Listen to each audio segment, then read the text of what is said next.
Hello! Oh my god. Look at Ah! this. Wow, wow, wow, Quick, wow, somebody wow. say a word you're not supposed to. Somebody say Get his stream taken streamer down. word. I need cocaine. Somebody No. say something Puppy bad. cock. Alrighty, yes, hello. Today we're going to be doing a one-shot made by me because I'm great at these, definitely. Called the Maister's Mansion. Just to kind of reiterate the premise of it, the general idea is that a group of you intrepid green adventurers have blissfully taken on the task or a mission from a rich noble out in the mountains. You guys spent a long time traveling and are just arriving, but will soon come to find out that the mission he has in store for you is not what you signed up for. So, yeah, if everybody's ready to go ahead and get started. Actually, here, let me do something real quick. This will make this much easier, go ahead and set your guys's characters in Foundry. By the way, thanks Gadget for shilling for me and giving me your sweet, sweet money. What's it called? This is the first one shot we're doing with Foundry.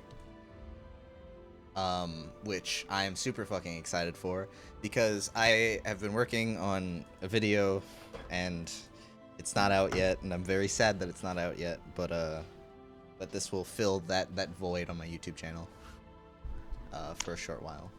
Well, you already made one video that was awesome. It's literally just me ranting, basically. But it was very informative.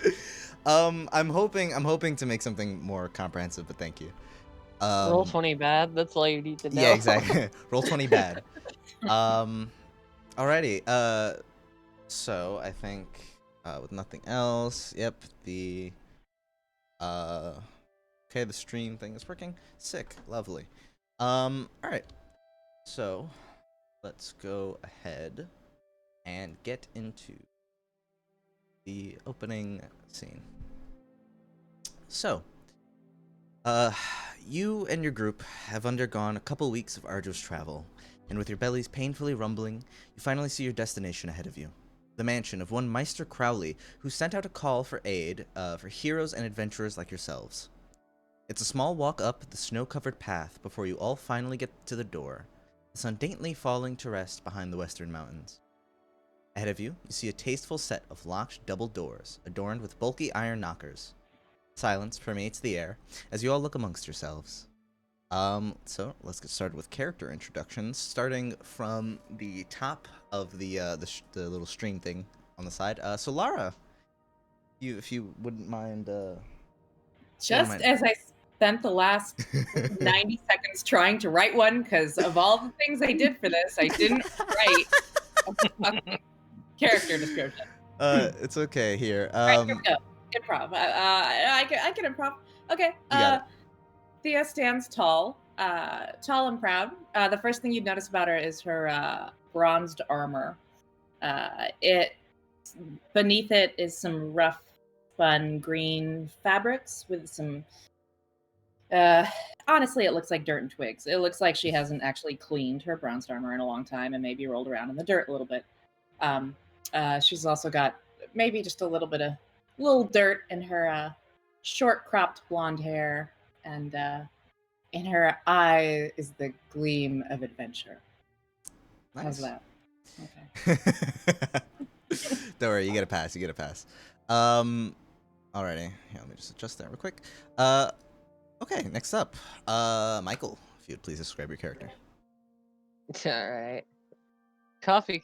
No, I'm joking. Hold on. Let me go to my friggin' section for that.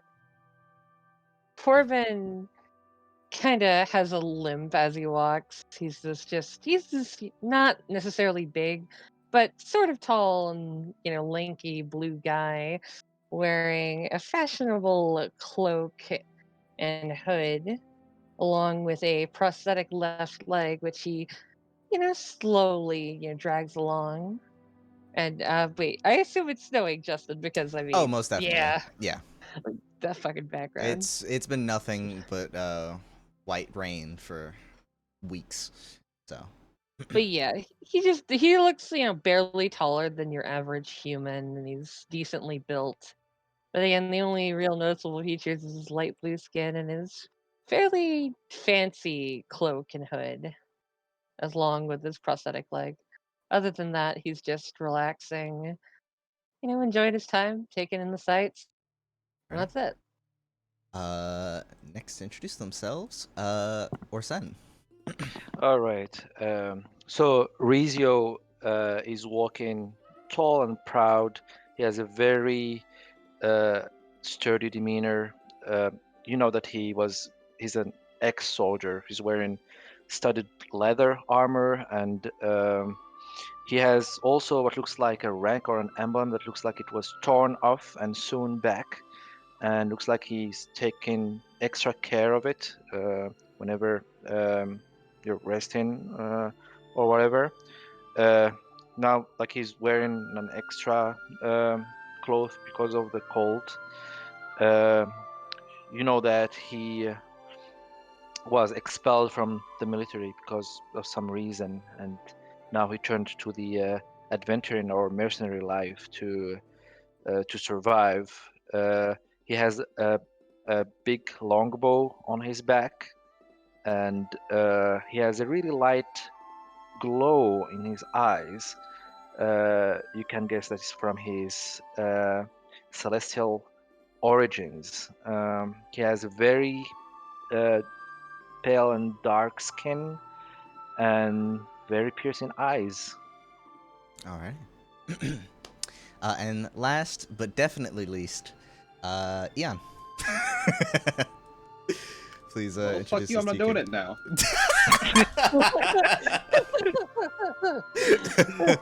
Oh, Please. No, I feel insulted. It's all right. I'm going to shoot myself now. oh. Oh no! Okay, don't. moving on. Don't worry, I'll do that later. After the game. Watch him save the whole game now. Go. Alright. Suku is a young human. Average height, maybe on the light side.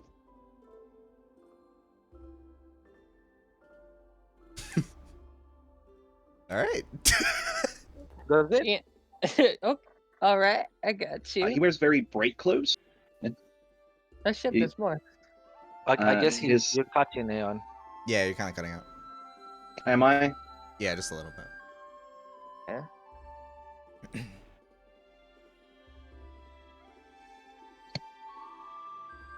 Testing one here. Okay.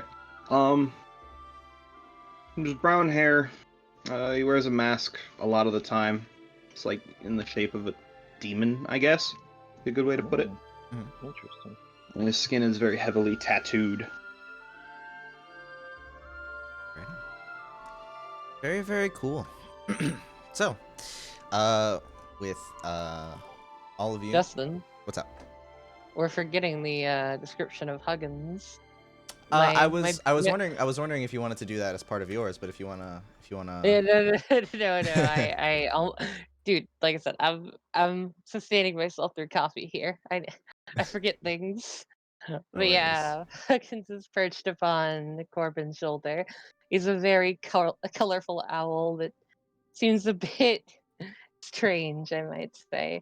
Almost as if he were made out of, well, metal or glass, Nice.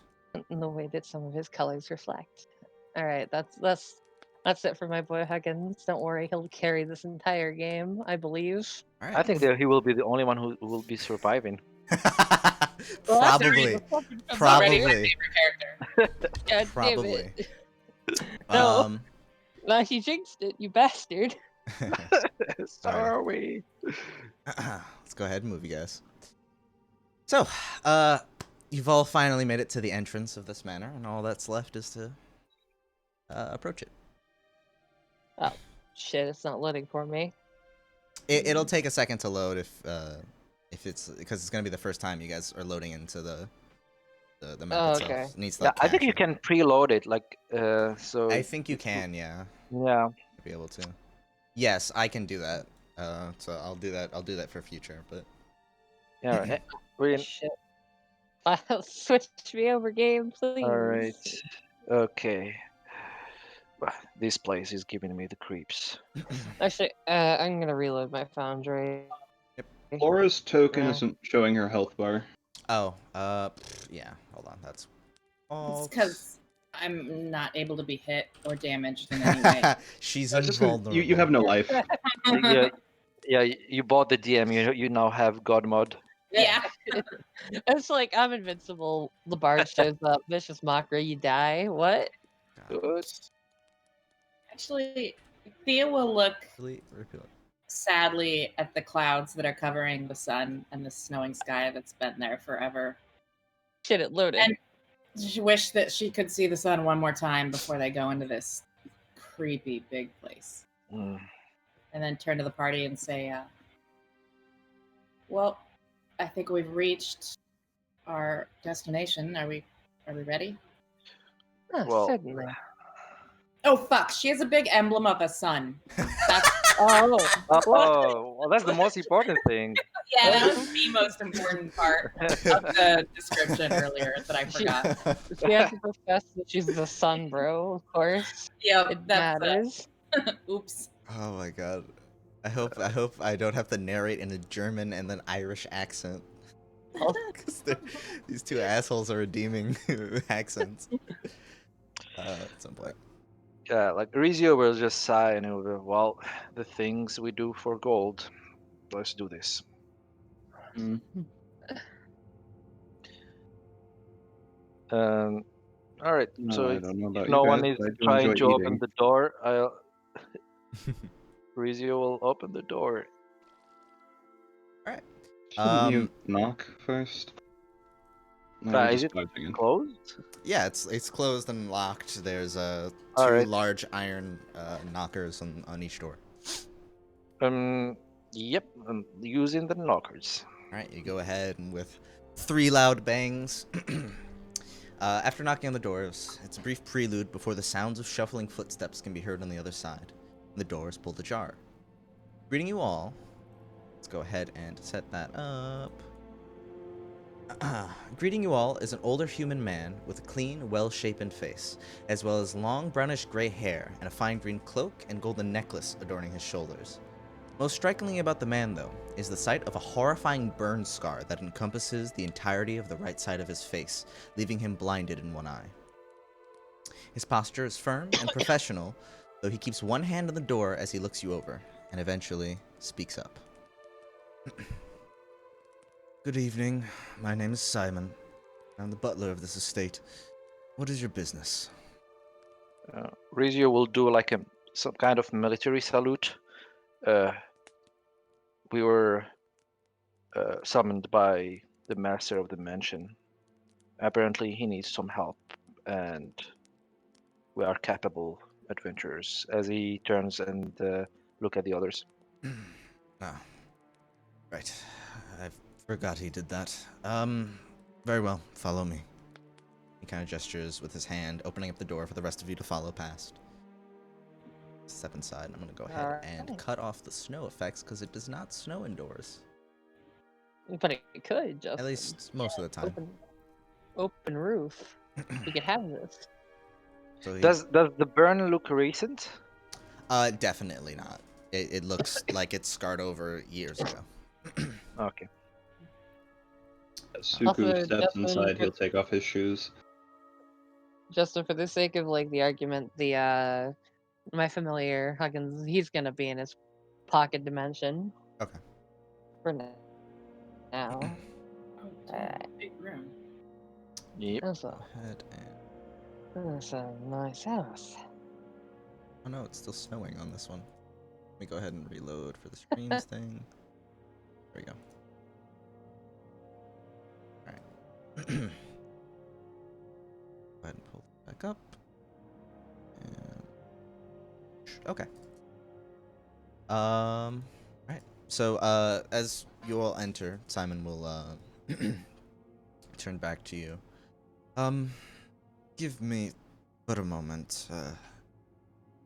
I have to go get the master. You're welcome to, stand and wait here if you'd like. It'll only be a minute.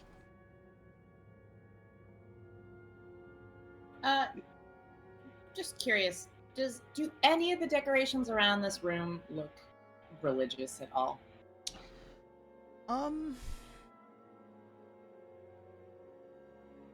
You go ahead and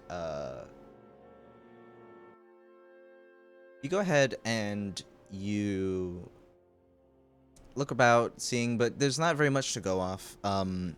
Take a look at the carpet, some of the iconography, some of the floor tiling, everything. Doesn't seem religious, more so just generally extravagant. Seems to be the kind of the theme, living it up.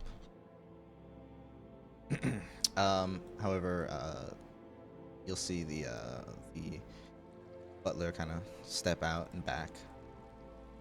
giving you Is guys it? a brief period of silence. Yeah. Is it warmer here in like? in the Most inside? certainly. The second you step in, you feel a lot of your clothes and a lot of the bits of armor you have that have been previously like frozen, pressed up against your skin, is now just slowly starting to melt. The cold is just melting away, and you're feeling yourself getting comfortable finally. Regio will go in on one of the walls and he'll take out his bow and start basically cleaning it from the remainder of the snow. And he'll be, well, I guess Master Crowley has the coin that he promised. This mansion looks pretty luxurious. Indeed. At the very Thank you least, for that.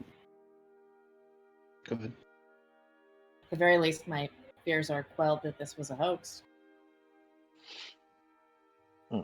Well, worst case scenario, we'll just take one of these fancy looking armors as payment. Yeah, really focused on the payment. I think we should be more focused on, what we're going to help him with. Yes, some wealthy folk might request certain things that, well, perhaps they shouldn't. I mean, I wouldn't want to be used as an assassin. You know what I Uh, mean. Well, Alrighty. do you think we have the luxury to decline after this long hike? I don't think so. I'll do whatever it takes.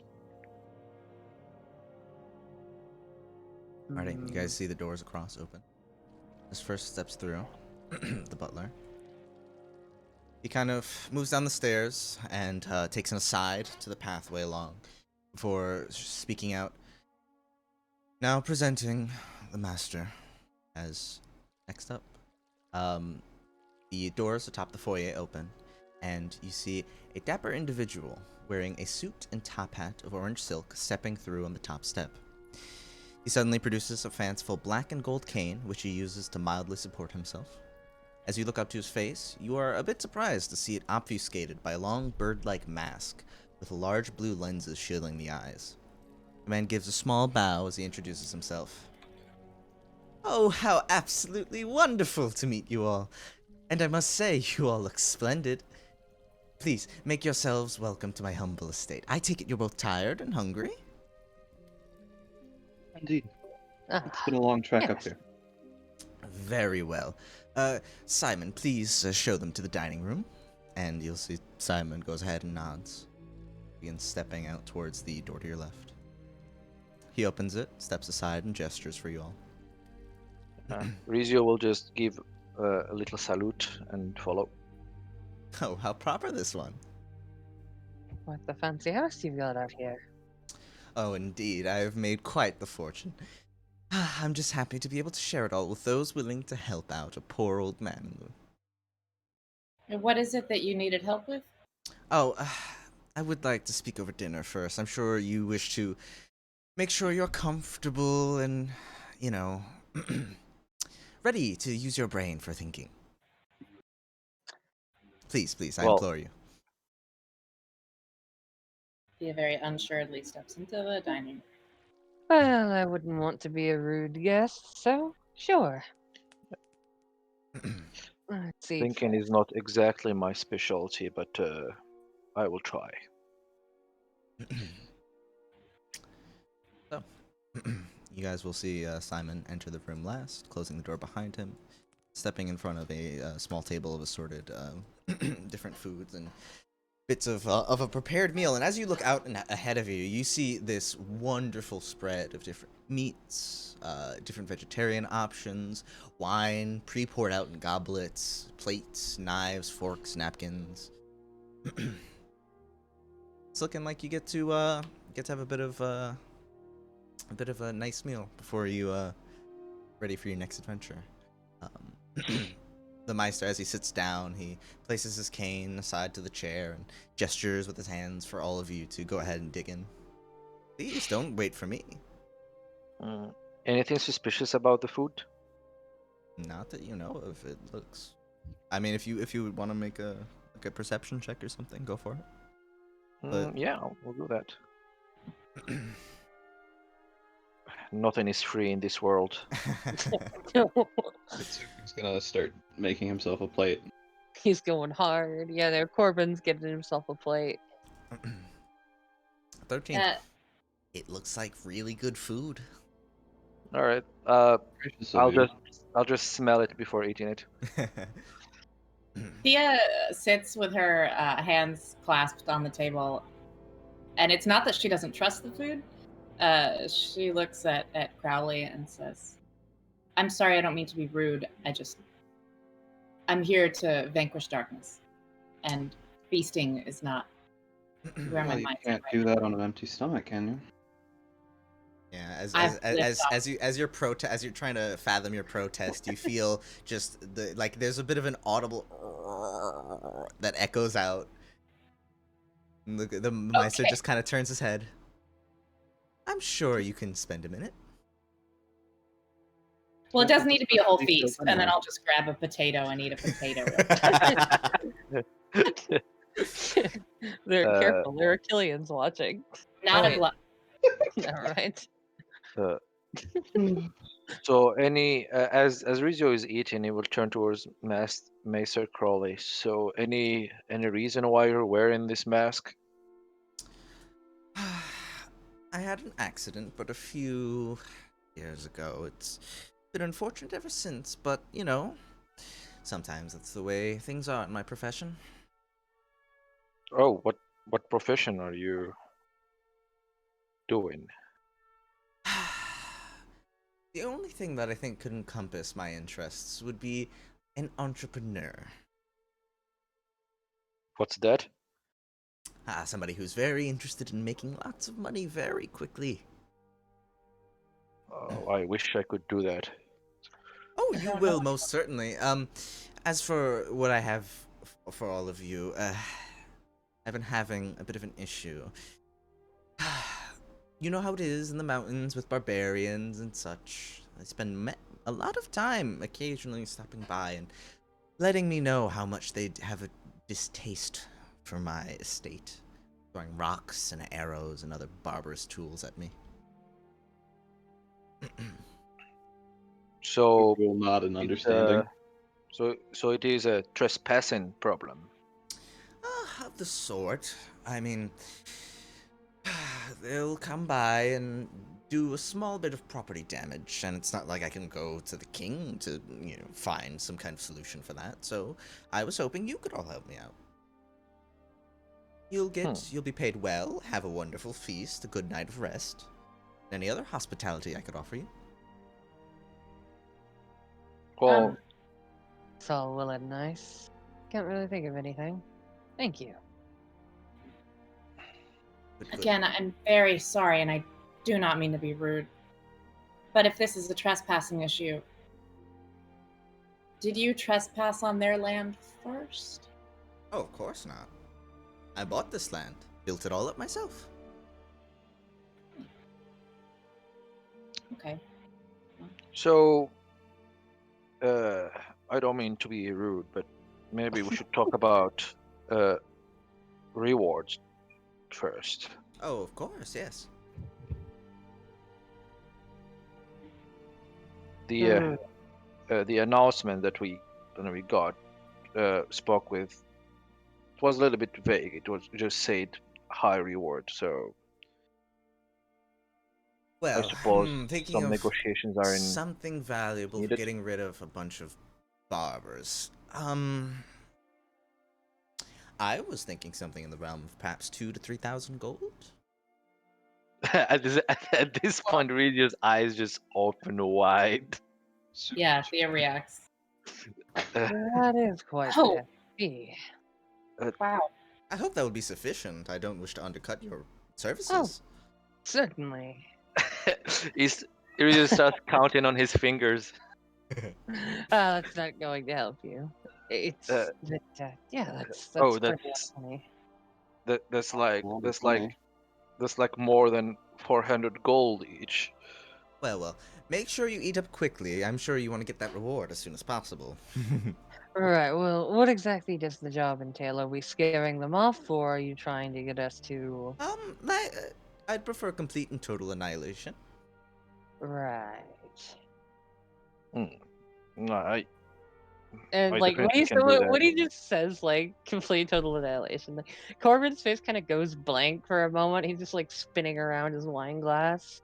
Just like, the fuck did I just sign up for? Rizio doesn't actually carry his still counting on his fingers. And yeah, it will turn to him and like, yes, sure, whatever it takes for the gold. Also, I What? can't see Laura's token. Is she in the room? Yeah. Okay, I need to reload this Yeah, shit. you might want to reload. It Foundry. actually looks like my token's feet to sit I at this thought table. you were supposed to be... she is like perfectly on the chair. Perfectly poised. Oh my god. Dear God, I just wanna load in properly. Nice camouflage. Dude, the 3/4 angle. think, Every artist knows. Good. Well, if these barbarians are spreading darkness, then yes, I'll agree to vanquish them. That gold could do a lot for my temple. I mean, what else have they done besides property damage, if you don't mind me asking? Well, don't tell him as you see him look over at Simon. But don't tell him I said this, but and he gestures to the right side of his face. And then he just gives you a nod, insinuating. Ah. Right. Oh. But please, we can speak more of this later in the lounge. I can show you my wonderful organ playing skills, and you can read a few books as we continue to talk, but I'd prefer if you manage to eat a bit first. Okay. That's fair. But also, do you have an idea about the number of these barbarians? There are only 4 of us There's a here. lot of them. So more than 2. Yes. More than 2. Worry about eating your food and let the smarter people deal with this.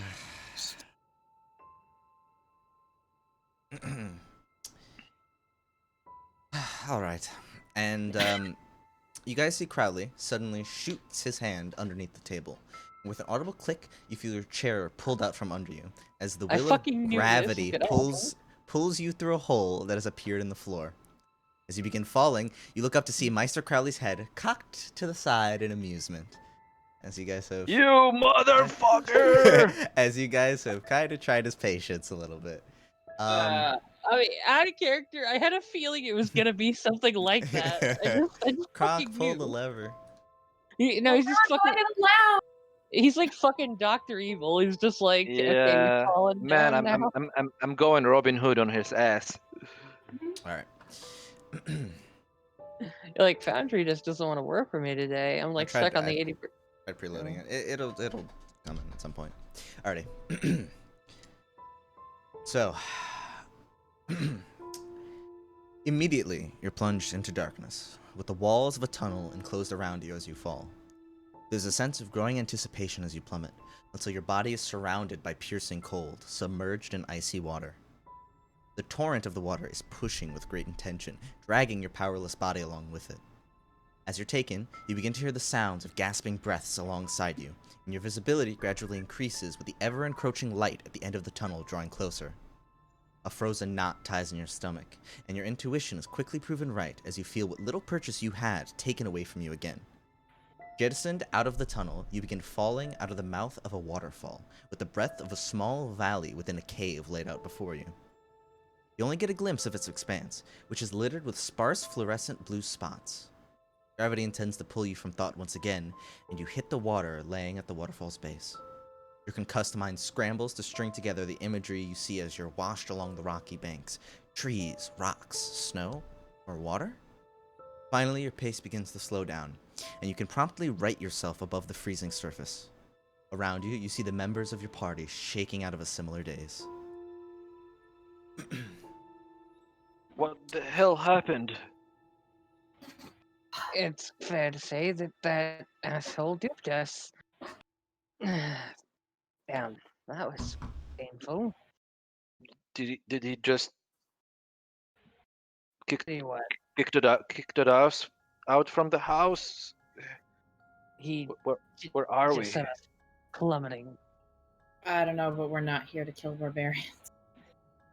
I mean, even Interesting. so, the only thing they really did was vandalize this property. A And shrill screech of static emanates from a stone structure far above you, set out at a distance. Through massive grated speakers, you hear the weasel's voice. I'm so sorry to have misplaced you, my dear companions, but I'm afraid my hand seems to have slipped. Don't be alarmed, you're only in the pen of my most esteemed pet, though I do believe it's getting to be around feeding time.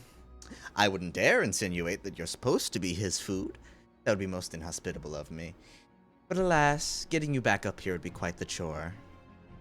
Each of the gates require an elemental vestige to open, but I've misplaced them all throughout Sparky's pen. You're welcome to look about and find them, but you'd best hurry up. While I wouldn't dare deliberately feed you off, my Sparky has been known to fry a few from time to time. The nature of keeping exotic pets, I'm afraid. In fact, how's about you meet him now? He's quite friendly, I assure you. Oh, Sparky! The voice cuts from the speakers, and you find the water you're swimming in growing static. You look back to the waterfall and begin to see a huge blue crocodilian face bisecting the water. Following the head is a snake-like body dotted with dozens of arms, much like a centipede. The slithery form slowly starts to slip out from the watery cave, its forked tongue smelling the air, as sparks shoot out of the cracks of its mouth. Your eyes dart around for any form of escape, and when it seems like nothing will save you, your vision focuses to the carving of a downwards pointed arrow etched within a tree, accompanied by an out-of-place mound of dirt beneath it. What do you do? Get out of the fucking water. Yeah, how big is this creature? yeah, It's a bit hard to tell, but the fucking size of water its start head fucking alone, running. is about the size of your entire body. I'll start running away. Right. Yeah. Fuck this. Pets? Out of the water and as up as I can get, whether it's on a rock or a tree. All right. Are you heading in any specific direction, or are you heading for the thing that's been pointed out to you? I'll try to follow the others, like wherever direction they're going. I will. I'll head Try to towards run. the arrow. Yeah, I'm gonna also follow. Like, so long as everyone's like moving away from the fucking crocodilian monster, yeah, I'm following everyone. Yeah, Let me me just- too. Again, you guys should be able to see that thing that came up. So Also, on the map Absolutely that's lit, terrifying. is that lit? Like we can see that light in game? Yes, you guys can see everything yeah. that you should be able to see Alright. in the game. I can And- see and- the light. Yay. Yeah, and how about the sense of distance? Because it looks like we are here, Mm-hmm. and the creature appeared here. But how far is it from us? It's decently far. It's not like right next to you, but you definitely don't want to stick around to find out if it's seen you yet. So in It's that fucking case, ginormous. yeah, because it looks like this is a little bit thicker. So I guess we can hide there. So yeah, that's good. That's a good decision Alrighty. to go there. Yeah. So running, hiding behind the trees. Do I get to that mound at all? Yeah, so as you guys start rushing, most of you following the lead of Suku, you see that as you get close to this mound, Suku, you go ahead and you feel around with your hand, and you see that this is not in fact dirt, but dung of some kind. However, you're unfazed as you feel the latch of a trap door brush past your hand. What do you do? Latch for a trapdoor? Yeah, there's like a trapdoor underneath the mound, like a natural trapdoor underneath the mound of the dung. I guess I'll pull it. I mean, Alright, you pull it open am I and gonna you pull see it? a space that should fit about all of you, as well as a piece of bark that lays at the bottom of this like kind of space that's dug into the ground underneath this tree. I think I found a hiding spot. Was it put in there for a reason? I mean, do we I have don't a know. choice? I don't don't know. like that. You I have a start feeling you that start we're- to see the we're- creature just slithering closer in I your don't either, but we direction. don't have a choice. Okay. Yeah, Go- no, jump in. we gotta Jump go in now. All Yeah, right. You all I'm hop jumping. into the mound of dung, and Suku, you shut the trap door. You see, actually, it's a bit of a slightly impressive contraption of like wooden sticks and like material that have been made to kind of to fit this. This was clearly deliberately built, but as you guys get to the bottom, those of you with dark vision see the small piece of bark has writing on it. What language is that writing in? I Common. have dark vision. Common. You go ahead and you pick it What up. does it say? You pick it up, and you will see writing that says, "You have found yourself in a terrible place, but perhaps you are not alone. There is a cave within the small mountain near the frozen lake. Search for me there, and pray to your gods that I have not perished yet." That I know how to do. Anthea's gonna pass the thing around so they can all read it and start praying to her god. Suku's just sitting at the trapdoor with his ear to it. Make me a perception check. Let's try to keep an ear out for.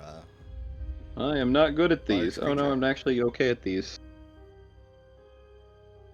22. 22, nice. Yeah, you go ahead, you keep your ear out, and with the small bit of air that's allowed through like tiny little cracks of the dirt separated, you hear the sounds. This sort of mix of slithering and occasionally you get a small glimpse, a peek through, and see that this creature, as it moves, it partially slithers, but as it has like climb up stuff, you see the arms that are kind of on the sides pull up and begin helping it climb around. It just looks around in the air. And I'm gonna need to do something for him real quick. Alrighty. You see the creature just like looks around, and suddenly you see its tongue flickering begin to sort of turn in your guys' direction. Are you doing anything? It's not good. Do you report that? Yeah. Yeah, It seems Rizio or to be just turning this direction, yeah. although I don't know if it sees us yet. yeah. Rizio will take out his longbow and reaches for an arrow, and he will be preparing. Like he will be on his back on the on the bottom of the hole with the arrow prepared. Alright. Get ready to move. You begin to see the creature slowly, its head kind of turns in the direction and just stands there. Like its head is just perpetually facing your direction. And there's maybe about 5-10 minutes go by of you all just sitting there waiting. You see its head doesn't move at all. And eventually it turns back towards the water. You see it dive underneath.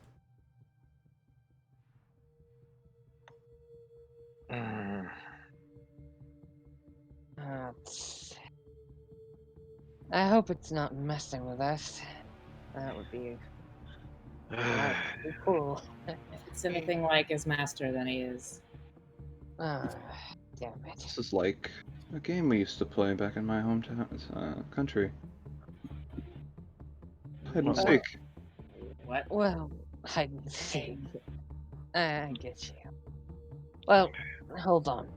I'm going to send my familiar out and have him try and fly around, see if he can, well, find anything useful. Yeah, if you can scout, there's the message in the bark. It said it was talking about some kind of cave, right? Up north. So just reiterate. There's a cave within the small mountain near the frozen lake. Here, Small I'll mountain, go ahead and I'll post the frozen whole lake. quote. Post the whole quote. All right. How many keys did he say we needed Yeah. to find to open the gate? Elemental vestiges, he called them. And did he mention the number? How many of them? There's He 4, said right? each of the gates require an elemental vestige to open. So you see 3 gates along the way Where? up. So yeah. So if you look around on the map, you see it's like this kind of path that trails up this larger mountain side that's kind of like built into. It's weird. It's almost like this natural like snow woodland environment built in a massive cave. You see these stairs that trail up one of the kind of like almost like a mountainside of that acts as one of the cave's major walls, and along the stairs there are 3 points with colored lights, one colored light blue, one colored green, and the last one colored red, Okay. until you see like an actual like building of similar architecture to the outside of the manor that's built into the top of the wall. Okay. Well, I guess we don't really have a choice. We need to find these keys. Maybe your familiar can spot a frozen lake. Sure, I'll send him out now, and you'll see, him whistle, and you'll see Huggins just kind of just pop in out of nowhere, just in a bright flash of light in this little trapdoor space. And you see the owl just flying around. And I'm looking at it like, I need you to do me a favor, little friend. Go ahead and fly all around and look for a frozen lake, possibly a cave, and anything else you might see that could help us. Alright now, we're in a very bad situation. The owl just like turns its head about like 120 degrees towards you. Ah, good boy. And he's going to like open the latch just a bit to, let Yeah, go ahead and let Huggins out. go ahead and you pull it up and you see with a very silent beating of the wings, the owl goes ahead and flies off. Yeah, and actually here. Yeah, he's gonna look for that frozen lake as well as whatever cave might be near it Sure. Go ahead and make me a perception check for him. with advantage because owls have advantage on sight. I assume. Well, let's see. I don't know. I could post it. Shit. Well, it should be on the stats, yeah. Yeah, it's on features. Yep. Oh, that's pretty neat. All right, so okay, I just assume I just set advantage on my thing, and then there we go. Boop. Yep. Nice.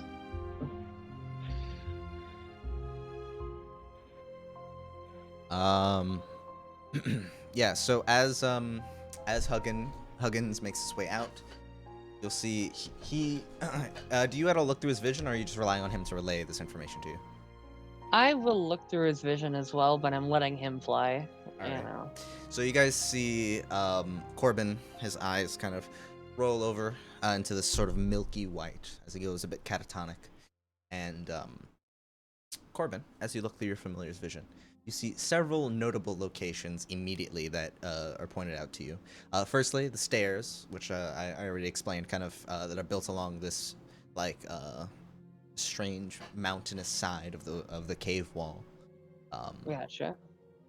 There is also a very, very large, like massive dragon statue that sits on the northeastern end of the cave.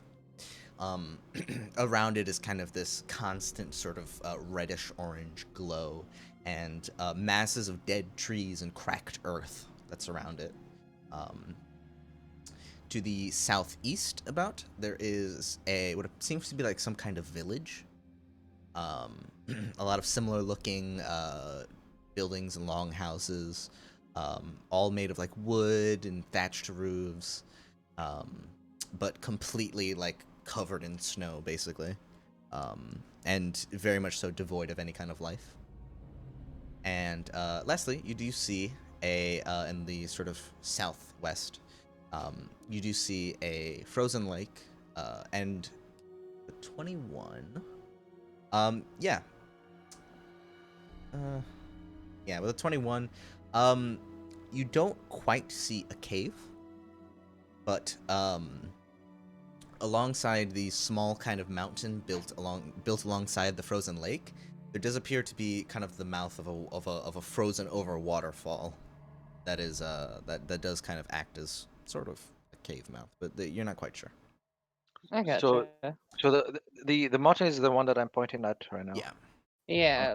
That's the frozen. One last lake. thing. Okay. Huggins notices that as he flies around, sort of going over to different locations, there appears to be this kind of like almost like these sparks that kind of slowly like fizzle about in the water every once in a while, and it seems to perpetually be trailing wherever he's going. In the main lake? In the main lake. Yeah, there's something in the lake that's constantly permeating this electrical energy that's kind of like following along where he's going. Alright. So, what I'm going to do now is I'm going to telepathically command Huggins to fly high and just monitor the lake and the moving sparks throughout it. And, basically telepathically warn me if those get dangerously close to our location, wherever we are. Alrighty. So, yeah, I'm going to snap out of it. I'm going to tell everyone what I saw about the small-looking town place, the frozen lake of the mountain, and frozen over waterfall, dragon statue, and all that fun stuff. Well, Right. if someone is proposing help, maybe we should check that out. Worst case scenario, if he didn't survive, maybe he left some clues wherever he was hiding. Oh. Agreed, but the dragon statue is closer, and trekking all the way there and back could be dangerous. Well, I have Huggins watching over. If that thing, that pet, gets anywhere near us, we will be notified. What do we want to do with the dragon statue? We have to find messages, whatever. I mean, that seems like a place one would be. Also, is everyone okay? Sort of just take a dip in ice water. Yeah, I was gonna ask when you guys were about to leave. Well, can I get no, I a dragged myself Constitution? off. Can I get a Constitution saving throw from all of you? Sure. Except for you, Eon, because you have a feature. You're acclimated to cold environments. Yes. Yeah. So Wait, you're good. Justin, could I have just dried myself off and heated myself up? No, you were in a daze. You were swimming, like you were under a massive torrent of water. You fell out of a waterfall, and then you started banging up against. There's no way you were. Okay. We're shivering right now. Yeah, you didn't have your faculties during that dip. Okay, so I was about to say I could probably, dry and warm myself up with prestidigitation, but yeah, okay, hold on, let me. Not during that event. No, not during that. Afterwards, yes, but even then, you've been exposed. So. Yes, exposed. Infected. Oh no. Already. So con save, right? Yes. How do you? Okay, yeah, that's a saving throw. Yeah, the right number. Yeah. Yeah, I was like, one's left, one's right. Which is which? Oh, wait, Lara, which one was your saving throw? Was it the 19 or the? Because you rolled a 19 and then you rolled a. She did the ability check first, and then she okay. did the So is all right. So. She rolled an 18 on her first. Is there any difference between your saving throw and your ability check? Lara. I was muted this whole time. I thought you were ignoring me. Yeah, I'm sorry. Orson got it. That's what happened. No, there's not a difference. Okay, so I just re-rolled because I'll let you keep the 19 then. Oh, okay, thank you. All right, 12, 19, and then who hasn't rolled? Oh yeah, Suku, and you're fine. So alrighty. Cool.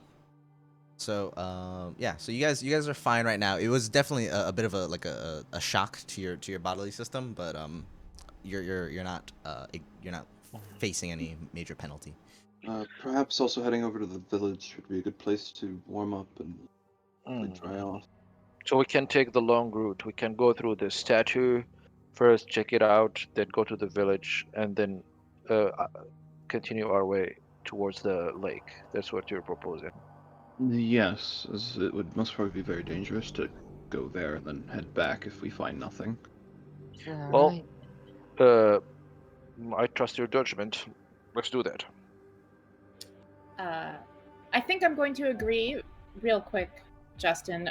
The light that's on the dragon statue, is that a natural light? Can I see where that's coming from? No. Or where its origin It just is? seems to be the entire area around it, for like maybe some in the realm of like 700 to 1,000 feet is just lit. It's just lit? Yeah. Alright, well, we have to. That dragon statue is our savior then. The light has to be coming from somewhere. We have to go. Follow the will light. All of the light. Always follow the It'll- light. It'll also be a kind of spotlight. We won't have much cover there. That is true. I think the light's showing us the way out. I have the feeling that we're playing right into Crowley's hands, but I guess we don't really have a choice for now. Well, worst case scenario, I'll turn someone invisible and, well, that'll be that. Yes. I mean, if necessary, I can always outrun all of you. That's a very comforting thought. Don't worry, I'm confident once we get to the light, it'll tell us where to go. We'll be okay. Okay, let's go. I can touch you. All right, so you guys make your way out of the mound. As you do, something you didn't really quite focus on before, given everything that was going on.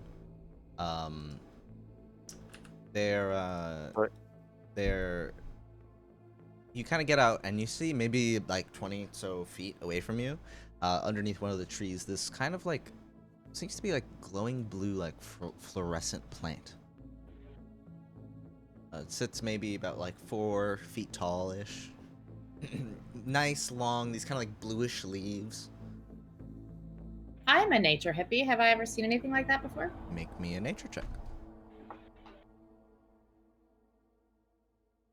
I also don't think I ever mentioned in my character intro, I'm a half elf, by the way. And Nature skill check. Yeah, wow. Wow. How did- Wow. Wow. Wow.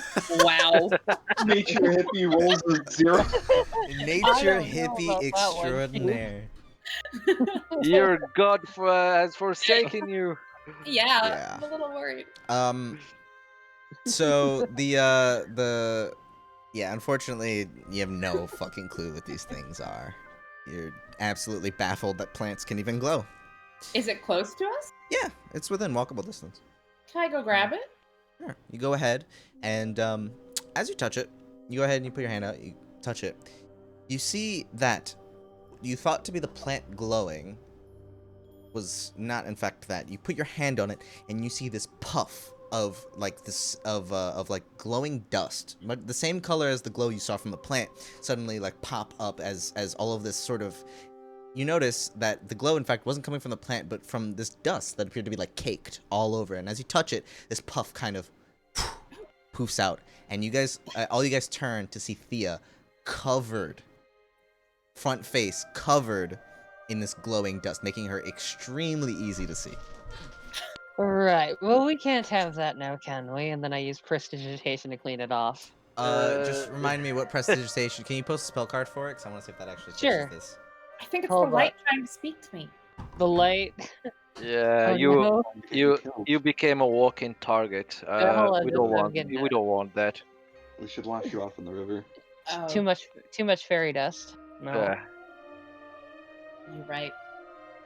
Still though. Give us a sign. Bean or soil an object.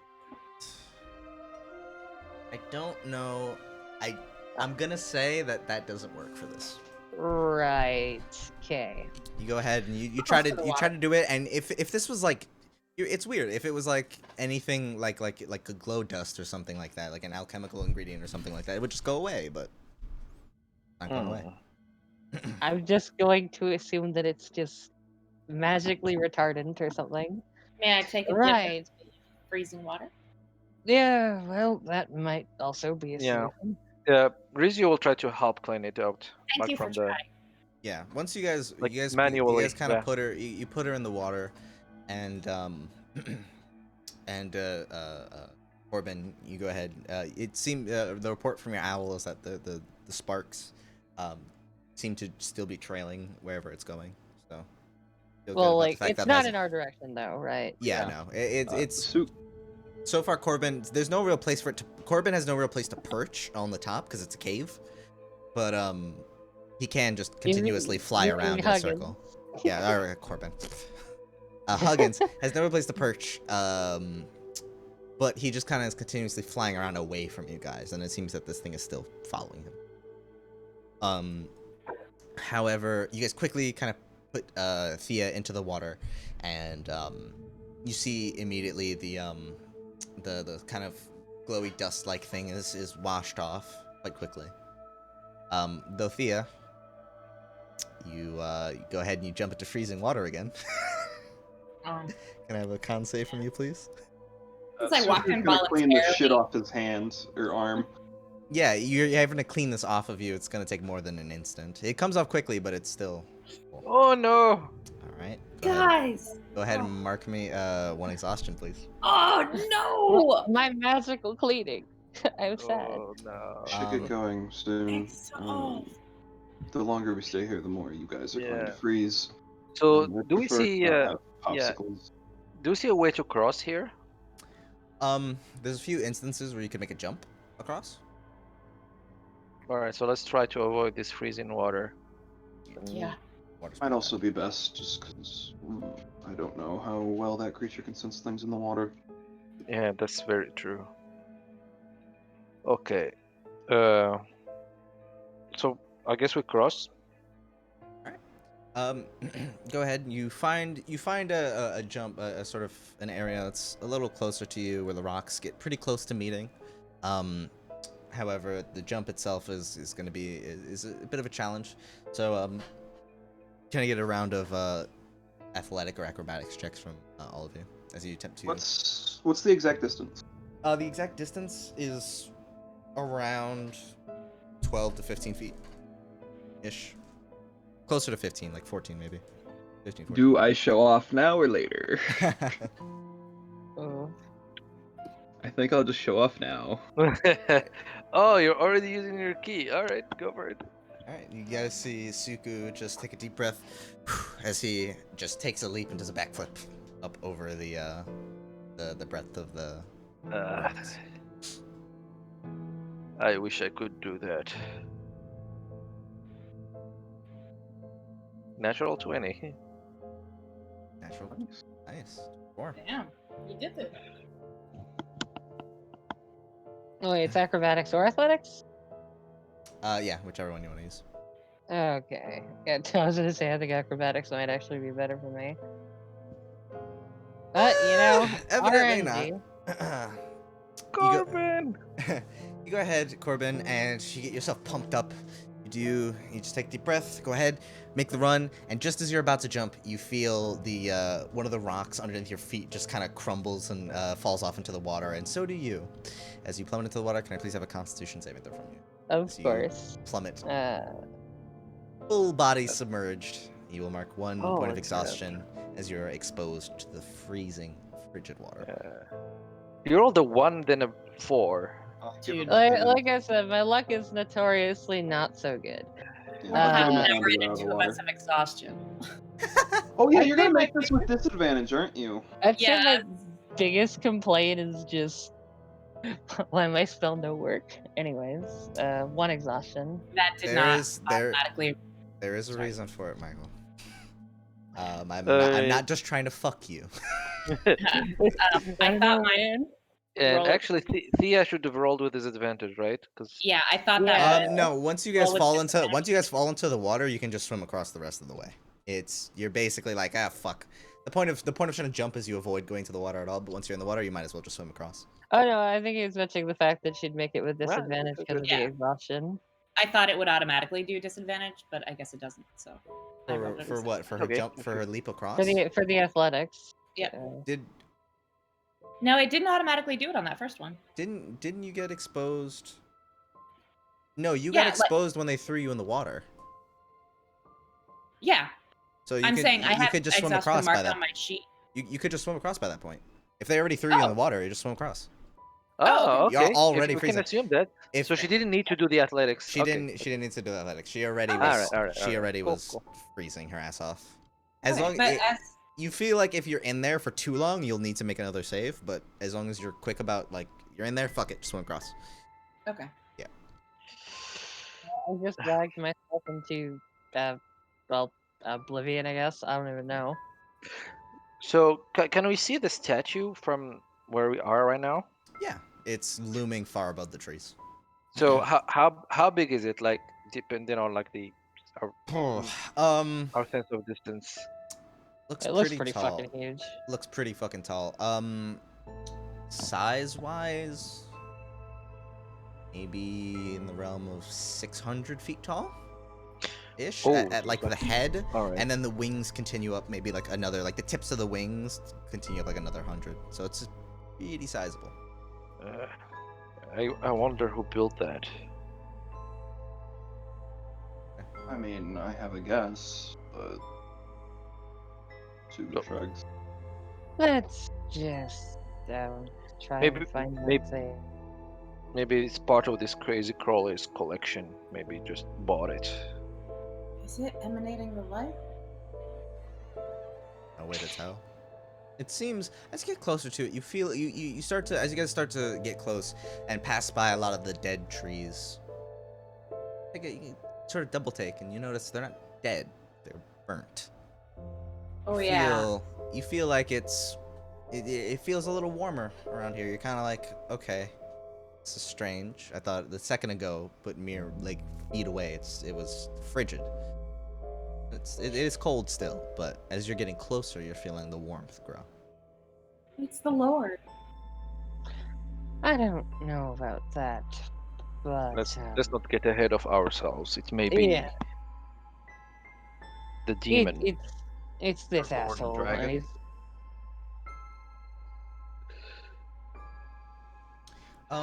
As you guys begin to make your way closer, taking further steps,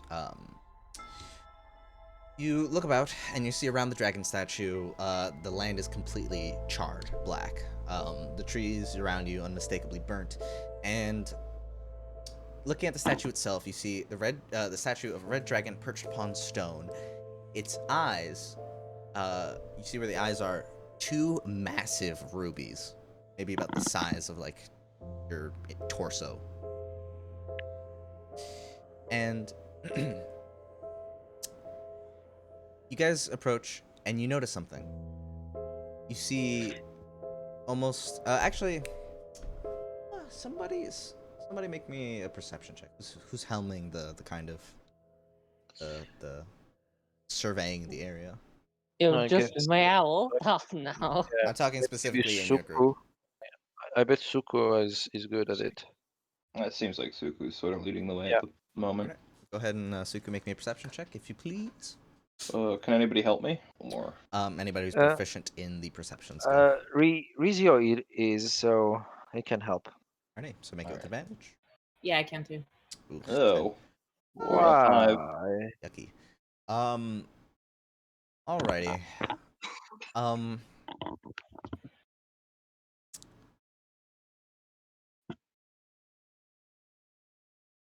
So the main thing, and this is something that generally everybody can kind of, you all kind of turn to see, and you know, given the perception roll, this is something that you obviously catch. You guys will see that about every half a minute or so, you'll see the dragon statue, suddenly its head will turn in 4 different directions. You'll see it'll sort of turn, it'll look like down, and then its eyes will kind of like, you'll see the ruby eyes start to glow as you see a sort of area covering about the quarter of the dragon's of the area surrounding the dragon is like lit up in this red glow as it looks there, and then its head turns, and then the next quarter is lit up, and the head turns, and then the eyes kind of fade away, and then the head turns, and then the next quarter is lit up before the dragon Lit up. statue comes to rest and the eyes stop glowing. So when you say lit up, is it like burning? No, it's not lighting things on fire. It's more that like this sort of red light starts emanating from the eyes out that covers about like a cone that's about the size of a quarter around the lighted area. So you see like this covers like over 900 feet, like a 900-foot cone basically. Okay. Um, Rizio will immediately try to check the burning plants around, see if they were burnt recently, if they're still warm. Definitely not. You see the trees have long since grown cold. But you know some of them are a little bit warmer as they get closer. That's not the good kind of light. Mm. Great. Do you think that one of these artifacts is there? Yes. I mean, surely some diabolical asshole, and he's gonna point towards the manor up there, would probably place something here. So if we try to get it, we'd get ourselves burned to death. Can you send your familiar? Maybe they can spot it. We can't go there blind. Well, alright, then I can, but just know that if I do that, he won't have his full attention focused on, the pet that could kill us easily. Mm. And then he's gonna telepathically order Huggins to not get within the light because he doesn't want Huggins to get burned, but circle around this general area, like around light, to see if he can find anything that stands out around the statue. Sure, have Huggins make me a perception check. Yes. Huggins, the MVP, like I said. Coming in. Shit. We're cats and familiars. Also, don't mind my cat on the background. Yeah, meow. I don't know, like we're holding our sister's cats at the moment because they're doing stuff with their apartment, and they're not fixed, and neither is my cat, so we're keeping them Yikes. away. Like, like he's like, I want to get into the room, and I'm like, no, man, you can't. That sounds like a. Anyways, perception. Yeah. Por favor. 18.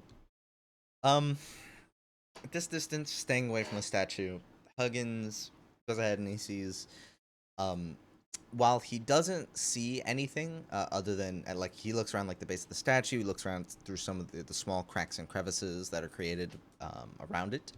He doesn't quite see anything. What he does notice is, as you guys are all kind of waiting and looking, the statue's eyes glint. You see it glint 2 times. And then after it does, he kind of relays this to you, that he sees the sort of the dull ruby eyes glint twice, and then suddenly they light up. And all of you now can see as the statue, its eyes kind of starts looking behind it. It lights up that area red, and then it turns and looks to its right, and its eyes are dull. Looks down, it's red, and it looks to its left, it's red, and then it comes back to rest again. But, How long does it rest? for about half a minute. Okay. Right. Actually, I'm gonna say, let's have him examine it just a little longer. Justin, I want to see if Huggins can figure out if the area where it doesn't glow rotates. So, we'll wait. That's something that you'd just be able to see yourself. Okay. But Okay. sure, yeah. If you guys want to wait another half a minute. I'm gonna start looking towards the lake to make sure nothing's coming our way. Alrighty, make me a perception check.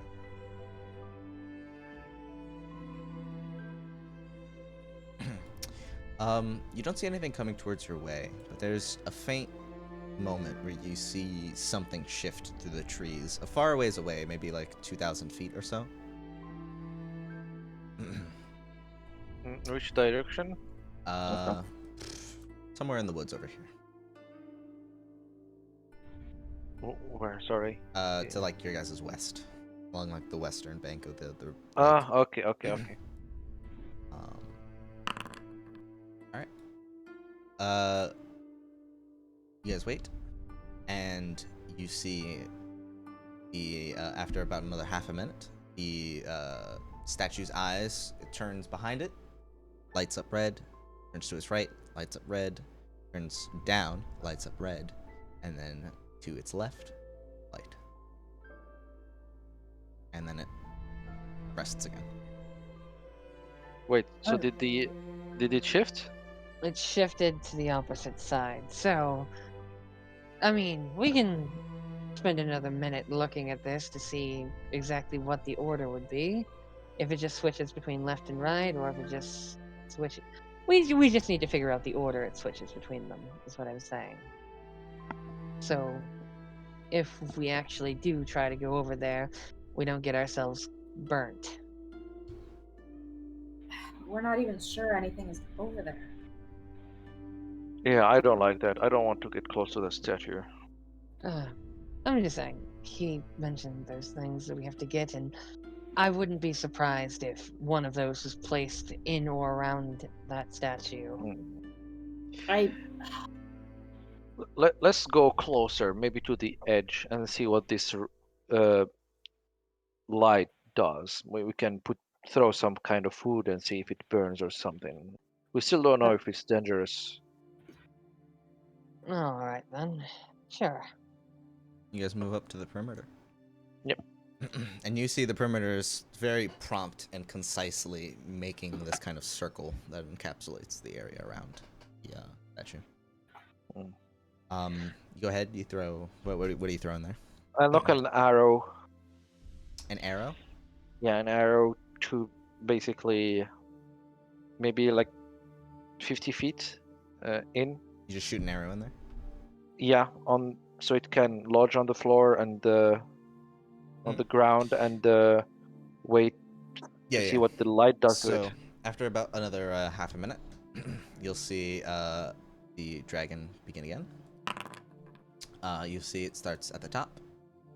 Light to the right, light to the bottom, light to the left, no light.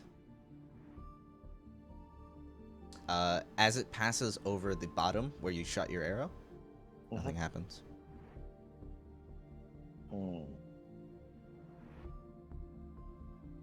Well, I guess it's only light. Well, if you want to test that theory. Here, let me go ahead and move you guys to. So let's see. I didn't put any walls on the map, right? I didn't. Lovely. All right. So I'm gonna go ahead and all. You guys are towards the bottom end of it. That's strange.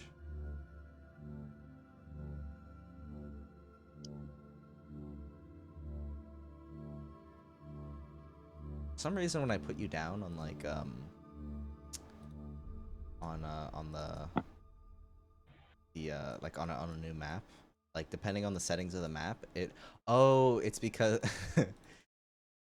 so the scale of your tokens is being adjusted for based on the how long like 5 feet is. So like because 5 feet is so minuscule on this map, you guys are like really small, and I have to set you back to normal. Oh, That's funny. What the fuck? All right, so let's go ahead and move you to this map. The red kind of thing in the middle represents the statue. I don't know why Foundry is being so math for me today. I guess my internet's shutting out. It's having it has to load the actual like map. Also, why is Thea? Sometimes Thea's just invisible, apparently. it's her god. all Yeah. What right. is this? Shouts Okay. grandmother. All right. So this I am it's a huge confusion. it's a huge scale. All right. Yeah. I get it. Yep. It's like 150 feet Mhm. per square. All right. Basically, you'd be dead before you get to another side. I don't. This is smart. I don't know. Cause like if it's half a minute, it's like 30 seconds. So it's 5 rounds of dashing. So 5 times 60 is 300 feet. So you can actually dash 300 feet in 30 seconds. So we'll be only able to make 2 squares per half a minute. Maybe 4 if Suku uses his key. You guys see ahead of you, there are some small spaces where a humanoid can fit inside, like a medium-sized humanoid. Where, sorry? So you see in some of the cracks in the ground, Uh-huh. some of them are large enough to like fit a single person, like hiding inside of it.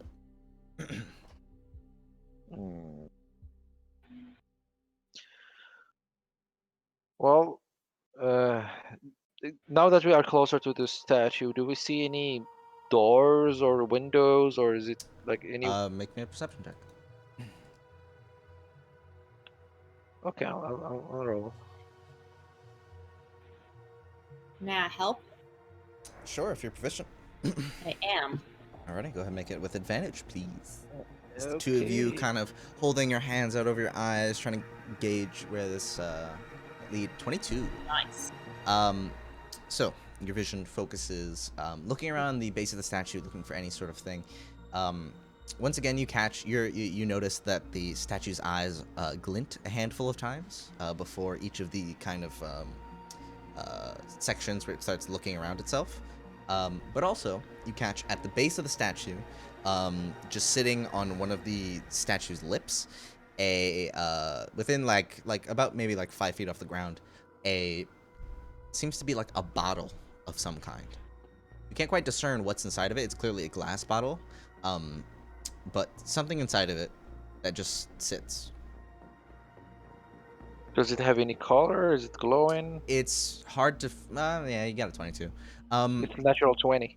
Oh, that was a natural 20? Okay. Yeah. So yeah, so you do notice that it seems like the contents of the bottle are like this orangey red. I'm not sure if it's liquid or what's inside there, but well, I will report back and I will be like, well, this looks very artifacty, elementally. Well, at least we're not running toward possible death for no reason then. Well, I Agree. think the quickest of us should go for it and time it so they can hide in the cracks once the light glows. Well, it never looks in the same direction twice in a row, right? Oh, true. So That has we actually have a minute and a half. Oh, I misunderstood. So the glow is only, yeah, I thought everything was glowing except a cone, but it's the other way around, right? yeah, it's the other way around. So it Okay, looks in a okay. specific direction in a cone. One of the four Okay. directions: up, And down, left, and right. the cone actually lights up. So we have a minute and a half. So I think that's actually a minute and a half with normal dashing is exactly 6 squares. Yeah. You guys see the statue; its eyes glint twice, and and this time you're keeping an eye out, your eye out for it. So you see the eyes shine, like 2 quick flashes, psh, psh, and you see the head turn around, lights up behind it, looks to the right, no light, looks down, lights up, looks to the left, lights up. When you say down, you mean in front of it, right? Yeah, down. Yeah, so just or like the map, the way I'm speaking is the orientation of the map. Yeah. So, Oh. up, right, down, left.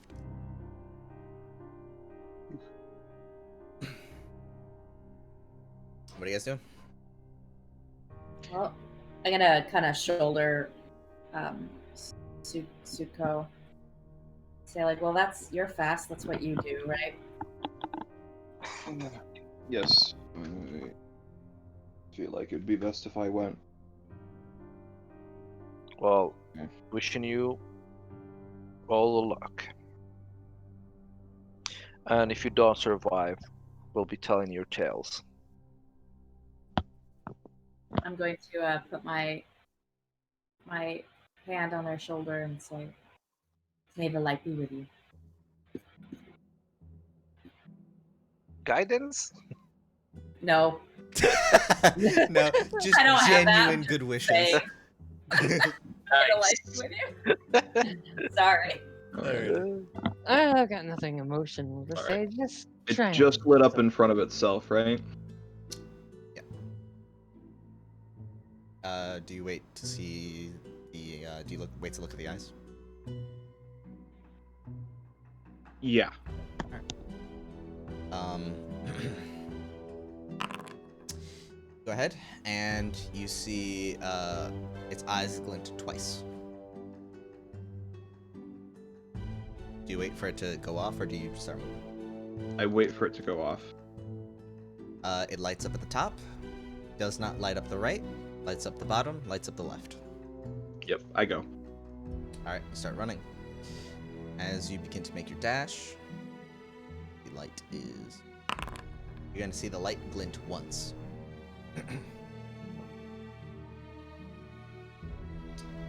I need to hide in a crack. Alright. You go ahead and you dip down into a crack. You make it about halfway. Dip down in a crack, and you guys see as the dragon statue alights. It turns around, no light. Looks to the right, light. Looks down, light. Looks left, light. Go. You go again. As you make a run for it, you will see its eyes glint By the way, 3 times. I keep going. Okay. You go ahead and you keep going. You guys see the light. You see the light shine on the top, shine on the right, and all of you have a bit of moment of tension as you see the head turning towards where Suku is before. No light. Shine to the left. So you make it across the first 600 feet. By the way, I can make 400 feet in 6 seconds. Or 60 or 30 seconds. 400 feet. In Yeah. 30 seconds. I have more movement because you're. Okay, so Monk. we'll say that does affect things. We'll just say that's the initial breath. We'll say it was longer than. Okay. I'll keep that in mind. I'll keep that in mind for now though. Mm-hmm. Yeah. Okay. So you see the statue come to rest. Its eyes glint again. You see it glint 3 times. Going. Go ahead and you continue making your way along.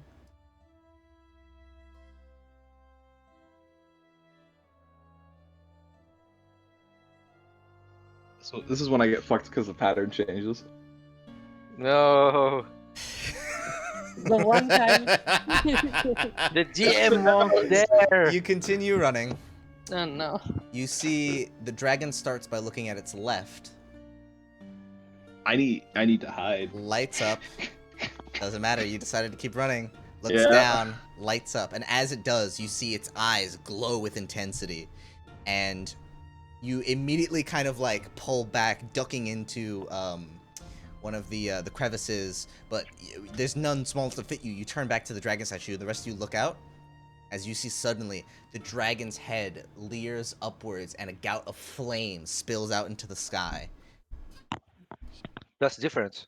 Suku looks fine, but you all look up, and you see a ring of fire surrounding the upper air above where the dragon is.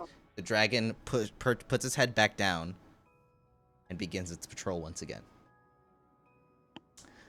So, Suku, you Is go that ahead. Blocking my path, or is it in the It's air? it's above you. It's like maybe Okay. it's around like the head of the dragon, but you see it's like this ring of fire that's like just constantly swirling above. Oh. Okay. I'm now looking behind us for the spark. Right. me a I'm gonna perception have check. my familiar get back to his old job, Justin. Yeah, both of you make me perception checks.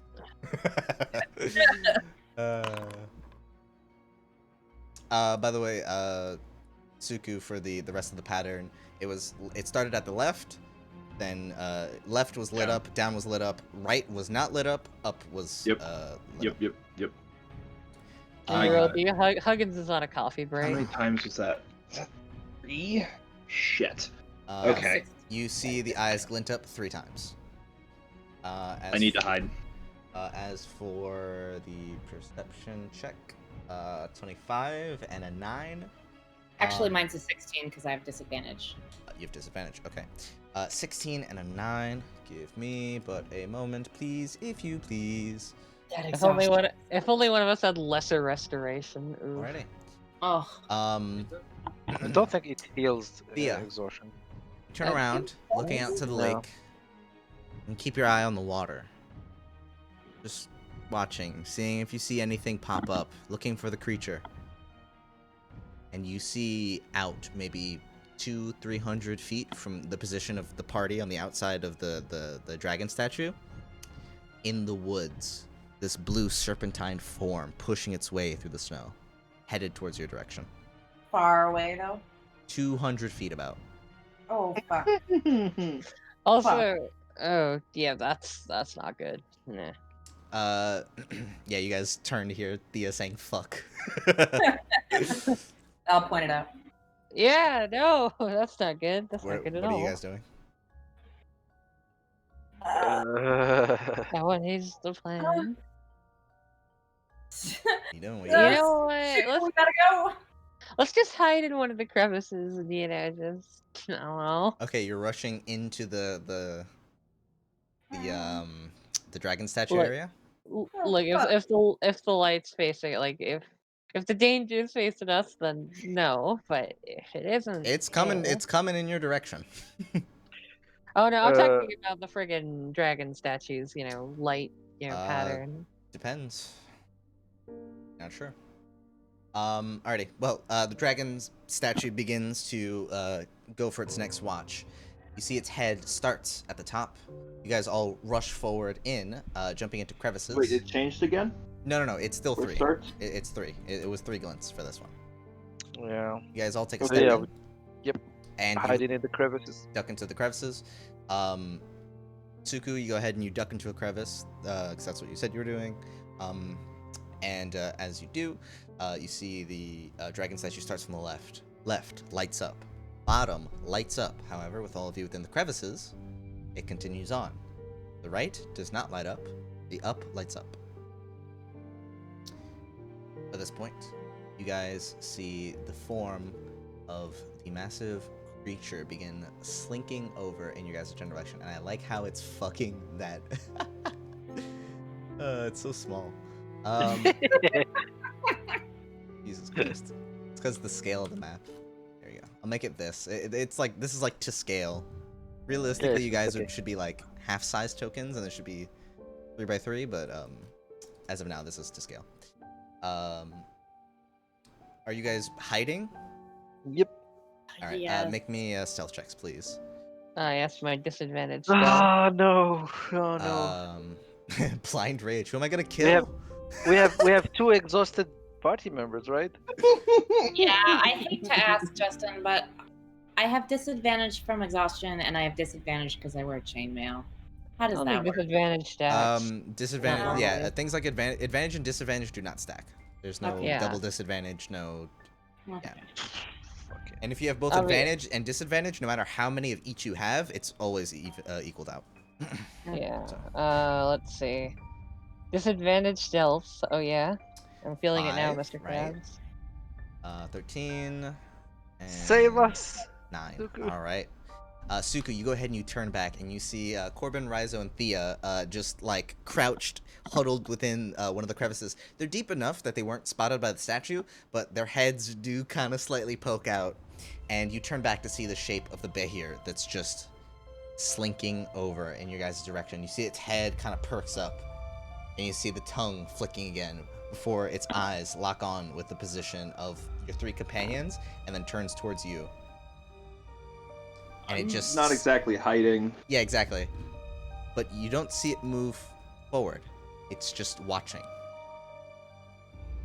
However, time for the next thing of the statue.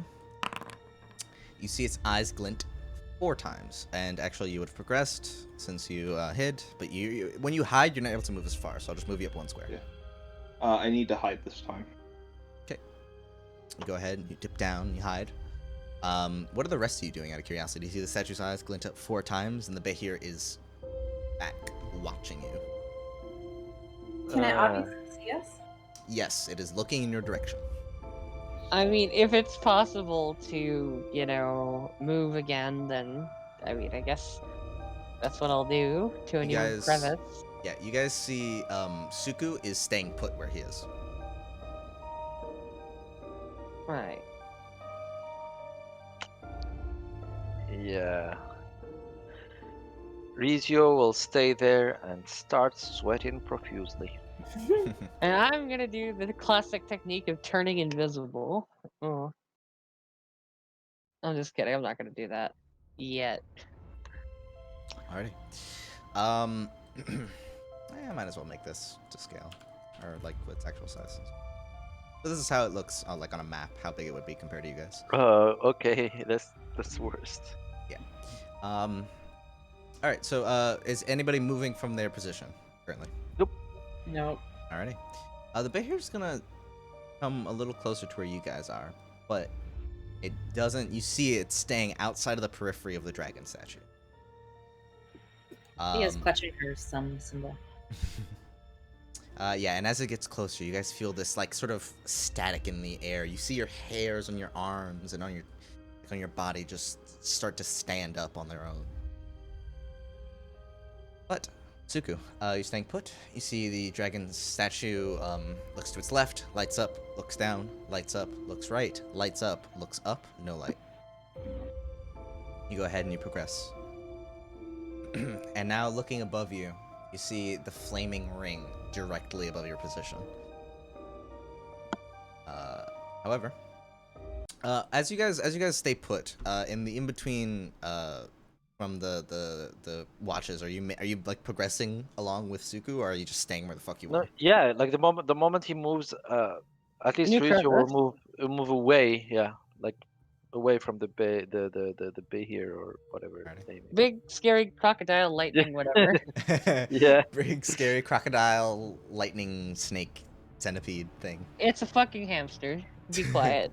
God, if only. Alrighty. Suku, you go ahead. You look up to the dragon statue. You see its massive form looming above you. 3 glints. What do you do? I hide. Alright, you hide. I assume everyone follows suit. We follow suit. Yeah. Alright. Yes, big brain. You see the dragon statue. Look behind it. It lights up. It looks to its right. It lights up. It looks to below it. It lights up. It looks to its left. Does not light up. You said glinted 3 times? Yeah. I was confused. Oh no, he's winking it. I thought I had the pattern down, and now I don't. So hold on. It started by looking up, right? Started from up, much like how it did the first time around. And then And it glinted 3 times. it glinted 3 times, and the left was safe.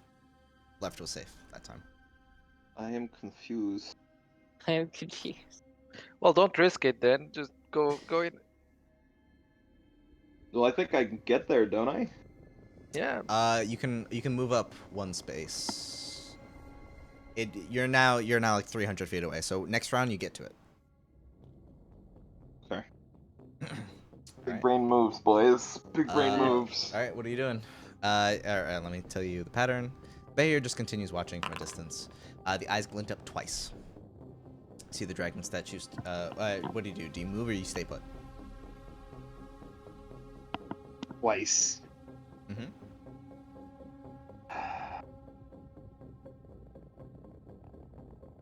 That was 3. Fuck, I keep going. All right, you keep going. As you do, you begin to make a mad dash for the statue. You look back, you see your friends trailing along because they said that they follow whatever you we're do. trusting you. Yeah. And as you do, you manage to get to the statue, but just as you do, you see the statue's eyes. The pattern continues. It starts from the top It you start from the top, lights up. Start to the right, lights up. Go to the bottom, doesn't light up, and left, it lights up. So Good job. you guys make your way over to the statue, and immediately you see this. You see a bit of a large corked bottle made of glass, the interior of which seems to be containing this kind of constantly burning flame that just sort of ruminates around in the bottle. You see it starts to like lick up towards the cork's top, but it's contained within the glass. What do you do? Pick it up. Go ahead, you grab the bottle, and you see the dragon's head comes to rest. The ruby eyes grow dull, and no glinting occurs. However, How about the flaming? oh yeah, and ring? also the flaming ring will dissipate as well. Okay. Not a good thing, guys, right now. Go ahead and you turn back to your friends, holding up the bottle, and you look back to see the bit here starting to move. Yeah, you know like, how I mentioned that I have invisibility? Yeah. Are you using invisibility? I'm doing it now. Now. All right, go ahead. Go ahead and cast invisibility. Big power. That seems a little too calm for what the fuck is about to go on right now. Yeah, I know, right? It's just. I did redeem that blind rage. This is my fault, guys. you redeemed blind rage, so I guess it is time to kill one of you. Probably shouldn't have did that, huh? Oh no. I have so many disadvantages. So do we we run the opposite direction? You run away from guess. it. Very good. All right, Corbin, you go ahead. You pop invisible. The rest of you begin to run as fast as you can, and as you do, you start to see. You begin running. Suku, what are you doing? Out of curiosity. Oh, no, I'm running with them. I'm just party. invisible. As I'm running back to the party, can I judge how fast this thing is moving? Sure. You go ahead and you see that in the time it takes them to move about 300 feet, this thing is already about 500 to 600 feet further than it was before. Seems about twice as fast as you guys. Okay. Oh crap. You see it just like slithering. Twice as fast as them. Twice as dashing? about twice as fast as them. Maybe a little slower. I can't outrun that. I feel like even though you have it for scale, I don't know if it would like each tile's like 150 feet, right? Yeah. Rizio will be. There's one thing that I learned in the academy. We need to scatter. At least most of us will survive.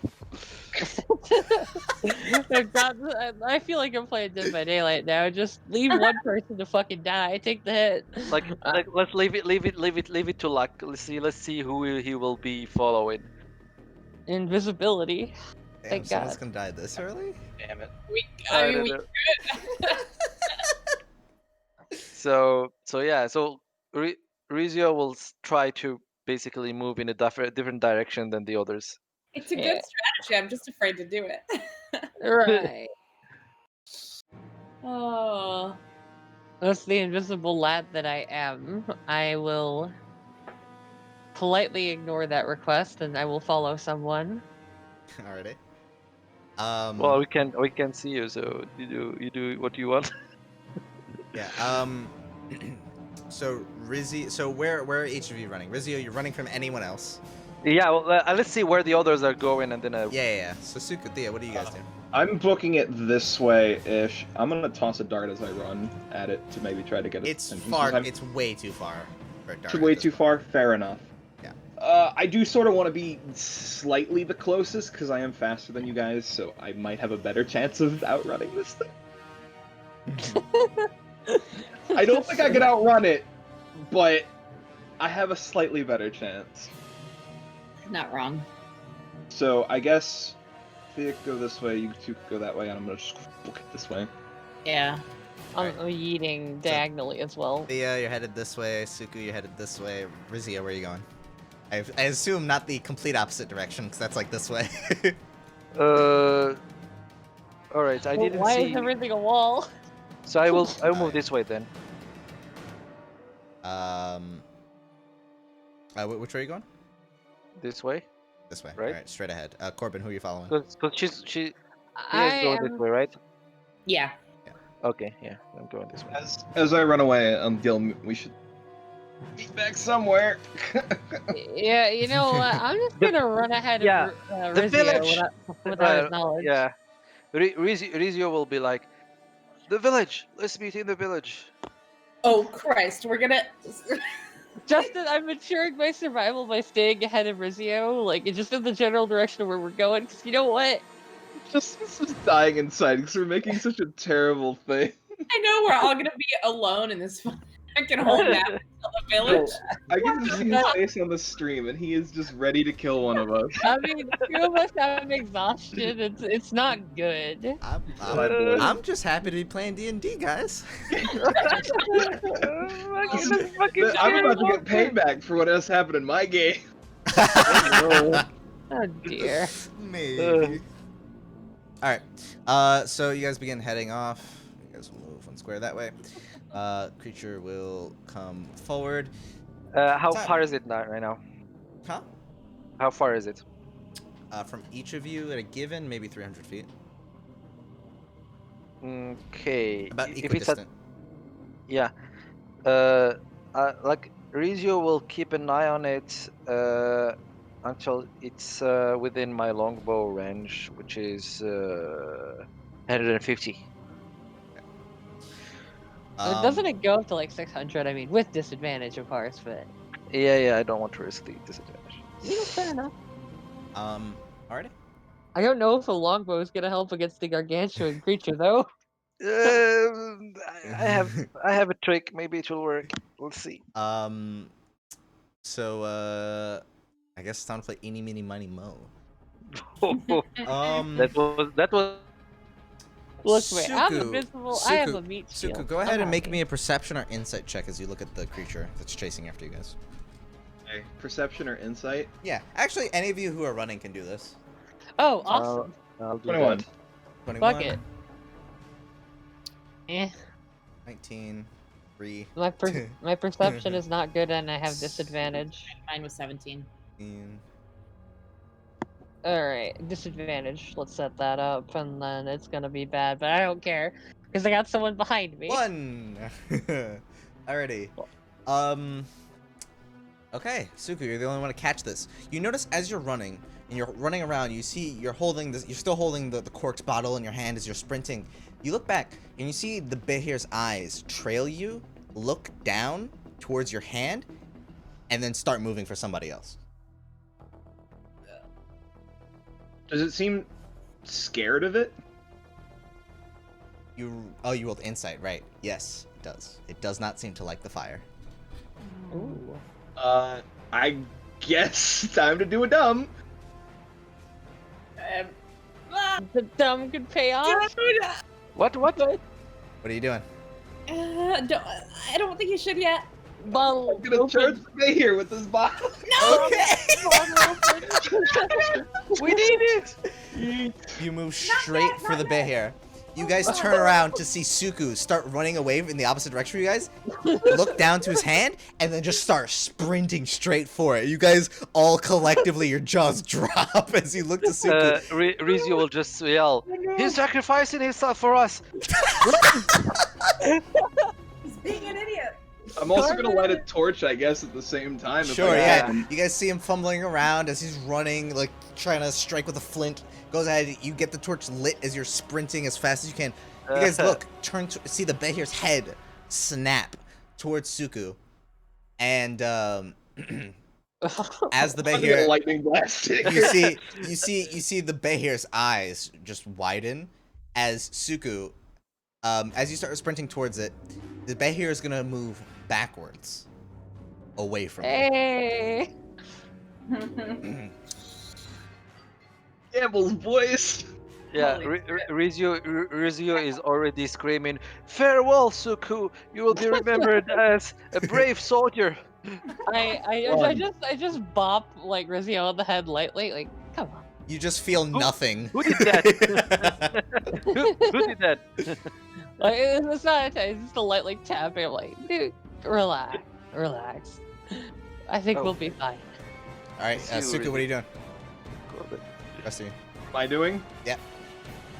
If it's backing away, I need my friends to get away first. So I guess I'm gonna try to move this way. Try to get between me and them. Have It's you not tried gonna work forever, boys. Have you tried opening the bottle? Is the real question. The thing is, I don't know if we need what's inside of it. Yeah, but the thing is, it's. I'm sure it's the key. So if we lose it, we won't be able to get out of here. Fair enough. Yeah. Suku, you move over this way, and you see the Behir backs off again. And actually, it's fast enough that it'll just go to the outs. You see it go to the outside of the dragon's range, and then it just stops. It stops backing up, and it just looks. All right. We should head The way. opposite direction. We should head Alright. get the fuck out of here.exe. Away. Yeah. All right. Yeah. You This guys won't start work forever. sprinting, rushing around to the opposite side. You manage to get to a point, and well, we'll go ahead and fast forward this as you guys get to a point where you manage to get to a point where the Behir's form is covered by the breadth of the dragon statue. You all duck into the woods as quick as you can. Yeah. I should not be alive. I thought you were dead. What happened in there? Wrong one. Afraid of. Well, one of two things. It's either afraid of fire or this. I'm gonna hold up the bottle. I'm also gonna mark off my torch. So I'm assuming that uses up one of the torches. What's that? Corbin, you're more into this magic stuff. Well, Before I even it's I gotta mute myself real quick.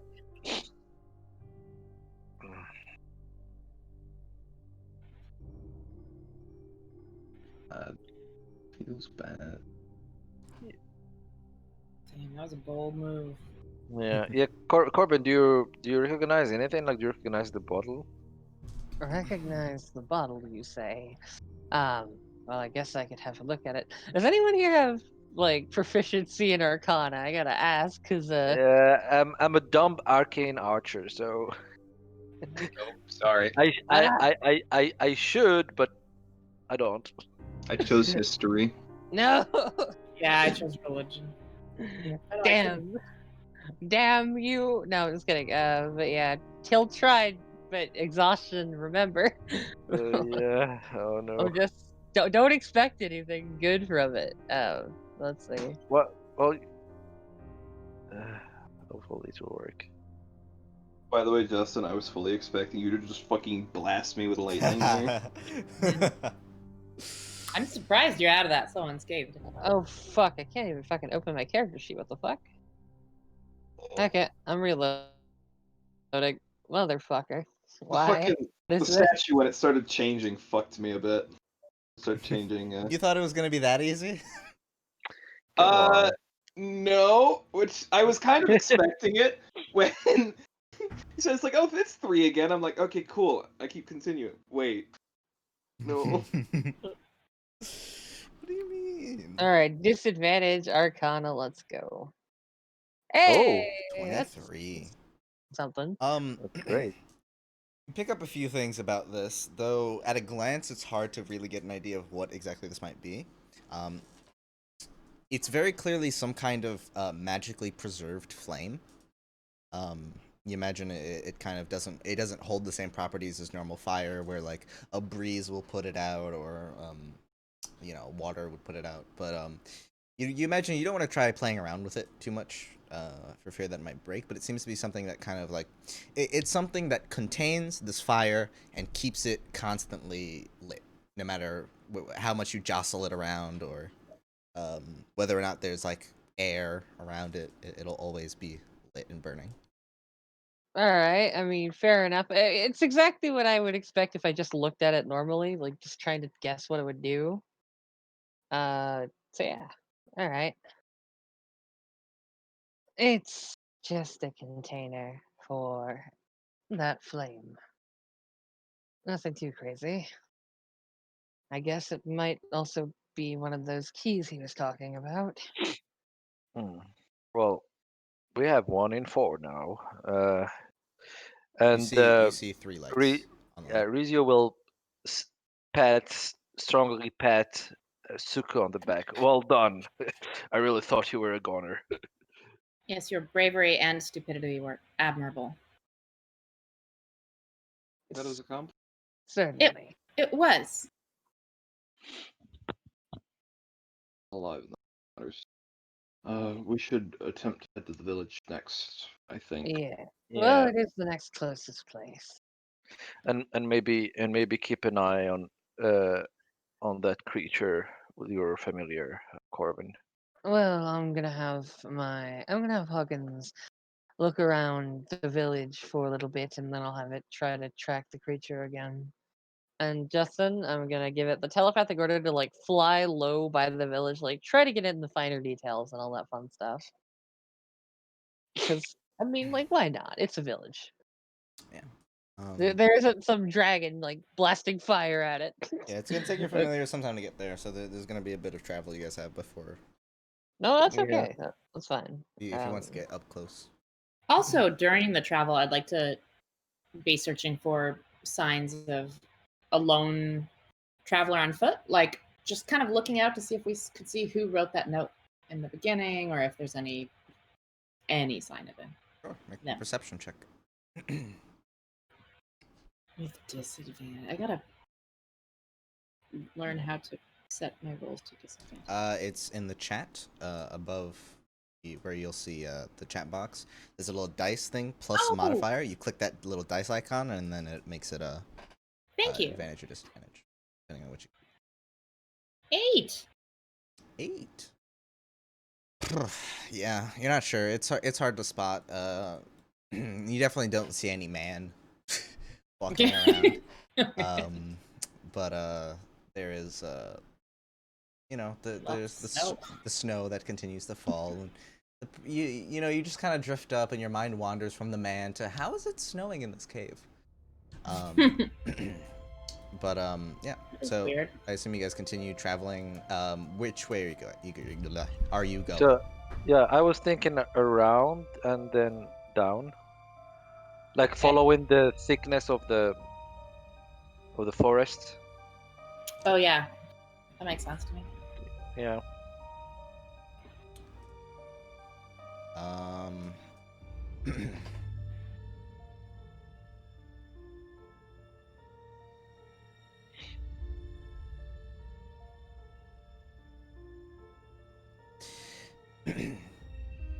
Alrighty. Go ahead and Tell me when Huggins is on the job, Justin. I gotta know. Ready. About 10 minutes later, you guys start to get to the edge of the burnt forest around the statue, and begin making your way closer to the more alive trees, as well as some of the. You see a handful of those small glowing plants, sort of in small clusters around near some of the trees. No sign of the creature that had been chasing you before. And go ahead and make me. Actually, no. Huggins does make his way to the village, finally coming along. You'll see, looking through him briefly, you see nothing very distinct at all about the buildings in the village. Many of them just simple houses, sort of hay-thatched roofs, wood. The most notable thing there, though, is a larger longhouse that sits kind of at the back of the village. Yeah, it looks much bigger than the others around there.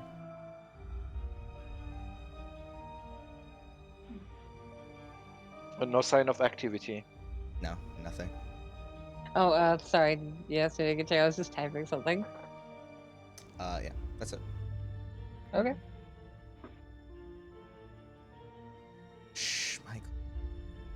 I just read your chat message.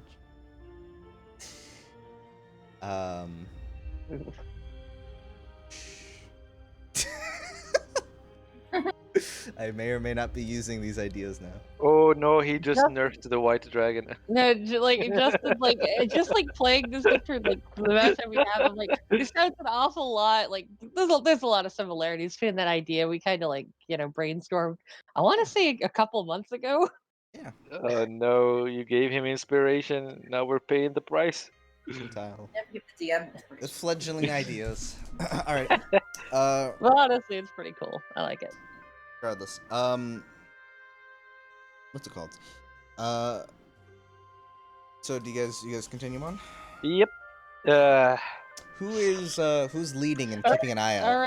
All right, Justin. Huggins is like, after searching through the town and not really, finding anything useful, he's gonna, start patrolling around, trying to keep track of Mr. Big Crocodile. Sure. Oh no. Have him make me a perception check. All right. I also apologize that I keep asking questions about the fucking light, but it's kind of my character. So, It's cool. can we only see because it's dark vision, or is there like those little blue lights we see on the map? Are there little areas of light, or is it? Can we only see because we can see dark? It's kind of like a full moon illuminated nightscape. So you can see, but it is like it's not great visibility. And there's no light source. And there's no like light source. Things get much clearer as you get by, like, let's say the dragon statue or one of the plants. But yeah. Okay. Also, Huggins' eyes, how like I said, that advantage is coming in clutch. Huggins 22. MVP. Huggins flies around for a bit, keeping an eye on certain things. He appears to not be able to find where the creature is quite yet, until you see he kind of like stops, and he gives you a message that, like, just barely visible underneath a mound of snow, somewhere around here. Creature is. I'm gonna tell everyone about that. I'm just gonna like communicate. I'm just like, The creature appears to be just sat there waiting. Yeah. it is hiding under the snow over there. Yeah, let's stick to the edge of the mountain. Yeah, I don't want to do any more dex checks by this guy. You guys continue on? Yeah. I'm just saying, if like we had to fight that thing, we'd all fucking die. No, we will get completely obliterated. we can't fight that. Yeah, we it's too scary. Alrighty. About another 20 minutes later. By this time, you guys have been in the cold for about an hour. Things start to set in. Coming across the some of the small, more diminutive shacks and buildings at the edge of this village set within this massive or like cavernous space. And as it does, those of you who aren't really necessarily properly acclimated to this kind of weather start to feel the chill set in a little deeper. I'm gonna need con saving throws from everybody except for Suka. Motherfucker. Okay. When making a character, I really did want to metagame and ask you what the weather was going to be like. I didn't. I should have mean, made it Goliath. To be honest, I just picked this You don't have race because disadvantage it's on Japanese. Oh, What's the race? You're fine. It's one of the races of Ama and the Sanjin. Oh yeah. I Sanjin- remember that Sanjin one. humans. Yeah, they're based on Japanese stuff, right? Yeah. Which, Mhm. by the way, I know the name isn't necessarily correct. Don't swear to God, if somebody with actual Japanese knowledge. Well, murders me yeah, on it means like can't the three people, like number 3. So No, San. Which God, Nissan? don't. I'm not gonna get into the Japanese all right, of it. Yeah, no, no worries. Let's not. um, No, we're not. We're not. Yeah, I'm not gonna that weeb out big on of you guys right weebs. now. Fuck it. All right, Ricio, Thea, and Corbin, you all fail Mark 1 level of exhaustion, please. Ah. Well, So we're both at 2. yep. Yeah, Michael. Oh, fuck. What does 2? Speed halved. Yeah, speed halved. We Oh, are And fucked. disadvantage on ability checks.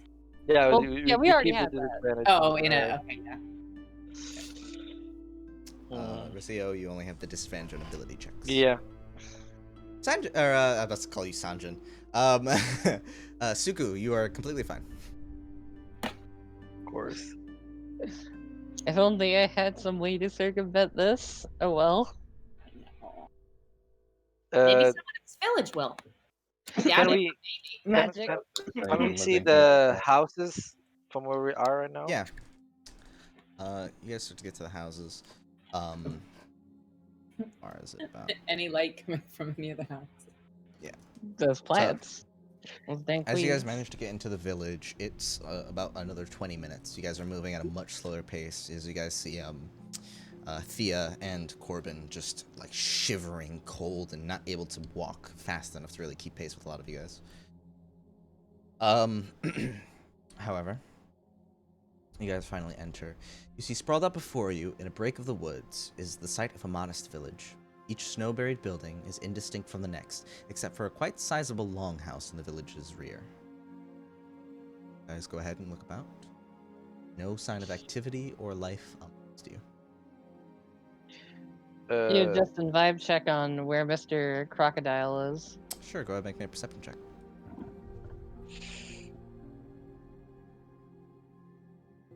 Yeah, let me pull up Huggins. Huggins, Build-A-Bear extraordinaire.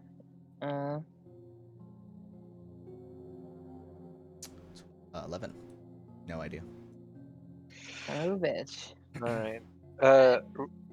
I look through like a window, see what like, through like a Sure, yeah. You go ahead and you smaller house. Yeah. You go ahead and you put your hand on one of the sort of like this set of like wooden doors that sit on a window frame, and you pull them open.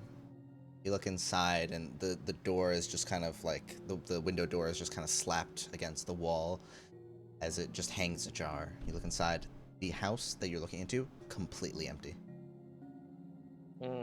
Does it give any sense of warmth inside, or is it Probably warmer than walking around in the forest, but not by much. maybe we should take shelter for a while. I don't think that this beast will find us if we're silent enough. Especially for you, Thea and Corbin, you don't really look good. I'm fine, I say through shattering teeth. Yeah, this is a bad Should we spot. search these buildings real quick to see if we find any life or sign of people? Yeah, maybe. Why would there be a more- town down here? I would say our best bet is probably the longhouse. Well, it's more. Yeah, well, we need to make sure that it's safe before we hunker and rest. Yeah, I want to pop my head in a couple doors before. You pop your head in and you get decapitated by a random person. The bear is there waiting for you. Here. That's the nest, actually. Yeah. Yeah. You pop your head in a number of doors. Every single house you look into is entirely empty. Is there as if personal each items? Nope. Sorry. Completely blank, bare of No. anything inside. Okay, no Almost as furniture. if these buildings have been placed by some kind of like almost like a set of a dollhouse. It's just completely devoid of any semblance like- of life. Even the big one. Do you guys go to the big one? Yeah. I think after we've checked the others. Yeah. Looking through the window, like try to be discreet. Give me but a moment, please, if you please. Moths to a flame. Oh no, there's a map. Oh yeah, that's not a good thing at all. What do you mean? For combat. Justin, you're not trustworthy in What do any you capacity. mean? I am very trustworthy. You guys are just mean. Don't worry, guys. I have enough points for another blind raid. Yeah. Okay. Every time he redeems a blind rage, the Bay here will come out of nowhere and blast her ass. What the fuck? So our dark vision is activated. Yeah. Oh God, it's not loading. Please work. Need to light a torch. Because I normally have 60 feet dark vision. Oh fuck. This I is can't- that's just the border of the map. Okay. Okay, now it's loaded. Nothing else pertinent to the map is past that point. But Alright. the All rest right, of the Justin, village I is do the big brain thing and I light a torch. both Suku and Corbin light torches. Oh, you do that? Okay. Give me a moment. I may be adapted to the cold, but I cannot see for shit.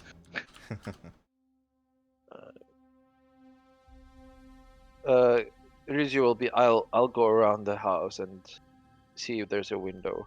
We should not split up. Can somebody light one of these braziers here? It's freezing. Let's not Yeah. draw attention to ourselves. It is. It's like just telling the monster that we're here. Just go inside. But it's cool. Guys, I see a ladder here. I'm gonna let everyone else go ahead. I want to check out the ladder. Yeah. This way, You then. guys see a very large ladder propped up against the wall that leads up to the roof. Well, Hmm. being high is generally better since we're checking things out, right? Okay. There's only a druidcraft to Should I- get us should I- high. Should I climb up and see if there's a window? Yeah. We don't see any window, right? Right? No. Okay. I'll try to climb it. To climb the ladder. Move to your left. Slide to the left. What happened? What? Look, move your camera to the right. You're on another map now. You're on the upper layer of the map. And now I'm confused. What? So there's like two maps adjacent to each other. Move your camera to the right. You should be able to see your character there. Oh yeah. Okay. Well, see, Alright, no, alright. like I said, my Okay, internet's now I been, get it. Now I get it. Okay. Yeah. my internet's been really dumb. By the way, this is why I love Foundry, because guess what, Orsen, you know how you can see everybody down? Yeah. Yeah, that's like consistent with where they actually are on the other map. It's so good. How did you do that? It's so good. I can tell you later, but it's so good. Oh yeah. Disconnected Alright. again. That's Disconnected cool. again. Fuck. Oh, it's cool because since it's streaming, I can actually see what he sees. Yeah, I should have known that before my one shot because I was in the same situation, but I was just fiddling and just creating new tokens and stuff.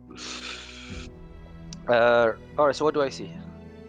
Go ahead and you climb up to the top of the thatched roof. You feel your feet pressing into the hay and latticed wood. You look up and around, and it's not really much you can see up here, save for a break in the roof.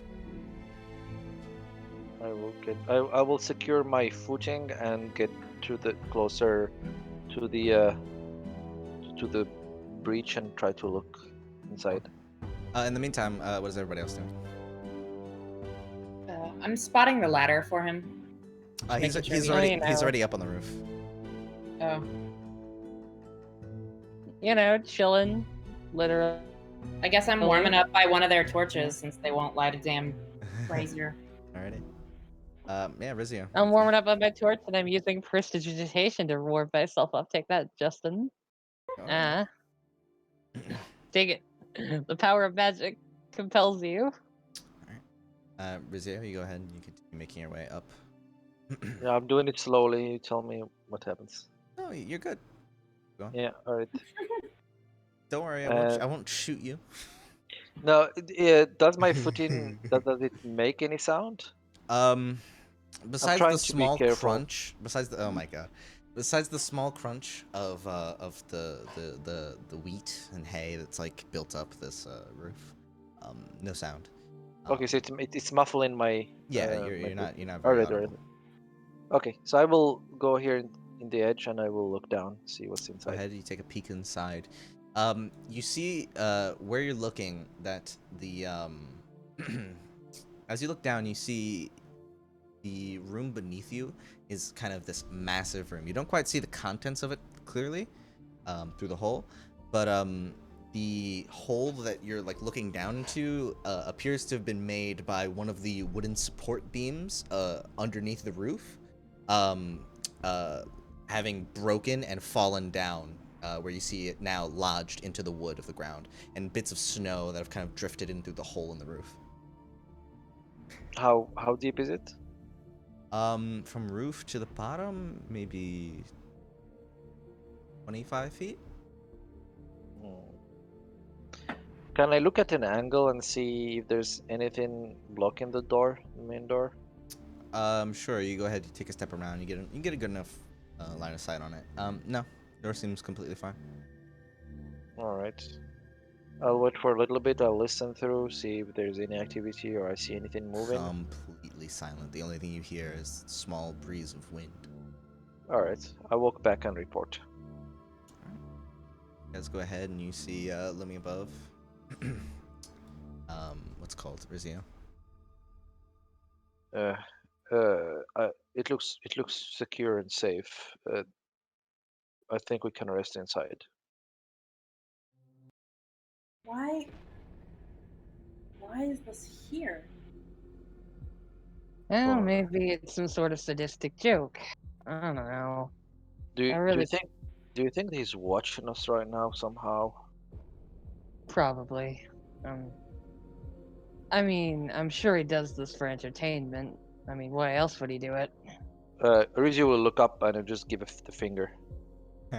You go ahead and you look up to the observatory. Yeah, you go ahead. You stick your middle finger out. After a brief delay, you hear the same screech you heard earlier as his voice rings out. That's not very nice. Ah, Oh, I knew it. sure. Ugh. No one gives a shit. Rizio will open his eyes and he will be, "Aren't we entertaining? Aren't you entertained?" Oh no. Hear no response. All right. You imagine he can't hear you. Okay. Microphone technology has not been invented quite yet. Oh man, I wanted to do like the gladiator scene. Yeah. Are you not entertained? Aren't you All right, we'll entertained? get Russell Brand in here at some point. All right. No, that's the Okay, wrong so one. I will open the door. Sure. Yeah, go ahead. You open the door. I'm pretty sure that there's nothing. Hey, the door's open. Oh, there's a carpet. You guys go ahead, and you see this longhouse expands out into a long room supported by several columns that sort of go up and meld with the wooden support beams that hold up the roof itself.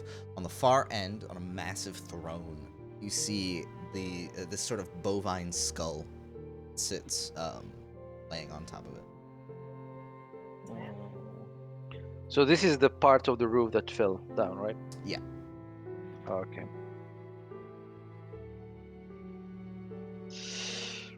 I'm staring at the skull, but I'm not touching it. I just want to make that clear. But I'm trying to investigate it with my eyeball. Investigation, you say? Oh, yeah, I guess I should. Yeah. So are there doors here? Yeah. You see two doors to the left and right of the throne room. Along the walls and some of the columns, empty horn sconces that might once upon a time have held flame. There are two fire pits along the middle side of the, on either side of the throne room, and several animal heads that sit adorning the tops of some of the walls. Does anyone want to help me look around this place? I guess Kroll was lying about the barbarians, but I see that he already took care of them. Oh. You think these were the barbarians he was talking about? Well, this place looks pretty barbaric. Close.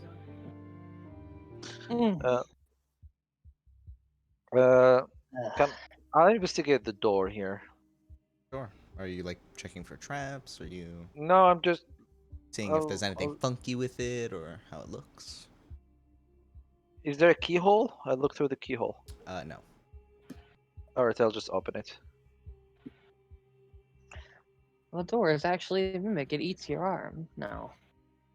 Yeah, it seems like something I do. Rizio is a brave boy. Yes, very brave. What's that? The famous brave boy last words. Is Oh. it bravery or stupidity? A little bit of column A, a little bit of column B. No. Seems to be our groups. Do I see what I see? Yeah. You see what seems to be a sizable armory.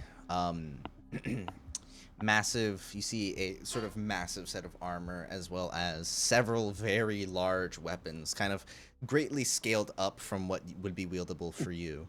And on the floor, the pelt of some kind of like predatory feline just laid out as a bit of a morbid decoration. Rizio I will guess for take this the culture, pelt. it'll be fine. I'll take the pelt and bring it out. Guys, I think I've found something warm that can help us warm up. Oh, there's another door. Did you just So kill that?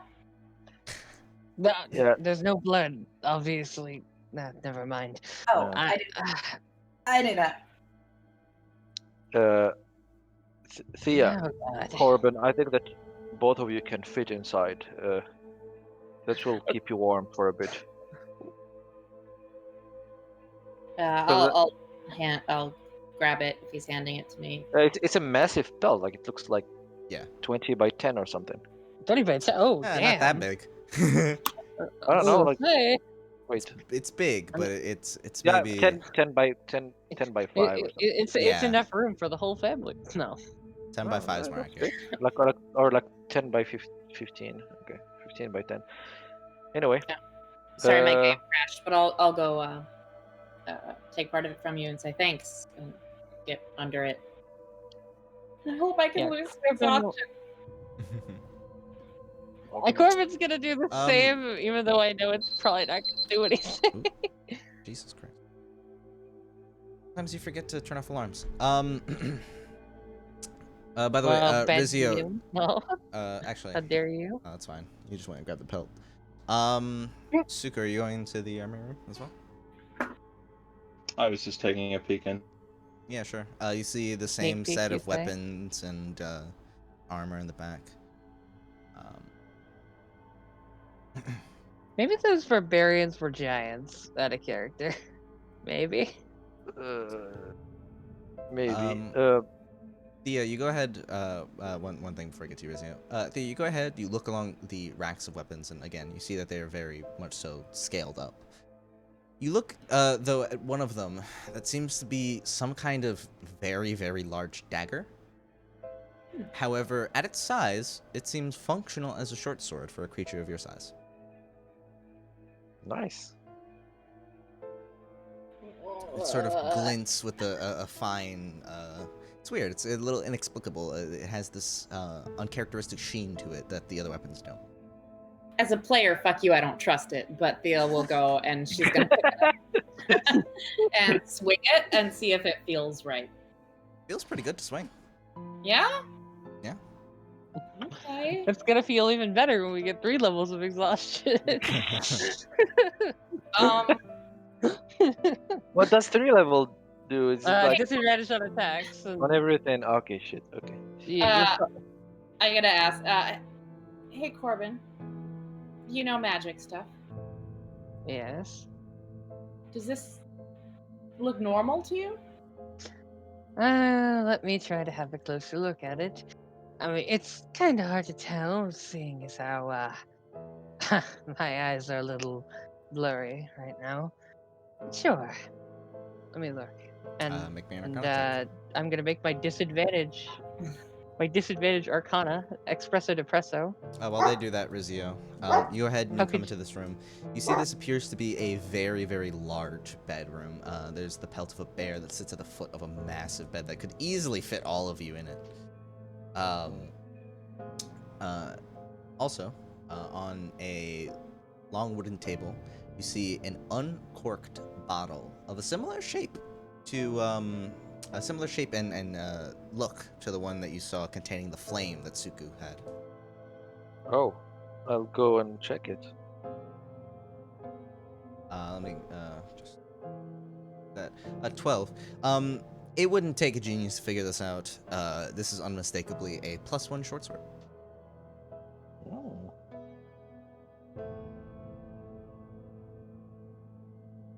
Well, then I convey you the knowledge. I'm like, yes, it's got a minor incantation. Nothing special, just a little sharper and can pierce through most things.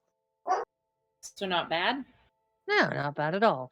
Not that it'll help us kill that giant thing chasing us, but yes, it's pretty good, I would say. Never hurts to have extra weapons. No, never hurts.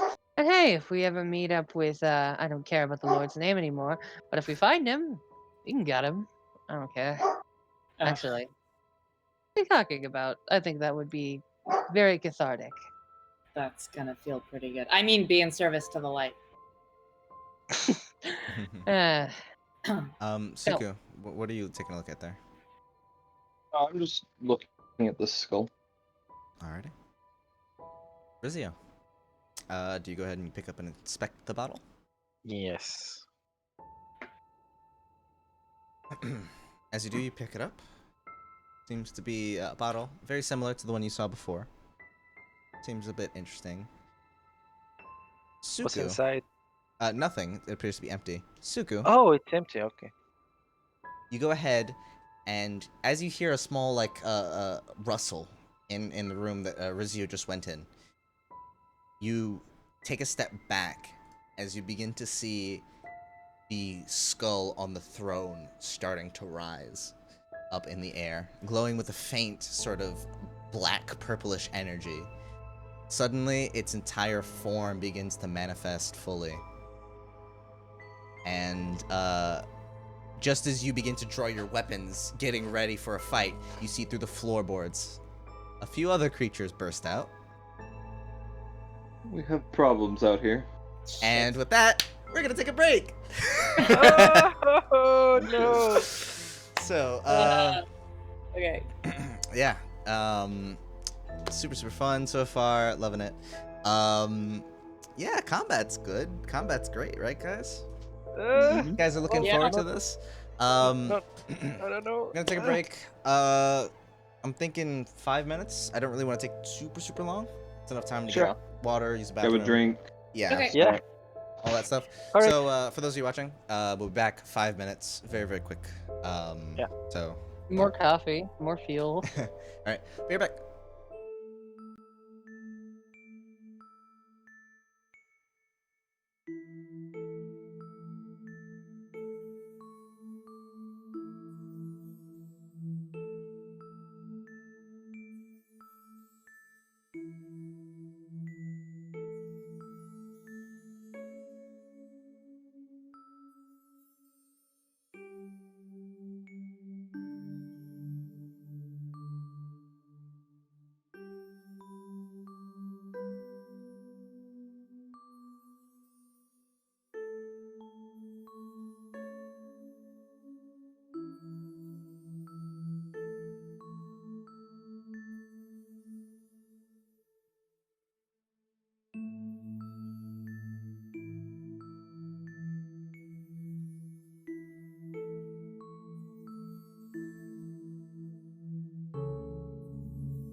Wait, what race are you playing? Shit. I'm playing the Emerald Half Elf from the race guide. Alright, cool.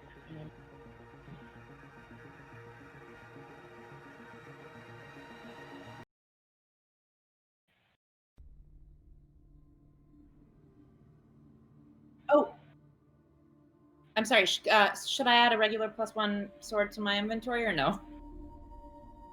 Okay, thanks. Also,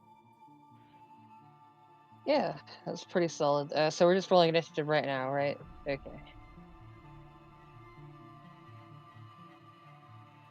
Goons, you say? All right.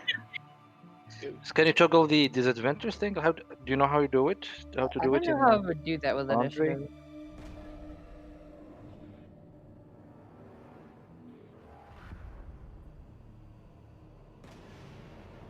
Like, yeah, I'll Okay.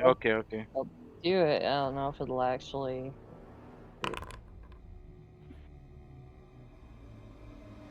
No, it doesn't apply it to the initiative when you set disadvantage on the thing. Yeah. Okay, let's see. Yeah, I'll roll it again. Fuck rip. How do you roll it again? Disadvantage. Yeah, how do I roll it again, Justin? What do I do? It's your dex mod, right? Is that initiative? Yeah, it's Dex. I see initiative, but I actually can't click the name or anything like that.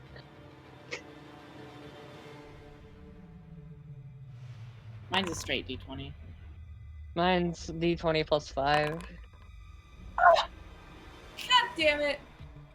I had a I love 20. how it did there not was take you long to disadvantage, put so now I have the combat All right. enhancement. So.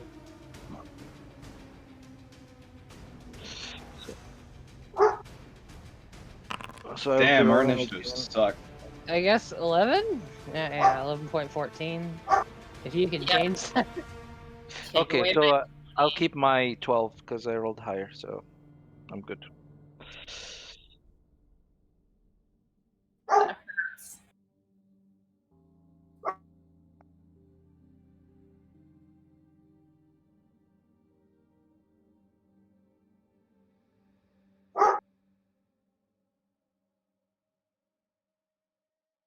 Yep. You're muted on stream, according to Oh, I am. some idiot All right. called Bluish Leaf. There we I go. don't know. Thank you. That's Killian. Thank you, Lillian. You are so very kind. Alrighty. First up, Corbin. As you go ahead and have this conversation with Thea, you're, thinking, oh, that's a nice find. Looking at the +1 short sword as you hand it back to her. Suddenly, you turn around and you hear the sound of something bursting through wood. You look back and you see this sort of ghoulish, like humanoid, wearing these tattered sort of peasant's clothes, hair white as snow that just begins, like, with the sort of dislocated slack jaw, begin sort of lurching over to you. As it rushes, it holds its arm out, and it's going to go ahead and touch you with its claws. So that is, to start, 9 and an 8 to hit.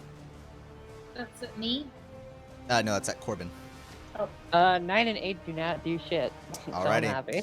As it goes ahead and it lurches forward, it lashes out twice. You manage to pull your head aside for both of them as it swipes past the air. Luckily, you're untouched, and that is this creature's turn. Next up, Sugu, you look to your right as you see a creature similar to the one that's bursting out and swinging out towards Corbin begin moving its way towards you. However, this one seems different. You look at its body, and covered in several areas, these kind of greenish large bulbs of pus that are just set, maybe about like a foot each, that just kind of cover different spots of its body. This sort of bloated zombie begins rushing up towards you. And it is going to go ahead, double check the movement on this guy. Yep. It's going to go ahead and move straight towards you. Wanting to go ahead and slap you twice. First up, an 11, and then a 16 to hit.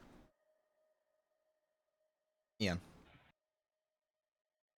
You might be muted. An 11 and a 16. Mm-hmm. 16. 16. Alrighty. You managed to dodge the first strike, but given the large skeletal minotaur that now stands above you, looming on the throne, you're a little distracted, and the second strike manages to cleave up towards across your chest. This small bit of blood as you feel pain rush through. You will take not too bad damage, 4 slashing. That's a lot more health than you should have lost.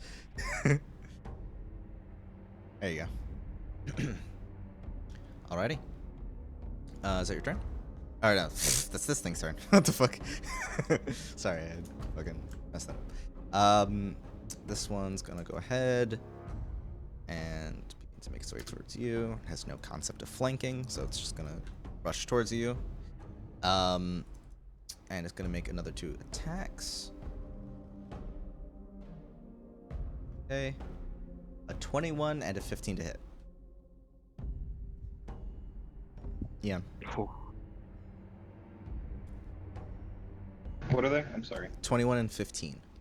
21. Alrighty. 7 slashing. Still dealing with the pain that surged through you with the other claw. The second one slams into you, and you managed to dodge the second attack, but the first one is hurting you pretty bad. But now it is your turn. You are surrounded by 3 enemies. Yeah, it's fun for me. Alrighty. I will pull out my war fans. Alrighty. Go ahead and pull them both out.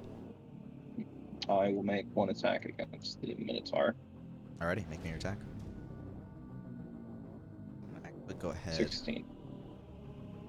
16. I'm gonna go ahead and make the health bars constant for the stream. We don't do this, but the stream can't mouse over them. Oh, actually, I don't need to do that because the health bar's in the combat tracker. 16 to hit the Minotaur? Yes, that'll hit. Alright, 4, 7 damage. How about that? Ooh, rolled max. 7 nice. damage. Okay. Go ahead. You manage to, with your first fan, slide across. You sever a couple of ribs in your strike, but this thing still looks pretty fucking strong as it stands over you. First time. Bonus action, unarmed strike. Alright. Or martial arts, as I'm calling it. We'll make an attack. It's annoying. Okay. 10. 10. This time around, you go ahead and you do manage to connect your fist to the bone, but you kind of hit right in the middle of the rib cage, and your fist's not strong enough to crack through that thing. It's Okay. not affected by the strike. Then I will just agile parry since I made an unarmed attack, Mhm. which just increases my AC by 2 Alrighty. until the start of my next turn. Is that your turn? Mhm. Alrighty. Rizio, you go ahead and you hear the sounds of wood splintering in the other room, and you know something is not right. What's going on in there? And I will move here. As you step out, you see 2 withered, gaunt figures slashing out towards Suku, as well as this large skeletal minotaur that now stands holding an axe. Yeah, probably not the most welcoming thing. Definitely not.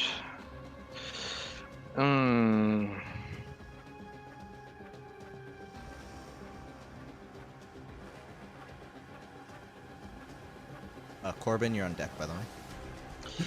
I will knock an arrow and I will attack one of these skeletons. I'll attack this guy here. Alright, you go ahead and shoot for one of the zombies. Yeah, one of the zombies. How do I select him? Like this. All right. Oh.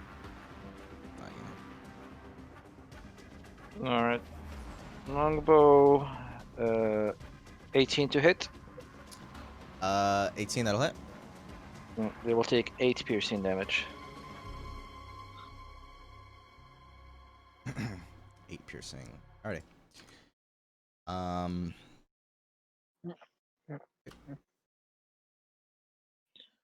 All right.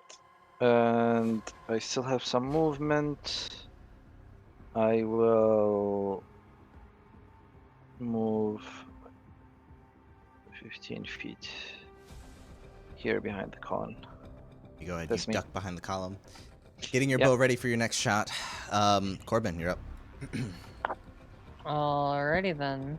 Now, Justin, I do the big brain play. Mhm. I close the fucking door, All right. and then I cast mage armor, All right. and then I pass the turn because I mean, yeah, the good shit. Alrighty. Seeing this creature looking out towards you, you just say, nope! Slam the door in front of you, and immediately Yeah. pat yourself to give yourself a little bit of added protection.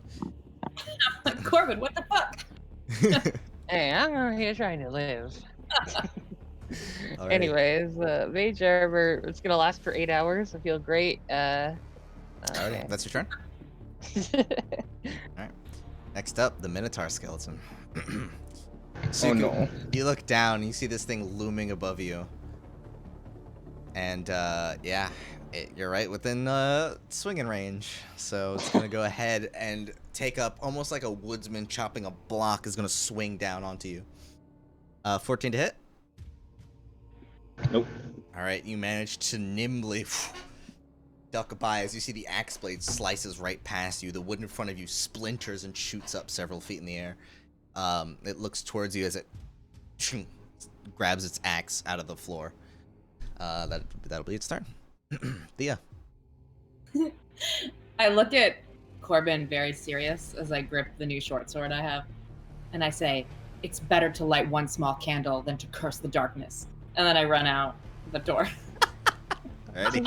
I'm gonna tilt his head and say, "Are you all right?" And I run out the door, and then I'm going to slash at that undead. All right, go for it. Make me your attack. And I'm sorry, I don't always go for max damage, but it makes sense because I was holding the short sword, so I attack with the found longhouse short sword. All right. Oh, Found 7. longhouse short sword. see my life, bitch. Oh my god. 9. Oh, What? You go ahead, and as you open the door, you get ready to swing in a particular direction, but as you push through, you notice it's a little like a 1 or 2 feet off from where you were initially thinking it was going to be, and you swing down with full force, and yeah, it's a wide swing. You don't hit it. All I know is that their fucking armor class is higher than 10, which wouldn't be so bad if it wasn't exhausted. God, no way. Was it with disadvantage or? No, Oh, it shouldn't be. No, it's not with disadvantage. Oh, I'm I'm just- sorry. I did just roll with disadvantage. It's not supposed to be, but you did roll 2 2s, so I don't think it matters. Yeah. Okay, yeah, they're- okay, good point. Thank you. Like both of those rolls are shit. Oh Thank you. god. I knew how to work this more. Alrighty, Thea, is that your turn? Yeah. Alright. I am Next up depressed. is the zombie you just swung at. It looks down to the ground where you've let a small indent into the floor, looks back up at you, and it swings twice. Alrighty. First an 8, and Bitch then a laugh, oh 14 to snap. hit. Nope, neither. Alrighty. It goes ahead and first attack completely whiffs. Second attack, you just do a little hop backwards, and the claws rake across your metallic armor. We're just stumbling together in the corner. Yep. It's an interesting dance you guys have together. Next up is this zombie, which will go ahead. Yeah, you shot it. It's gonna go ahead and start rushing out towards you. Suki, you get an opportunity attack.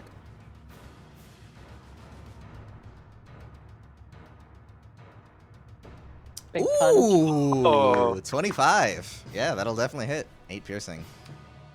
Ow, ow, ow, ow, ow. You go ahead and you slash into this thing. You manage, as you do, you cut out one of the vertebrae that just goes flying along the floor. The zombie just continues running. Yeah. However, ignoring you, it's going to go ahead and continue its attack towards Corbin. A 10 and a 16 to hit. Against Corbin? What? No, sorry, Rizio. Oh my god, I'm getting the Rizio. names. All right. Okay. Jesus Christ. That The Give 10, Justin, like, yeah, the 10 misses, the 16 hits. All right, 9 slashing.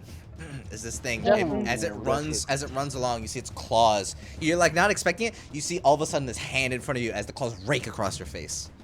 Yeah, that's. I'm hurt a lot. Justin secretly wanted it to be me who was being attacked. That's why Yeah, he I'll spawn 3 zombies in that room. Don't tempt me. I'll Um, punch your way, motherfucker. I just realized I blocked you in that room too. Sorry. Look, you are my meat shield. That's all that matters. Alrighty, that's the end of this creature's turn. Next up is the other one. This one, not gonna be so polite to you, Suku. It's gonna go ahead and make some attacks. First is a 6 to hit.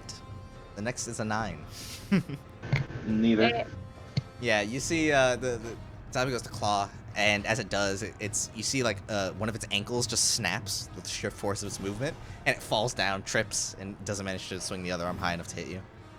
Suku, though, it is your turn. Rizio, you're on deck. Okay. Alrighty, I'm just going to attack the big ass bull again, I think. Alright.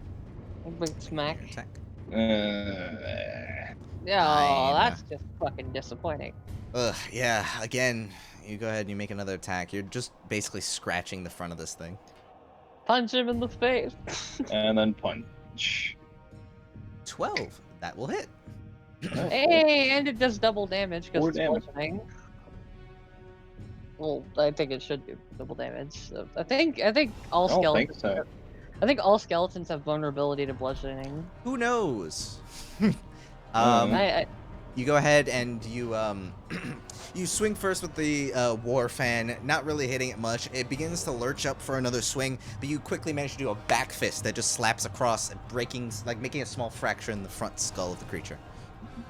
Is that your turn? And then just agile parry. That's Alright. my turn. Rizio, you're up. Alright. I will look at this skeleton and I will use my action to activate my necrotic shroud. Ready? So the skeleton needs to do a charisma saving throw of 10 plus 3, 13. He fails. He fails. He okay. rolled 6. Alright. So Charisma's not a strong suit. they are frightened Alrighty. of me till the end of my next turn. Alright? And then I will move away from it. 5, 15, and 15 here. Okay. Alright. It is going to make an opportunity attack against you as you move past its range. Yeah, they Disadvantage. have disadvantage. Yep, Yeah. disadvantage. 14 to hit. That's exactly my AC. Alrighty. 5 slashing, as even though it's Alright. frightened, it does manage, its long bony fingers just barely manage to scratch across your back as you run away. Okay. That will be me. 5. Alright. End Okay. turn. Corbin, you're up. Sorry, can I take it back? Can I do something? We already moved on to the next turn. Oh, I'm it's sorry, okay. buddy. Alright. It doesn't matter. Okay, go for it. Alright. Corbin, you're up. Alright, Justin, I cast Shatter, killing my companion. No. No. You're in cahoots with the Maister. Obviously. Anyways, you know, I'll cast Frostbite on the zombie, as bad of an idea as that is. Sure. The one that I can see, obvious. The one that's like fucking in the corner. Mhm. Please commit die. Con save for him. DC 13 con, yeah. Yeah, he fails. Hey, disadvantage on his next attack, by the way. Disadvantage on his next attack. Got it. And he takes 5 cold. Hey, That's a cool one. Alrighty. yeah, Frostbite's pretty Is that your fucking turn? sick. I will move a little bit closer, I guess, so I can get a better view of all the shit going on. End the turn. Alright. Corbin's like, what the fuck? Tsuku, while the zombie has not had much luck hitting you, this Minotaur is looking to do some not very nice things to your I wonder living if it's gonna try to status. gore him. 22 to hit. Oh, fuck. Mhm. Ow. That's pain. 18 a lot of slashing. What? Oh, that's spicy. Like oh, it's all the health, right? All of it. Yeah, that's a lot of HP. Wait, was he gored or slashed with the axe? Yeah, Thea, you go ahead, you turn to see Suku. As Suku's like focusing on the zombie that's next to him, he doesn't see that behind him this Minotaur is slammed down with the axe, and as it does, it cleaves. The spout of blood splashes on the Minotaur's bones. Suku does his best to try to like block it with one of the fans, but a fan's not stopping a great axe. And he goes down. The Minotaur is then going to go ahead and move. Alrighty. On my face. Thea, you sure? Okay. Divine Spite? I don't know. First. God, this halved movement is really what's fucking me up right now. I know. I'll make it one round, right? Yeah, I'll make it one round. First,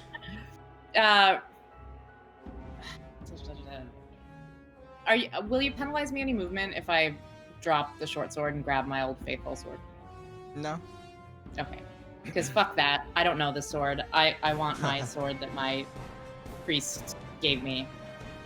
Or whoever would give you a sword at a temple. And attack this guy right here next to me with my longsword. You're like, wouldn't it be cool if it just turned into the sun sword from Curse of Strahd? No. Alright. 24 will definitely hit. All right. And then I have. Oh, I'm sorry. That was the wrong damage. No, you're fine. Oh no, I am doing it one-handed. I have my shield. Okay. And then that's a +2 to the damage from my dueling fighting style, which I couldn't figure out how to add to my So foundry. 8 total. Yes. So 8 total. And then, oops, he'll get an opportunity attack, but I'm going to use my movement to go by 15 feet. Alrighty. My measly little 15 feet. Alright. Yeah, you go ahead, you slash into the creature. Definitely a very devastating blow as the creature kind of like slams back against the wall. It's still up, but looking pretty hurt. Lose the wizard with a zombie. No. What's it called? Well, it's almost dead. So it's your Is it- turn. Take an opportunity. Oh yes, it will make its opportunity attack against you, which it has disadvantage on as per frostbite. Oh. As per frostbite, yeah. 17 to hit. Oh, excellent. No, just doesn't. Alrighty. Thank you, Frostbite. Alright. Once again, another slash across the middle of your armor. You're perfectly fine. However, well, if you're gonna run over there, it's gonna run over here. Ah, motherfucker.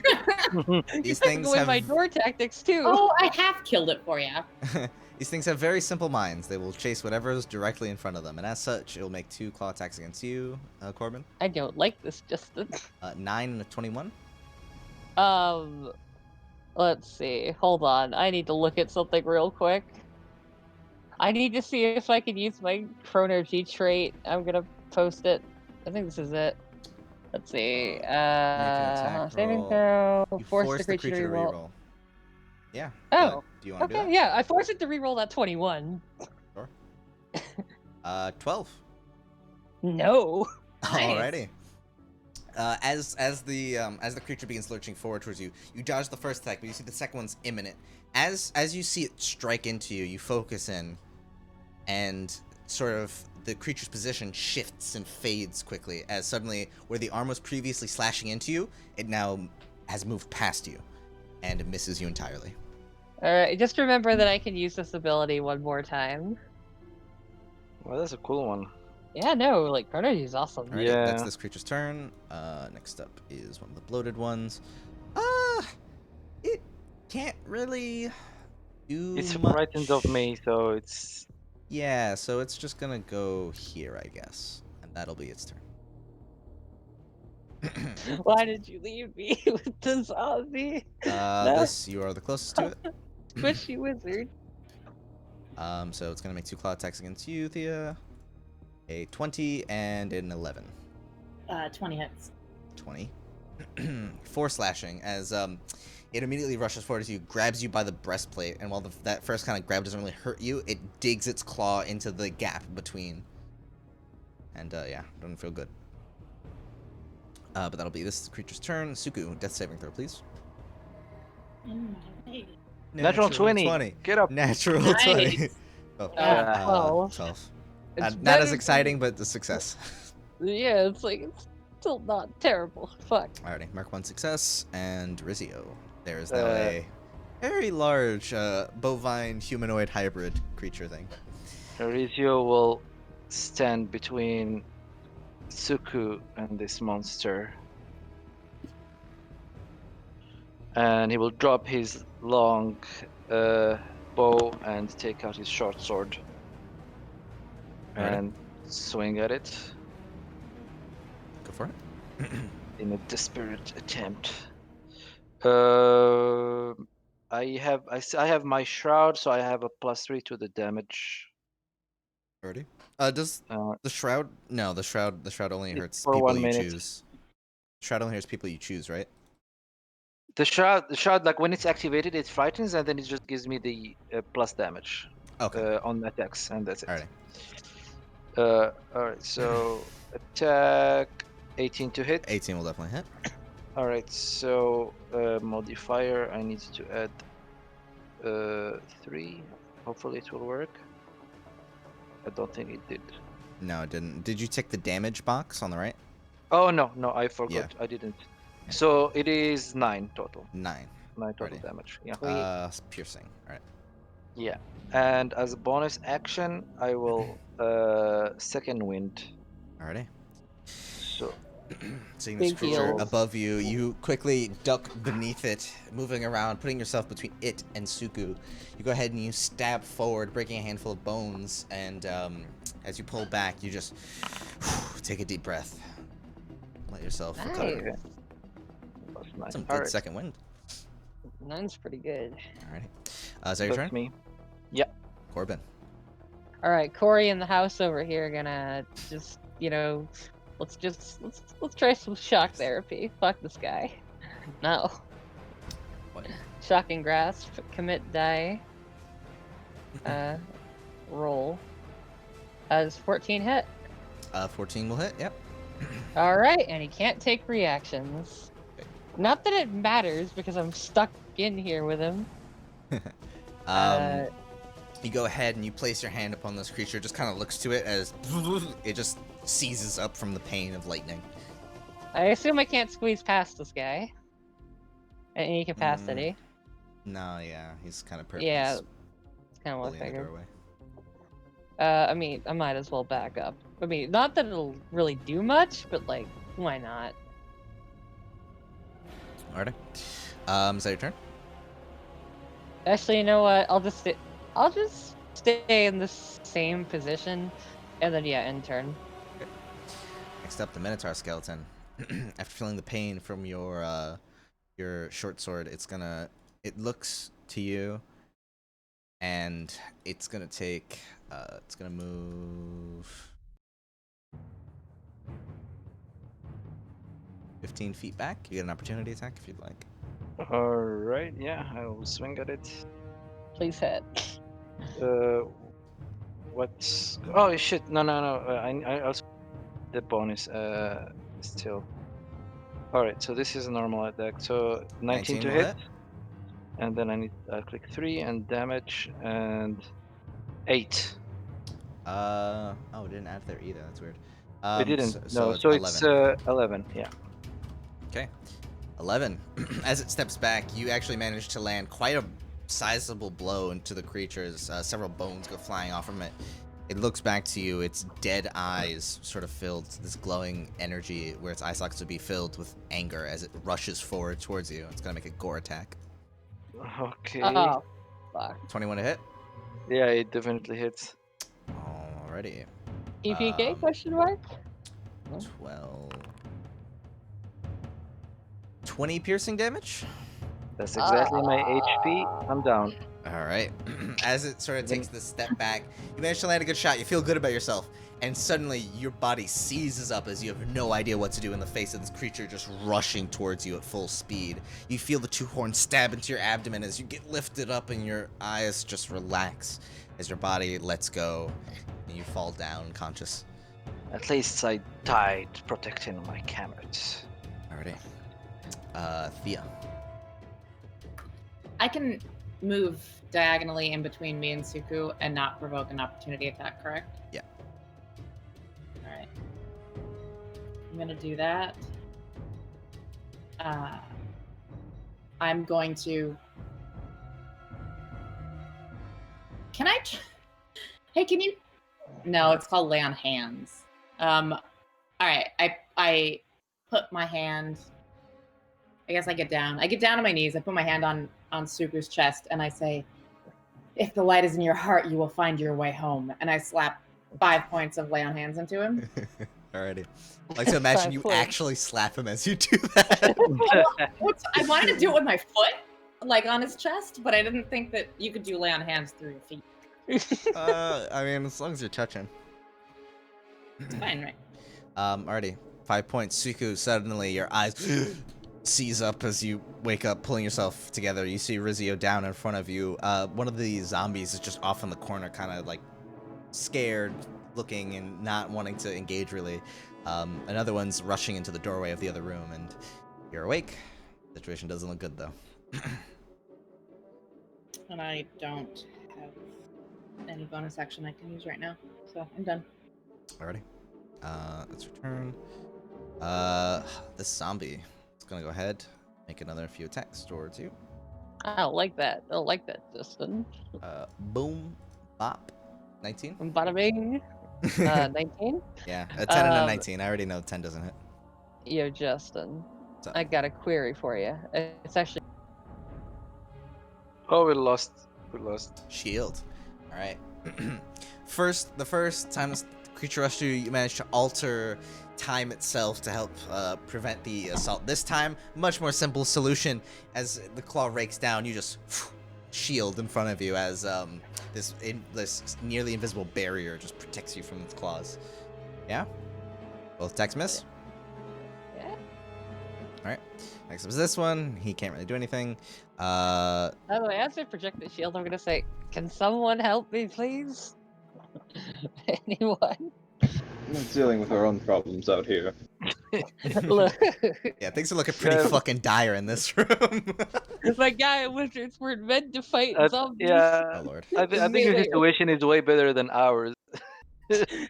I got 17 max HP. Yeah, actually, this guy is not frightened anymore. He could have acted. Is he not? Does it drop when you Is it? It says till the end of my next turn. So frightened? I don't Oh, know. it was I was under the impression it was frightened for the entire minute.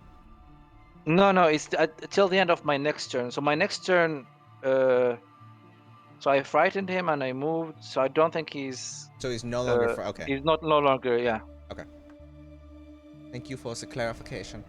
Alrighty, so if he isn't frightened, he's gonna do a lot more than just sit in the corner like a little punk bitch. Gonna go ahead, rush straight for Suku. Two attacks. A 19 and a 12. 19. You lucky fuck, 3 damage. You lucky piece of shit.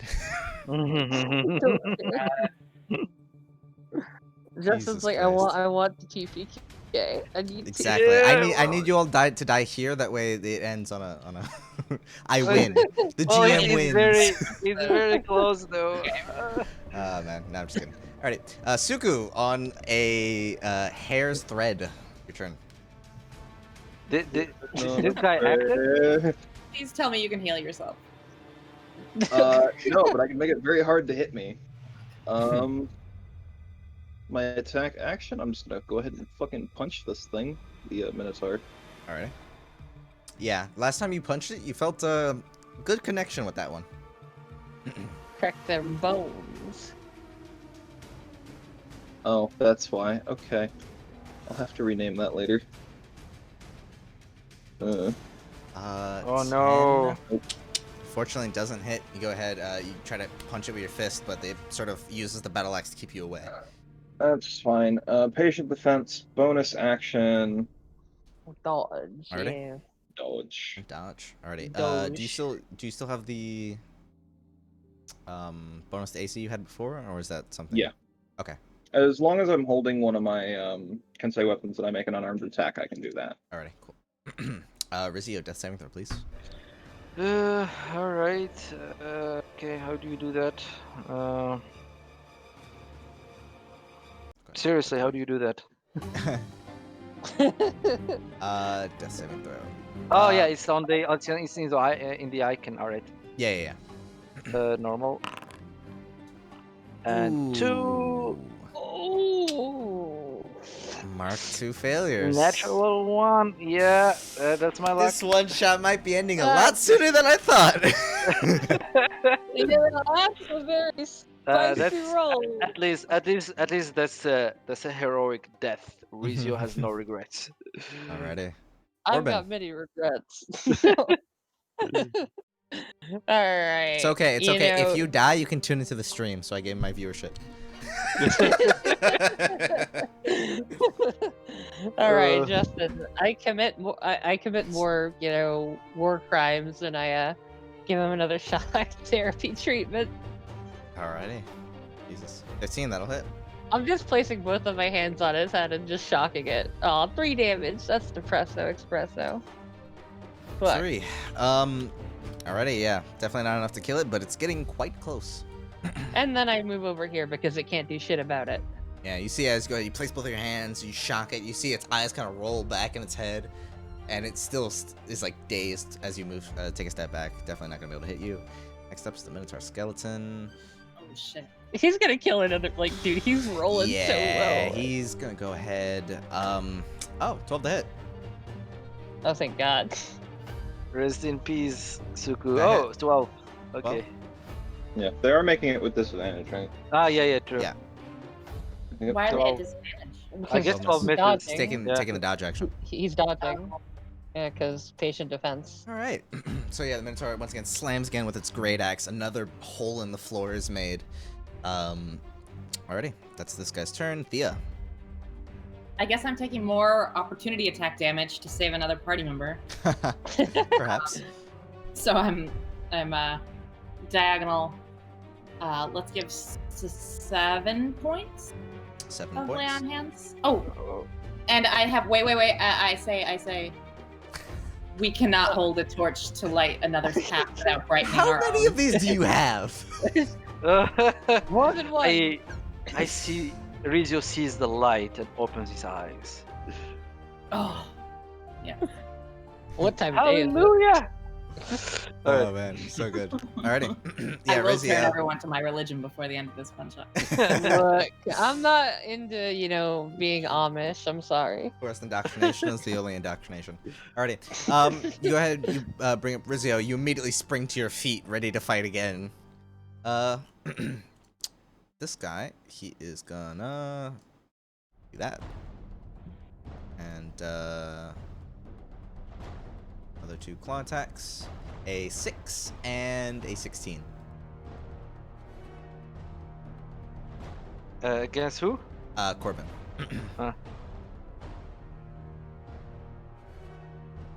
Michael. Wait, what? 6 and a 16 to hit you.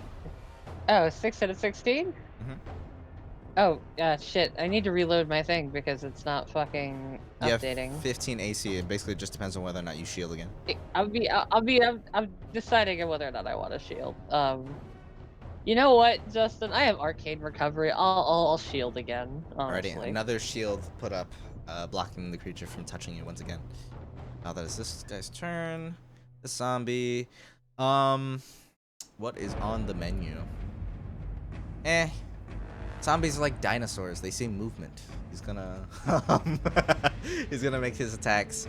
He'll make them against Thea. She was running around. 2 12s. Nope. Alrighty. Misses. This guy's turn. It's gonna rush ahead to the closest position immediately. Another 2 attacks. 8 and a 17. Nope. All right, yeah. You managing to fully defend against all of the Suku. You're up, Rizio. On deck. So far, you guys are still managing to stick in here. Ian. It's nerve-wracking. Punching the Minotaur. It's punch time. Punch, punch. Your attacks. 17 will hit. I should be adding my proficiency bonus, shouldn't it? Or my dex bonus? Adding, Yeah, true. Yeah, it is. It's doing at mod and proficiency. For damage. Yeah, For yeah. The damage you need to add your dexterity Yeah. modifier. Okay. What's your dex mod? 3. 3, so that's another 6 damage. And you hold on, you punch this thing 3 times, right? So that's a total of 18 extra damage, actually. I think I've only hit it twice, though. You've hit it 3 times Right. with a punch. So that's your dex mod 3 times that you missed. So it's 9. 3 times 3. Okay. 9, which times 2 is 18. So actually, this thing's looking pretty fucked up. Oh, I could. Why is it times 2? Sorry, I missed that. It is a skeleton. Bludgeoning Yeah. doubled. Ooh, yeah. Yeah. Okay. Well, Breaking here their goes. mortal bones. Here goes nothing, boys. Yay! Kill! Do, Kill! do, do your thing. Flurry of blows. Alrighty. You land 1 straight jab right across. You see the bones cracking. This thing, you see its essence starting to fade slowly. You make your next attack. 15 will hit. Or is that adding your dex mod? No, it is not. So that's 7. I just So doubled for 14. 14, yeah. Immediately, this thing shatters to your last and final punch. The great axe falls down to the ground, and all that's left is the skull in the pile of bones. Are the zombies still there? Zombies are still there, yeah. Alright, I guess I'm just gonna punch this one behind me. For my other. Make me an attack. For the love of God. 22 will hit. Big punch. Big punch. Oh, nice. 5. And then up my AC again. It's my turn. Rizio. All right. I will. Am I prone? No. Got it. Okay. So, can I take? I'll take my bow, my long bow, and I will. I will try to move away from all this stuff. I move away 30 feet. I'll risk the opportunity attack. I will go here. 22 to hit. It hits. Fuck. Please don't do 7. Please don't do 7. 8 slashing. Okay. Oh, No. I risked it. No. You jinxed it. Go That's back, motherfucker. All right. It's like a Monopoly. Oh Like a Monopoly. Like, nope. Go no. back. All right. Okay. I'm Back down. to start. Again. Back to sleep. Oh. actually. Oh, Go ahead and fall unconscious. As you try to rush past, you see the zombie just grabs you by the back of the head. Its claws rake into your skull, and you just once again pass out. All right. Okay. Oh, not fun. Not- Corbin. Still looking pretty healthy, all things considered.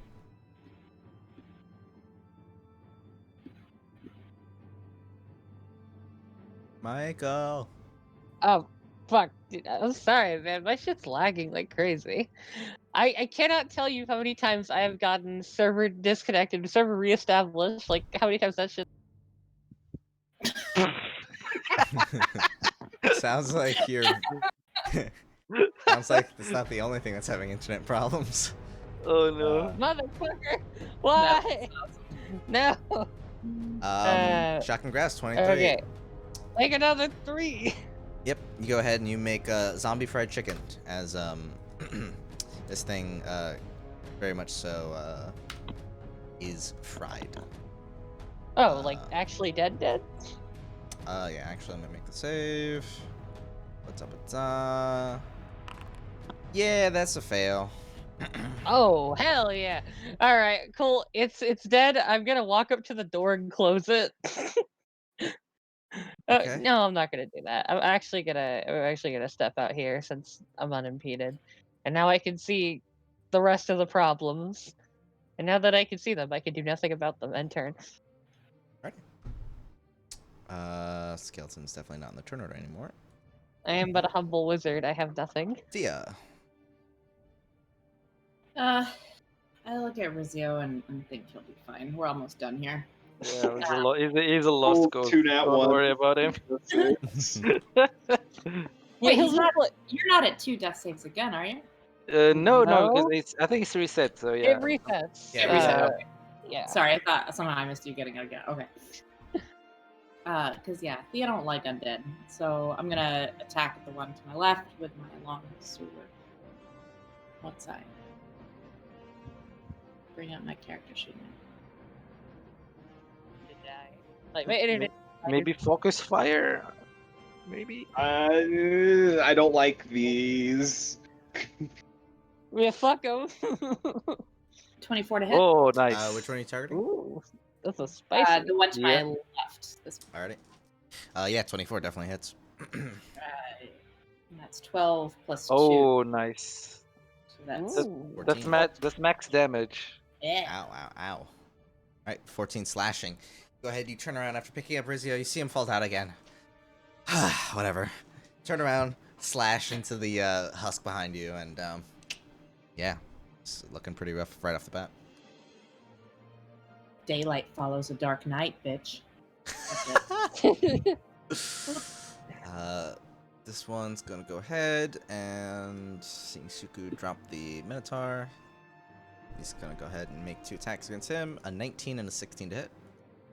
Oh, are you still you're not dodging because you've already blows. All right. 19. Ow. This thing literally cannot not put you down, so you go ahead and you fall unconscious. I was saying, if they start attacking like the unconscious bodies of our allies, that's when we're really fucked. Alrighty. So this one's turn. I'm gonna go ahead. Same shebang. 21 and a 10 to hit you. Yep. 21 hits. 5 slashing. Yeah, he goes ahead. Just these things are just swinging wildly. You see arcs of claws flailing about. Some of them hit you, some of them don't, but definitely don't feel good. That's this guy's turn. Suku, death saving throw, please.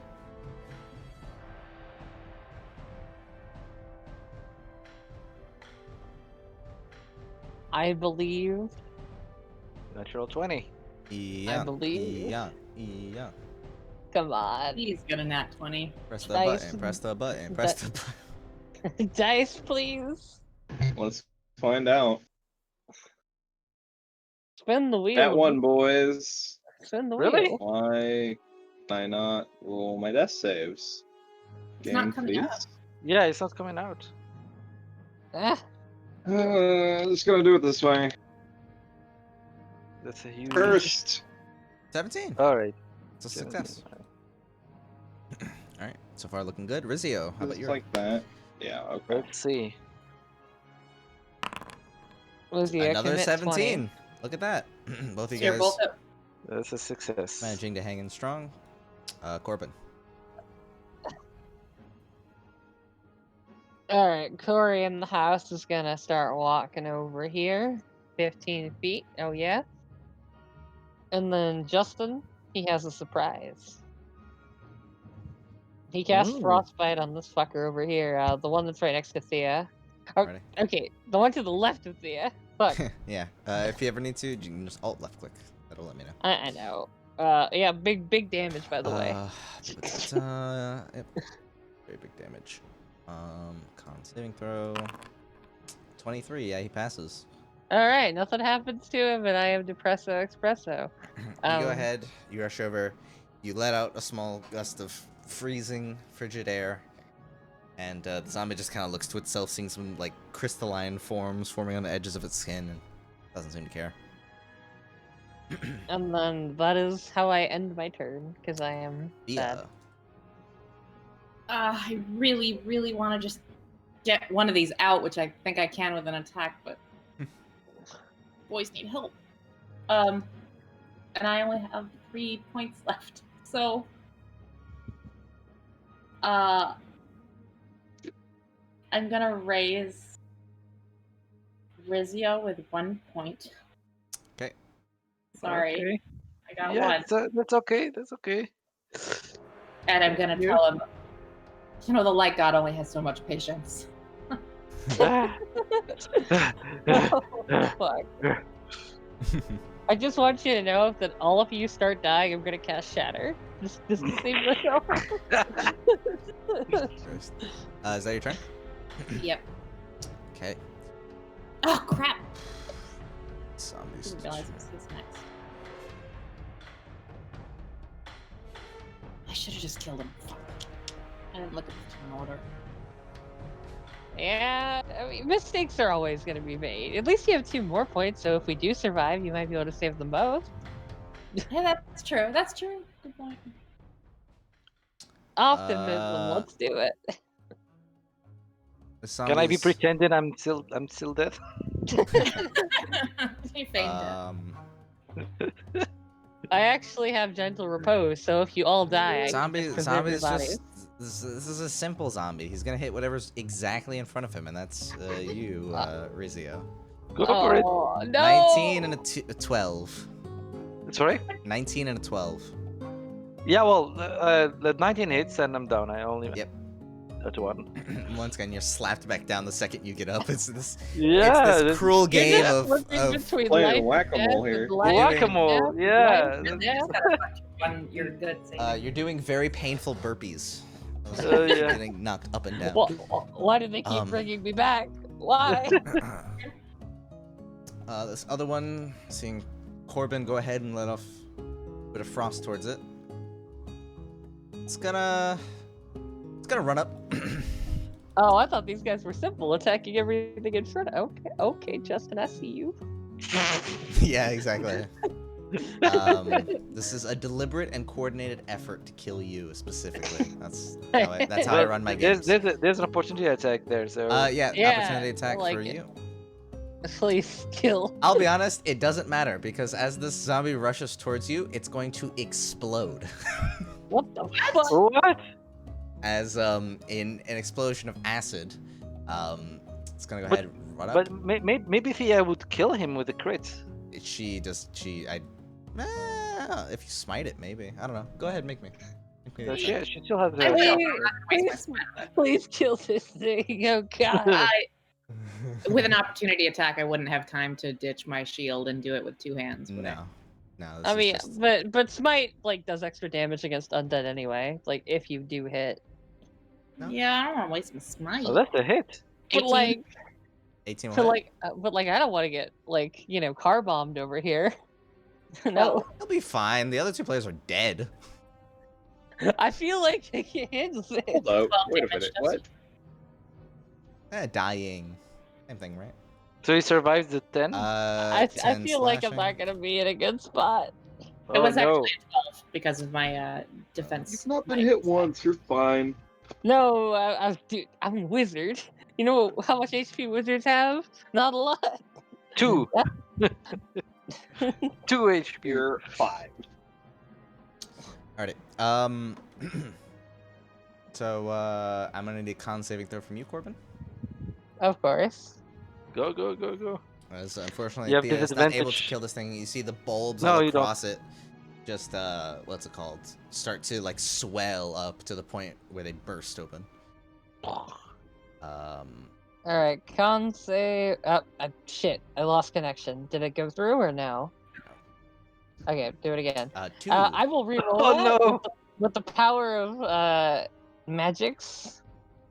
Okay. I think that affects saving throws, right? Yeah, it affects saving throws. The power of God and anime. No, you stop that now. 17. That's a success.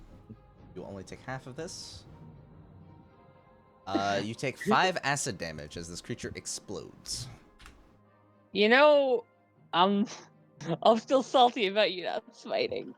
Very salty. I think you'll live. I think it's fine. 5 is not enough to kill you, right? No, it is not. But like that's I have 3 spell slots. that's almost a third of my This HP. one next to the dying player is exploding. Oh yeah, that's oh that's yeah. a problem. Oh, Well, yeah, luckily it's not his turn yet. Suku, you're up. That's save. Oh no. Oh. Oh. Is that a crit? Oh, That's no. a That's success. just green. Rizio. Yep. Save. Wait, did Saves, you? yeah. Oh, that's a fail. I failed. Corbin? I'm gonna move back. Okay. Wouldn't it be funny if this one also just bum rushes you? Like, Justin, I'm moving back. Justin. I'm moving back. behind the cone. Like, I'm just, yeah, nope. Let's see, what spell could I use? You know what, Justin? I can't. Shit, no. I'm gonna frostbite the fucker. Okay. Cause what else am I gonna do? Save from him. Well, hopefully he fails. Hopefully. Definitely didn't fail. Oh, 25. Yeah, 25 does not fail. Okay, awesome. That's the end of my turn. Alrighty. Thea, you're up. Yeah, 2 allies before you. Another one behind the pillar shooting out beams of frost. Yeah, Not even a beam, more I like. want to kill this guy because if he hits one of them, we're done forever. So hopefully, Oh not god. not gonna jump on top of him. Do I now, as my bonus action, can I drop my sword and duel and hold my long sword with my hands? As long as you're doing it on your, as long as you're making the attack on your turn, I'll allow you to swap between them. Okay. So like you'll be able to do like 1 swap in your turn. Okay. You don't need Yes, to I'd like to do that then. Yeah. Okay. Go ahead, you swap. I didn't let you before because it was a reaction. Makes sense. You don't like when swapping equipment. The only time it matters is when you're trying to do more than one thing. Like, yeah, there you go. Ready. 14 will hit. 14. Oh yeah. Okay. These things are that's very easy to hit. 11 plus 2, so 13. 13 damage. Alright. That attacks once again, slashes into him. You lob off one of this creature's arms. It looks down, looks up to you. All right, fucking smite it. All right. Roll me smite damage. First smite. 38. It's 38 because it's an undead. Yeah. Oh, thank you. 13. All right. And if I remember correctly, radiant damage stops them from fucking go denying ahead. death. You go ahead. We don't know. And you lop off one of the arms. The creature looks down, looks back up to you, and with that same swing, you arc it up and cleave from the side of the arm up through the torso, slashing off this thing as slashing off the entire thing's upper body as it sort of falls and slides off. It continues starting to try to move and scramble past its death, but you see this sort of whitish yellow fire burning through it as it kind of croaks one last thing. Puddles of the acid that sit within the pus bulbs across its body begin spilling out onto the floor, and it is very dead. Oh, at least it didn't get to explode. Oh god. As my flame from my radiant damage comes down, I look at it and I whisper, "Look how a single candle can defy both darkness and define the darkness." Oh dear. I think I'm going to have a headache from all that. Glad Rizio and Suku are unconscious right now. That was an Anne Frank quote. Oh my god. I don't care. Legit don't care. And then I'll move over his dead body and place a hand on each of my compatriots and give them 1 point of land hands, which are my last 2. Both of you pop up. All right. Hey. Fuck. We need to rest now. Yes. I'm not dead. That other room, is there time for us to go and wait in there? Is that right? Well, there's a big bed there. I will stand up and I will be sorry, I wasn't useful in this fight. It doesn't matter. Go in the bedroom. We need to. At least I was a meat shield. You did good. They were scary. Y'all begin stepping into the making your way through. Can I check the bottle? Sure. Yeah, you're holding it in your hands. You see it is once again the exact same kind of it's the exact same kind of bottle as Yeah, I will tell Corbin. I think this triggered the attack. It looks like the other bottle, but it's empty. And I'll give it to Corbin. Can you check it? Sure, but we really should take a rest. And I'll check the bottle with. it I looks want to. it looks exactly the same as the one that Suku has that holds the fire vestige. But this one is closed, right?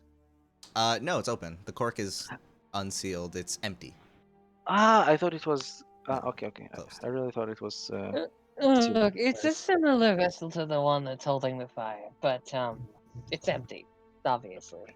You guys see also where the zombie had exploded on Corbin. You see actually also on Corbin's clothes, just this like sopping goo that like still is like singeing some parts of. Yo, Justin, I use prestidigitation. All right, yeah, go ahead, you wipe it off. Yeah. Maybe we should fill it with this ooze. Maybe this ooze is the another elemental thingy. I mean, if you want to, go ahead. I mean, it could be. Oh lord. Well, I have only 1 HP, so I will die if I get burned. The real And I The can't acid. Like imagine like trying to fill up the bottle and you just touch it with your finger, like it'll be like ouch, and you just fall unconscious. It's like someone just hits you with a fucking pebble and you just fall over. You just slump. You just hit your like pinky toe on the bed and you just fall unconscious. All right. I guess we'll take some like a short rest, right? That's probably the best we're gonna get, if even that. Yeah, I guess so. Yeah, I don't have any more healing though if we don't do a long rest. I mean, but luckily as a fighter, though, you do have like fighters get their shit back on short rest. I was very stupid during this fight. I shouldn't have risked it. I should have I forgot I had action surge. I could have disengaged and be able to attack. I was Well, yeah, stupid. because like you get it back in a short rest. And I get it It's, like, back in a short rest, so it was the stupidest thing. But anyway. I just no, if we don't long rest, no one else has healing, right? So we're done But with it's healing for the rest. but it's yeah. like, how are we going to long rest with a gigantic crocodile I know, chasing I'm us? with you. I'm just saying. Yeah, We're fucked. we have our hit dices, so let's roll them. I think. Like two of us have like 2 levels of exhaustion. One of us has 1 level of exhaustion. This is a shit show. All right. I'm gonna advocate to long rest, but if I'm the only one that thinks that, then I'll shut up about it. We could try, although it might be easier to long rest at that cave that was mentioned when we first got here. Yeah, like Fuck, yeah, that's let's yeah, maybe Well, it's how about we do more. a short rest here and then we Yeah. try to find that cave? Okay. Let's do that. Let's do that. Okay. By Let's the way, hope we can Rizio, get long rest. did you fill the bottle with the acid? Well, I'll give it I will do it after the short rest. Okay. But now I will. Do we manage to do it? Do we roll? No, there's no. hit There's, dices? you can do it. Oh yeah. So you guys go ahead, get together. Whether it be on the bear pelt, on the wooden floor, or on the big comfy bed, you guys manage to lay down, have a bit to catch your breath, and yeah, we'll manage to go ahead and complete a short rest. Also, Justin, I'm using my arcane recovery to recover 2 Mhm. spell slots. What's it called? As you guys take your breath and try to calm your bodies down, the silence around you grows just ever more daunting as you don't know what will be waiting for you outside of the door. However, happy thoughts. You try to keep yourselves positive as Yo, you sit up in this Justin, room. what does Huggin see? He's prowling around like a predator drone. Make me a perception check for Huggin. Huggins. Like I said, the true hero. Let's see. Advantage. perception. One. Huggins. Specifically, you're looking for the pet. Yeah, like Huggins is just, I would say he's circling high above the town area, but I guess from that view he'd be able to. Like, he's just trying to see if there's anything noteworthy or anything dangerous, including the pet, just all around. All around. As the Like hour. the general area, like around the town. Yes, I understand.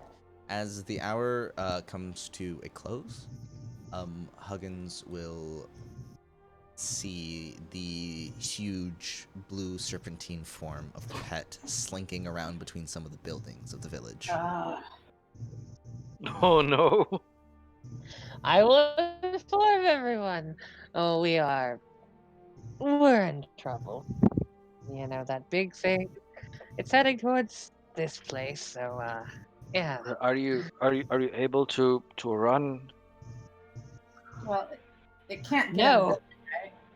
Well, with your condition, it's even more impossible to outrun it. So I guess we should just hunker here and pray it doesn't smell us or Yeah. see us. Justin, is this a book in the bed that I'm in? No, it's a pillow. Oh. There are no books here. Let's hide under the bed. Okay, it's a horror movie now.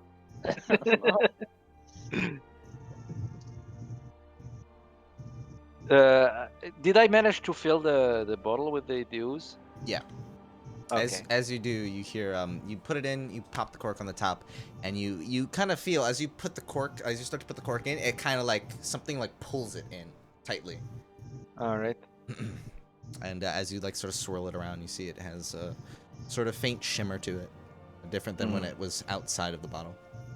Well, I guess we'll go to our second artifact, and I'll give it to Suku for safekeeping. Here, you are the artifact holder.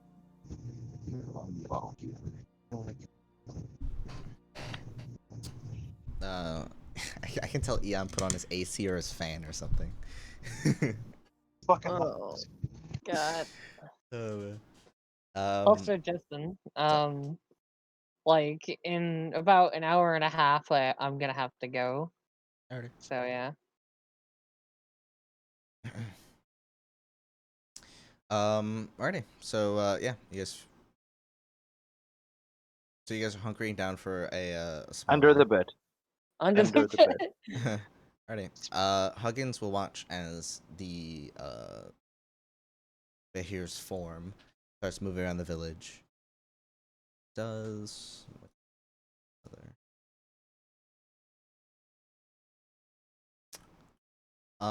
it doesn't quite pinpoint on any building, and after maybe about half an hour, it gets bored and moves on.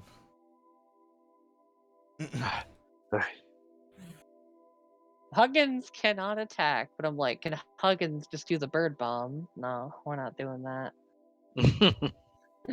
Huggins is like, Huggins, I compel you to, like, precisely aim a crap into this thing's eye, please, dear God. How many eyes does it have? I don't know. Just the two. All right. Almost like two sort of light blue glass globes.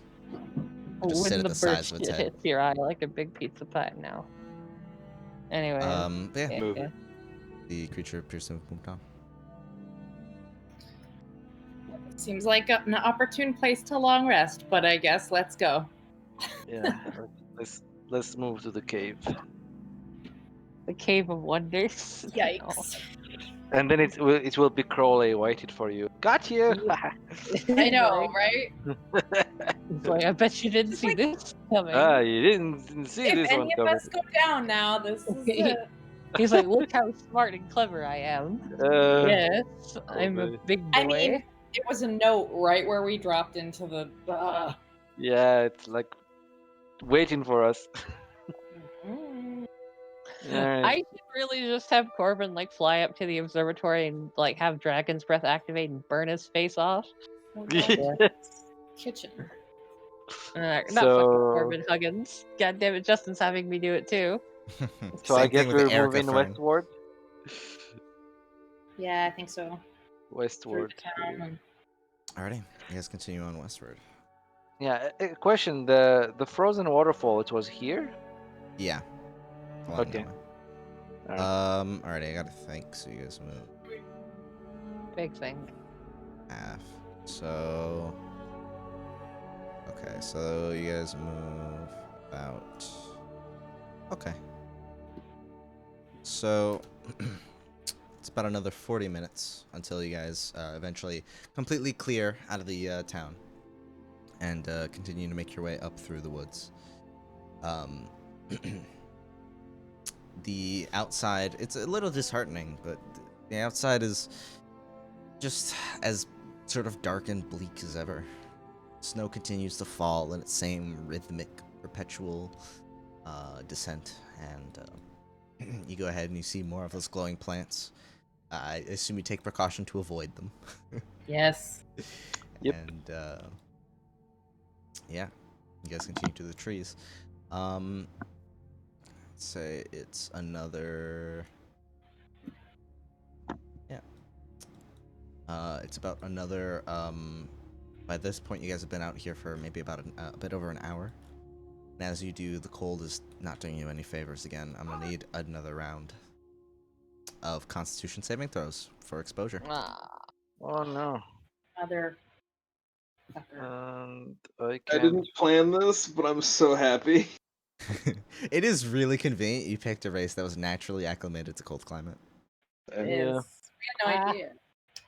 No. I just I just picked it because it was Japanese. Granted, You- the you artwork for weeaboo. the one shot that I used to promote it had a picture of Weeaboo. a mansion on a frozen on like a mountain, like a cold mountain. Okay, That I if need there was to any reconnect. inclination, it'd be that. Well, I was not mitigating. You wouldn't have And had now I'm completely fucked. a 5 doesn't fare you much better anyway, but All right, you time wouldn't to have roll had my con disadvantage. save. I don't like this. Yeah, nope. Uh, Very fun times. All right, Constitution saving throw. Here we go. mhm. I just restarted my. All right, that's a success. Yeah. Okay.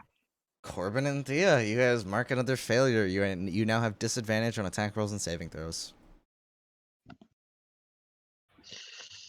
Ouch. Love disadvantage. Ouch. Yeah, you guys are at this point. Your bodies are starting to go numb. You can still move, but it doesn't feel good. Yeah. I was about to propose to take like one of the pelts and use it, but I guess it wouldn't have helped. They would have. Nobody Shit. said they were Okay. doing that. Shit. Fucker! I did not think it would help. Yeah, I had it in my mind, and then I just lost. Like Dude, I just forgot. imagine that we traveled several hours through winter weather and we were fine, then we end up here. Oh god. It's like Oh no. magic. Okay. All right. Fuck. I got it in my mind and then like just forgot about it. Sorry. I didn't. Also, the exhaustion from traveling through winter weather is negated by the fact that you actually got to sleep. Yep. So, yeah. Also, it's rougher in here than it was out there. Yeah, true. No, I guess know. one you heal one exhaustion per long rest. Yeah. Yeah. Yeah. I'm still fucked. Anywho, so do we see the cave from where we are? Make me a perception check. The insta exhaustion water didn't help either. All right. Well, I have disadvantage on it, but I will try. I can help. I have disadvantage. Well, I think Suku doesn't, so maybe Suku can do it, and we'll help him. Yeah, that might be best. I mean, I Yeah. could have Corey in the house, not Corey in the house. Fucking Huggins do whatever if it involves seeing shit or hearing shit. Yeah, I think Suku is better. Huggins is in this fine, by the position. way. He's an owl. Dude, Huggins is all right. Like He's Huggins chilling. has advantage too by default. Like Somebody can help me, and then he can roll on his own. Go for it. Is that okay, Justin? So I'll help you. I'll help you. Go for it, Suku. All right. All right. Go and make it. Quick. 17. Good. Yeah. Alrighty. You guys make your way approaching the mountain. You see, as the trees split out into a small breadth of open snow once again, your periphery catches a divot of snow diverging into its own path up the small mountain. Your eyes methodically trace the trail upwards until its abrupt end into the stone. As your gaze lingers on that point along the mountainside, you take notice of a gray tarp that gently waves in the cold breeze, covering up the obfuscated mouth of a cave. The path between the snow will take you there. Let's go. Yep. You guys are headed up to the cave? Mhm. It's a trap. It's a trap. I need to have faith and believe that there's rest and respite in there.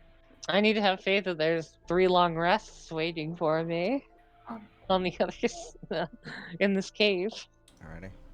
It's maybe about another, like 20 minutes of travel up the mountain, or along the sides of the mountain, as you eventually get to the gray tarp.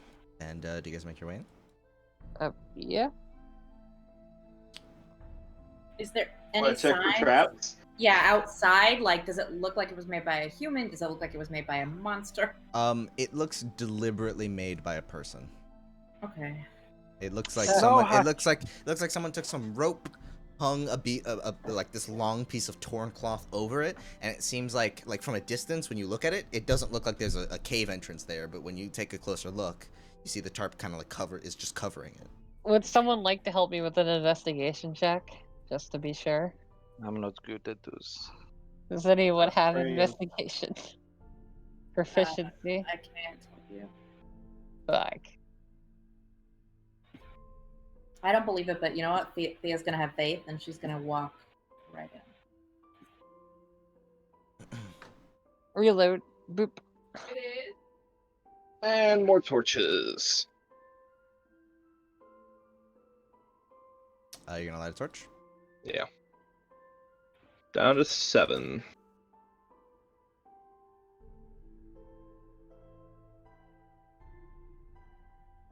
Oh, I see someone.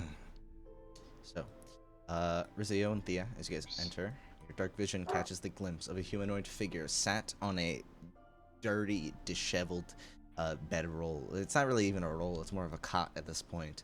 Standing before a unlit fireplace, just solemnly sat, sort of one knee raised, the arms resting atop it, just staring. Hasn't seemed to notice you yet.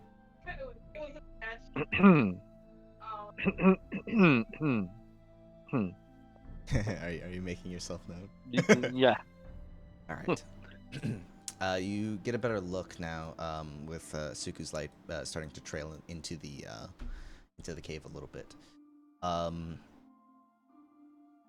And as you go ahead and you call your attention, you see that it seems this humanoid very clearly is an orc. It looks over to you as you call out. You see almost like dust or ash just lightly falls off from his face as his head turns towards you. Friend or foe? I was wondering when you would come. Also, we Justin, saw light my we torch. saw we saw your message. Are you a survivor? As like, Ryuji will be saying that as he's walking towards him. Less survivor. More unfortunate soul. Come, sit down. How long have you been here? Damn, you just beelined it straight for him. I'm ready to kill this fucker, Justin. I want you to know that. No, I don't I was trust talking. shit. I was talking about Rizia. I know. Why is it? But yeah, I just asked him how long he's been here. It seems months, more than a few, a year perhaps. So what you're saying is we can take 3 long rests. Did Big joke. Okay. Rizio will be Rizio. Oh, so you didn't, during all this time, you didn't manage to get the artifacts? You speak of the vestiges? Yes. No, I've not been able to gather them. Were you alone, or were you with other people? You see him kind of think to himself. It's a distant memory. Hard to remember, but I believe at a time once, perhaps, I had kinsmen. Now, he looks down. I'm very much so alone. Well, it seems like you were expecting more people to be trapped here. At some point, Whereas- yes. I set up traps, notes, little bits of assistance where I could over the year. Now it seems Well- like my time is fading. As you see him hold his hand out, and parts of, like, small, like, fragments of his hand kind of just crumble and fall off. What's happening to you? I died much long ago. Now only vengeance keeps me moving. You look, he looks up to you, and you see his eyes are completely, the sclera is entirely black, and there's just a red iris filled with hate that's slowly starting to fade out. Oh, Oh. Thea puts her hand on the hilt of her sword and steps forward and says, "Well, if you're dead, what's keeping you alive?" I want him dead. Want doesn't keep somebody alive. do you Does are me. you talking about Crowley? I'm talking I am. about the man in the mansion. That would be Crowley. So Well, I assume. uh, you- Oh, go on. Sorry. yeah, go for it. I assume that you were killed by that beast out there, or what? I don't remember. Fair enough. No, it's Well- my hatred keeps me here. Well, it looks like if your time is fading, maybe you can help us before you go. First of all, this shelter is a great help. Thank you for guiding us here. Do you have anything that you could share with us? If we survive, I can promise you that we'll be the instrument of your vengeance. You'll need to be. I don't even think I could leave this place if I wanted to. There's a few things you need to know. One, of the creature. Two, of how to obtain the vestiges. In my life, I was only able to gather two of them.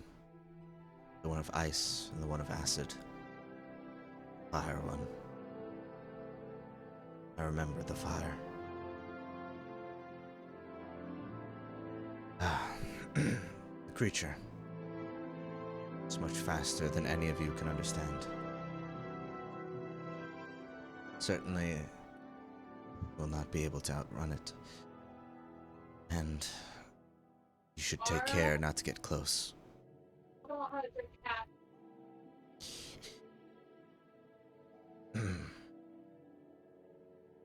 The vestiges. There are 3 bottles. For frost, acid, and fire. You will not be able to get your escape and vengeance without gathering all 3 and making your way up to the top. I thought there were 4 of them. I reiterated several times, there are 3 gates along the path. I mean, we can like there is like a 4th gate, like right at the entrance to the house. I think that's probably why he keeps saying that. Yeah, in my mind it was always 4. Sorry. From what you guys can see, it is 3. Okay. Like on the map, there's just that little detail. Well, we've collected 2 of them. Yeah, so we have Leave only 'em. 1 left. Yeah. Oh, yeah, The last one we need is ice. Do you know where we could find ice? Frozen Lake. The one near here? Yes. I've tried my best to help assist, but I suspect if you've already gathered 2 of the 3, then perhaps you were not able to utilize some of the traps I had left for the creature. It's fine. Regardless, you need to venture into the frozen lake. The last vestige is at its bottom. We'd love to do that. The thing is, we're a little tired and cold. Then rest. Creatures should have a hard time finding us in here. Though, if you need to escape, see him look over to the waterfall that's currently currently sort of plunging into the hole that leads into the cave, or leads deeper. At the suggestion of, as he suggests that we rest, I'd like to go kind of over in the corner and cast Divine Sense. Sure. He is undead. Am I getting any evil?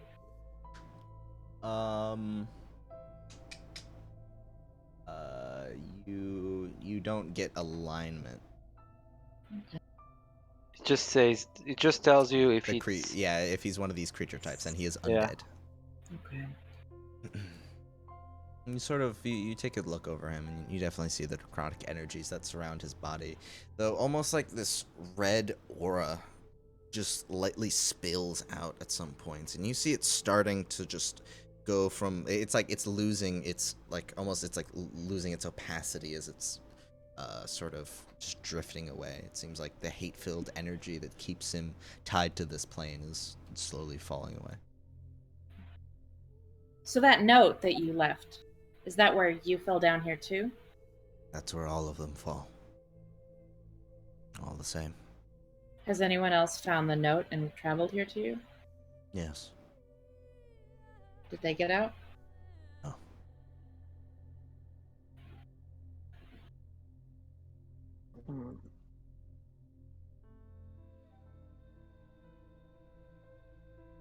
You know what, Justin? I'm gonna try ritual casting Gentle Repose on this guy. Okay. So, I mean, it's not gonna use the spell slot because, ritual cast, but, Of course, there are other remains. I mean, I figured, it wouldn't work. He's already undead. No, I know, I'm not talking about preventing him from becoming undead. He's still technically a corpse and saying, to keep him from, falling apart further. Maybe? So yeah, you're noticing as he does kind of, it's not that the corpse that he's inhabiting is falling apart. It's the spirit that's gradually leaving. I gotcha. Well, you know what? It still counts as a facelift. Sort of. Oh god. Anyways, I think we should try to rest here. Is it safe here? I assume it is. Somewhat. Should be safe enough. I'll do my best to keep vigilant for you. No, don't worry, I have an owl flying around. It should be able to spot that thing. And if not, then he's going to walk over to the cave entrance slowly because he is still, exhausted. He is going to cast Alarm as a ritual, basically covering the cave entrance with a telepathic alarm, not a, if something crosses through, it'll, big brain plays. Alright. So yeah, there's an alarm out there if you want to, set up a, draw a line or something by the entrance. We know where it is. Okay. I'd like to take my tinderbox and light his fire. Alright, you go ahead and with a few strikes of the flint, you go ahead and you let out a few sparks that begin to alight the dry the dry fireplace. He looks up to you. I've had no need for it, but you're welcome to use it. Thank you.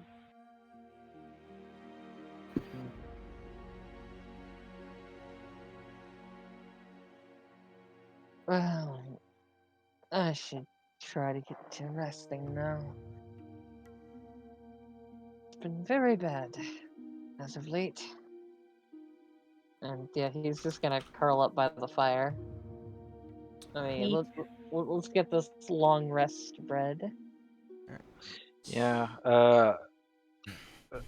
Rizio will turn towards him. Will you be still here when we wake up? He looks down, looks back up to you. Only time will tell.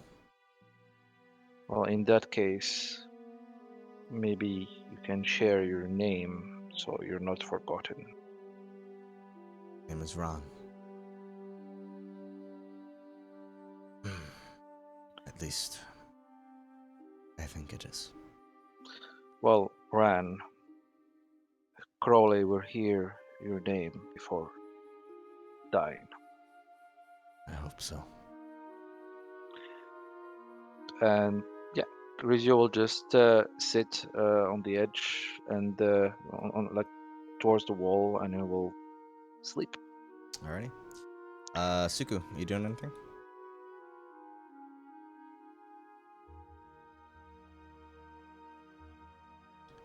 Yeah. Sorry, I'm just gonna meditate by the waterfall. Alrighty. Oh. As you guys all let yourselves catch what little warmth you can in this cave, feeling safe as possible, go ahead, your eyes close, and you fall into sleep. Go ahead and mark a long rest. Ah, that's not what I thought you were gonna say. Yeah. I was a little like, okay, time for the nighttime ambush. All right, no. I'm not a complete bastard. Long rest. Come on, let's do this. Yo, let's just take like 3 long rests, okay, in a row. I know. I only have 2 levels of exhaustion now. I feel so light and airy. All right. Ultimately literally means like going at the bottom of the lake. If I wasn't subject to just like, the water being freezing, I could actually do it. Yeah, why Because don't you 2 go get it, and we'll take another long rest, and then no, I can't. Oh wait, those 2. Yeah. I was gonna say because not this ability. This one would actually be so useful if I wasn't going to freeze to death.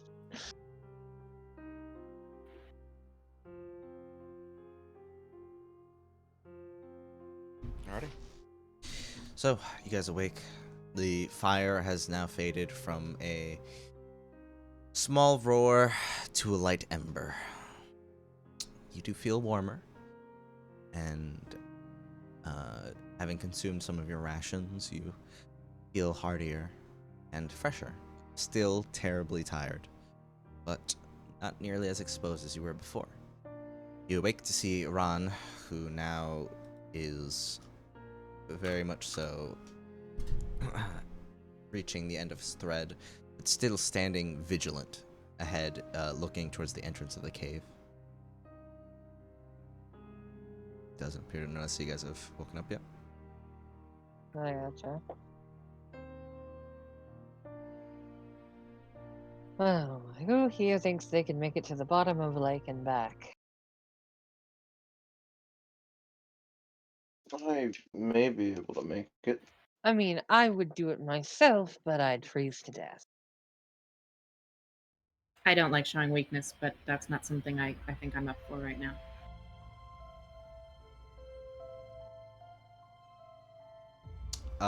Have your familiar make me a perception check? Okay, yeah, big brain time. You just think you have like quintuple advantage. No, I'm just kidding. Huggins time. Perception. There we go. 22.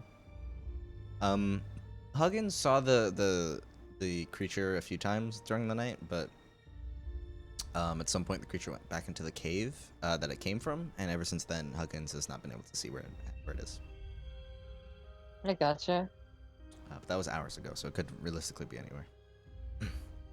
I gotcha. Well, in that case, then, I mean, I'll inform everyone as well as just have Huggins just fly around like the general area of, this mountain and the lake beside it. Yeah. He's keeping an eye out the best he can. Familiar, like, literally is my crutch perk right now. But yeah, you guys wake up. Those of you who had exhaustion, you can mark 1 down. And, yeah. What are you doing? We split in the party. No.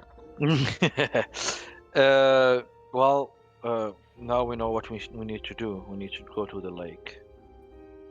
Alright, well, I don't really fancy freezing to death. I don't know exactly what I would do out there. Well, Suku, you look like you don't really mind the cold. Maybe you can do the same deed that you did with the fire dragon. We should all be out there to watch us back, though. Well, maybe there is another way. We should go there and see. Yeah. Is Rom still there? Yeah, he's standing by the entrance, but he looks worse for wear.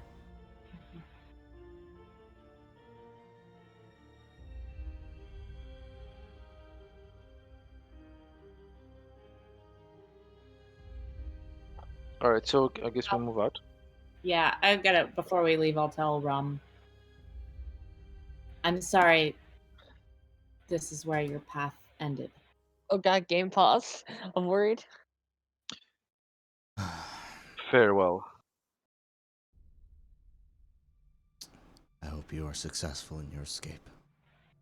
And as he says that, guys, those of you getting close to the entrance feel a familiar and dreading static in the air. What do you do? Wait, Huggins didn't see it? Not sure. You feel a static in the air. Huggins hasn't said anything to Corbin.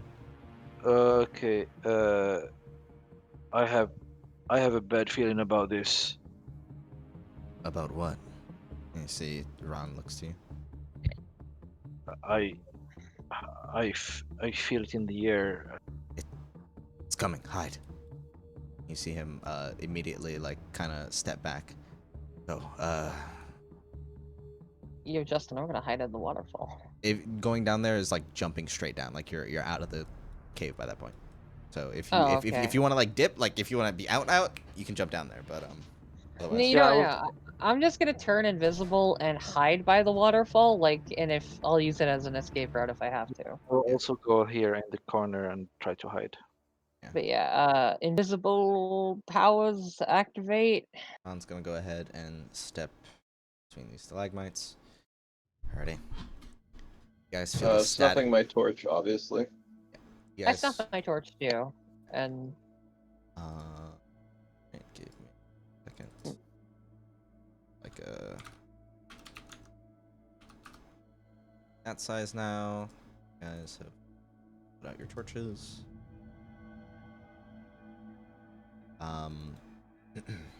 So you guys begin to feel the static in the air grow ever more. oh, you present. haven't snuffed my torch yet. It is. You probably just Oh, slacked. then it's lag. Fuck. You guys feel the static in the air grow ever more. And I'm gonna need a round of stealth checks as you begin to see the huge creature's head begin peering into the cave. Alright. Alright, I guess I'll be making a normal stealth check then. That's a natural 20 for me. Nice. Are you making these with advantage or just normally? This creature has dark vision. Yes, it does. So just normally. I mean, even if I fail, I'm just counting on the invisibility to do something useful. Oh, cool. Ooh, nat 20. That's a natural 20 too. Okay. Like I said, I don't have disadvantage because invisibility gives you advantage on stealth. Yeah, for yeah. Obvious reasons. 2 nat 20s and 2 fucking fails. A Alrighty. 6 and a 4. So, as the creature's head begins to move around, it starts to slither through the cave. You see it step about. You feel, your body feels the need to twitch and jump at the sight of these small crackles that come at the edges of its mouth every time it lets out a small little flick to smell the air. Continuing moving around. As it gets to this wall, its arms start to climb up the wall, letting it move about the cave unabated. tongue shifts left and then heavily to the right as it begins to shift over guys' direction. Raizo and Corbin, you see Ron behind the stalagmite, just holding, waiting, staring at the creature, seeing it encroach further and further to Suku and Thea's position. And the two of you, as you begin to feel the energy in the air almost start to lift your clothes from your bodies, your hairs start to stand up, and the creature's mouth begins to open as Ron suddenly darts out, rushing the creature and jumping on top of it. The creature begins to thrash and wrestle against him as Ron yells to you, "Quickly, go!" What are you guys doing? I will run away. Going. We're going. Where you guys run to? He said there's a way out by the waterfall, right? Yeah. That way. All right. You guys rush past and around the fight. All of you beginning to get ready to jump down into there. So go ahead as you all move yourselves. I'll just move you again. You guys all get ready as the creature continues to wrestle and fight around. Are you guys jumping in? Yep. Yeah, I mean, I'm still invisible, so I'm happy. That Yes. doesn't bother me. All right. You guys all hop into the waterfall, and the last thing you see is the creature bite onto Ron, slam him into the ground, and suddenly this loud crackle, this thunderous boom of electric energy vaporizes his position as you all hop in and make your way out. There's a winding series of watery tunnels, and you take care to avoid the frigid water as you crawl along them. Eventually, though, the water just becomes pure ice as you're let out into the front of this frozen lake. What do you do? We're gonna have to make this fast. I guess I'm diving. Well, do we see it first? Is there any crack on the lake? Do we see any? The top of the frozen lake is entirely solid. Well, maybe we can first of all try to make like a hole and Well, maybe. let's get to the center and then make a break in. Yeah. So We're gonna have to be fast. is it solid enough for us to walk on it? Yeah, you go ahead. You tap it with your foot, most certainly. All right. So move to the center, and I guess we use our Do we- swords to make a hole. Do we have to go to the center? Because if the ice breaks, then we're in the center of a frozen lake. If you don't feel comfortable, Trevor, on the side, I'll go in the center. We need Well, to. I'm just going to remain invisible for quite a while. I will watch. I don't feel so good.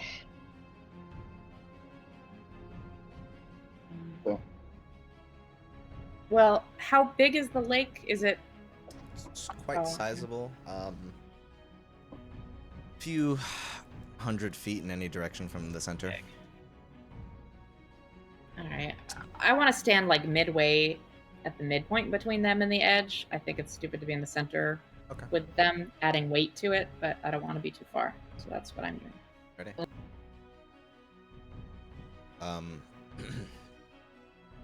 Alright, so you go ahead, stand there. Corbin, are you just standing completely off the ice? I am standing right behind our paladin. Okay. I'm just like I'm invisible because I don't. If this thing comes out, I'm gonna try to fucking run and hide because, yeah, Alrighty. reasons. Okay, cool. So, Suku and Raizio stand above the position. You think it might be best to I will. make an entrance? Yeah. I will be. Maybe we should. I can secure you. I have a rope. We can put it around your waist. So if anything happens, I can try to pull you out. And if it's deeper than your rope? Sorry. And if it's deeper than your rope? You can cut it I don't know. I'll hold on to it if I need it, Okay. but tying it to myself is stupid. Okay. Alrighty. I'm gonna give the bottles to you, and then All right. I put them in my backpack. because I know how deep water, cold water, Suku's gonna take off his fucking clothes. Shit will just weigh you down. All right. You I'm in- declothe. Chainmail. That's why I'm not near you guys. Like I said, if I had some sort of way to get around it being cold as shit, I would be able to do this with an hour of being able to breathe underwater. Oh, you know what? I'm sorry. Nope, I'm gonna stay in the midpoint. Sorry. Okay. All right. So what are you doing? Looks like we're breaking the ice, and I'm going in. Oh Ready? god. I would say make me an attack, but you're pretty much you're gonna break through it. You go ahead and you break through a 5-foot section. It takes a few hits to get through. As you break through, you notice that the ice on the lake is about 2 feet thick. So what's called you? So no really chance of it breaking. Yeah, no, doesn't seem like running on it is good. I am taking 2 things with me. That is going to be one of my fans and my gold coin. Okay. Take both of those with you. You dive in. Mm-hmm. Pulling the rope, you dive in. Your body immediately is assaulted by the sensation of cold. You feel as though you can deal with it for a little while, but even you, But not for long. Even you will start to struggle here. Yeah. You look down and it's hard. You don't really want to open your eyes for too long. You can't really tell how far down you have to go.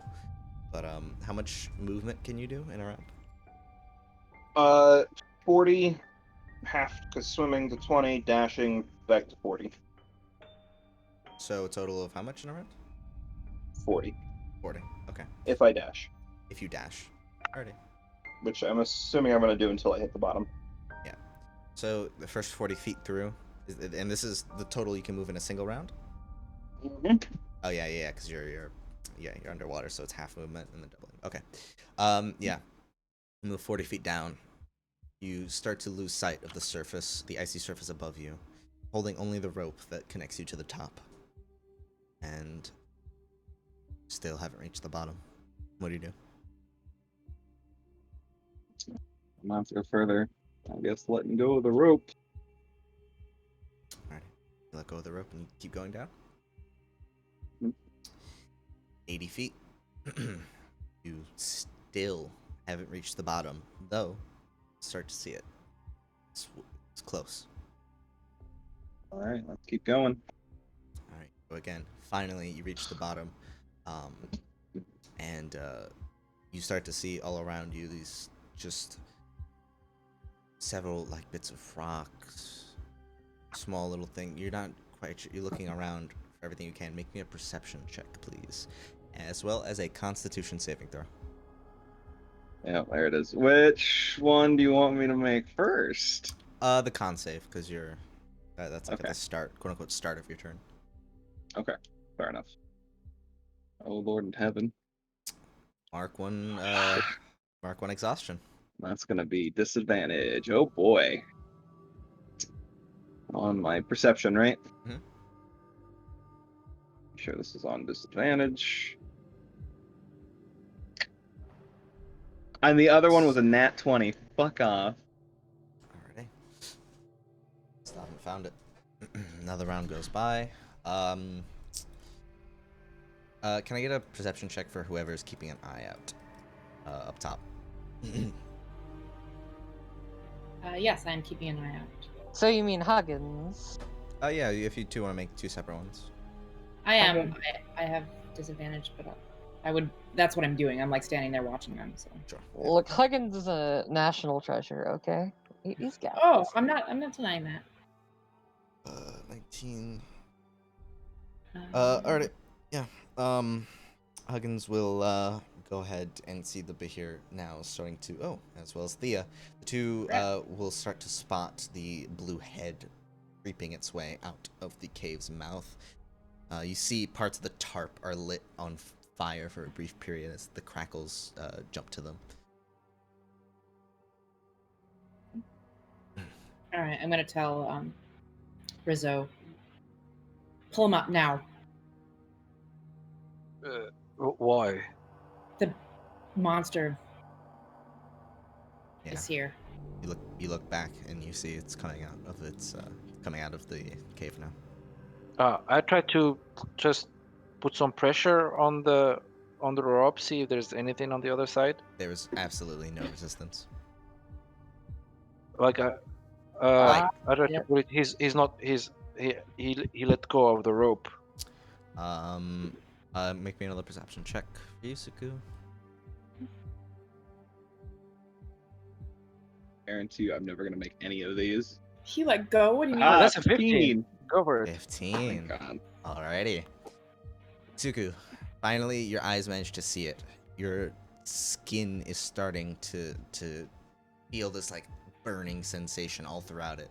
But you go ahead and you see something that finally catches your eye.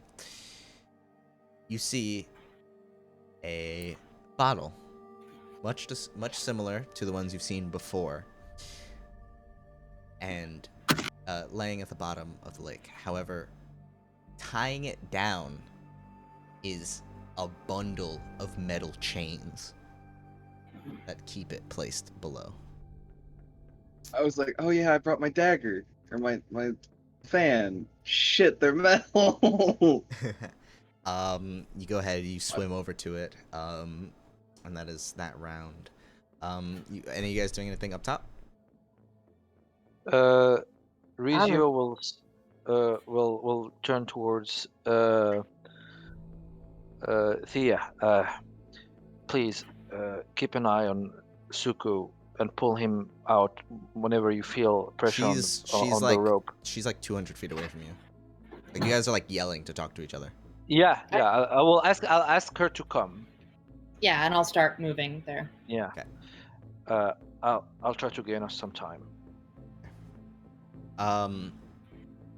And Rizio will start running south.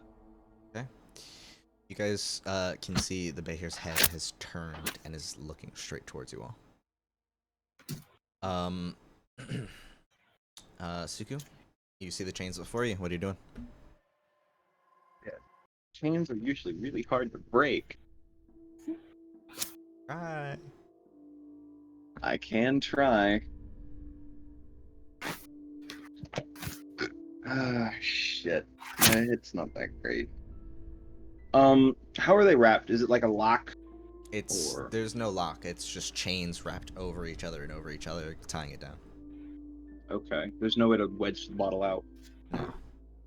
You can try to rip the chains apart, or you can try to rip the. You figure if you try to rip the bottle out, it might break the bottle. Yeah. I guess I could try to break the chains with my fan and fists. Go for it. Break chains. Alrighty. We'll do that. Ready. God, I brought this. Make me attack disadvantage. Nah. Disadvantage? Yeah. Oof. Well, that was made with disadvantage. Oh, yeah, because I'm underwater. Shit. 14. You go ahead and you start stabbing into the chains. I feel like maybe with a little more force you could start breaking them apart, but as with what you're doing right there, it's not working out. And a key point for Fists of Steel. Oh no! And 9. God, my rolls are You're doing terrible. your best to try to rip and pull these chains apart. It's not working out for you very well. Yeah, the pace you're setting, you're feeling the cold starting to kick in a little bit more. Yeah. Anything you guys doing up top again? How far is the thing? Out in the center of the lake, about like 1,500 feet away. Okay. Rizio will try to run to this edge of the lake. And I assume I've got there yet to hand the rope to him. Not Or- quite. Then I'm going toward the rope. And then I'm just gonna walk towards like the other edge of the lake where the Bahir isn't. Yeah. I mean, I'm invisible. Like I said, I'm still invisible. It's fine. Yeah. Yeah. And while Rizio is running, actually, he will be calling out for Corby, Corbin. He'll call out for Corbin, but he won't say Yeah. anything because he just, he doesn't want to give away his presence to any potential alligators, crocodiles, whatever. Like Rizio will be, Corbin, come here. I have something to give you. I guess I'll slowly make my way over. And remember, I say slowly because 2 levels of exhaustion. Alrighty. The Bahir begins rushing in your guys' direction, basically sledding itself down the mountainside. Suku, con saving throw, please. Damn it, man. Oh no! Why disadvantage? No, Another that was- failure. Oh no, yeah, you didn't not supposed to have disadvantage. Why does that? But you still rolled a 5 on your first roll. Yeah, that'd be a 7 still. Alright. Mark another failure. Oh shit! This is going well for me down here. But it is effectively your turn. How you doing? I am not. I'm a monk. I'm not strength. Try to rip it apart. You can continue trying to hit it. Well, I'm assuming breaking it apart would be strength, right? Yeah, you could try to make like an athletics check to rip it apart. Yeah. I had disadvantage on that too. My strength is not good. It'd be better if I kept hitting it. Actually, I'm gonna take a knee, and that's gonna be my turn. Okay. You go ahead and you What? just sit in the water. What? Patiently calming your mind. Alrighty. What's that? That's what you're doing. What's it called? Everybody up top. What are you up to? Rizio Continue. will take out the 2 bottles and put them on the floor, Okay. and he will just scream, "Take those!" And I will run, and while doing so, I will take out like 1 torch from my backpack. I'll take out like whatever like flammable substance on the top of it, and I put it on an arrow Alrighty. as I'm running still here, like away from them, like to this corner here. I might as well separate you guys instead of having the party token. You guys are all in different positions. Suku. I mean, I'll go get the bottles. Might as well. Yeah.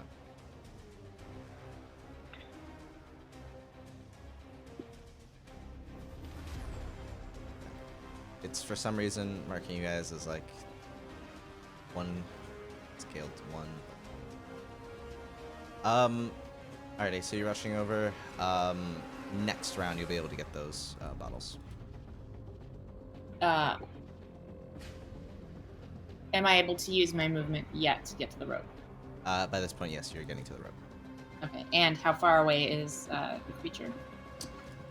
It is gaining. It's maybe like 200 feet closer, so like about a bit over 1,000 feet.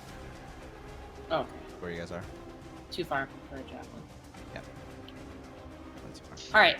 I'm holding the rope and praying to the Lord of Light, I guess.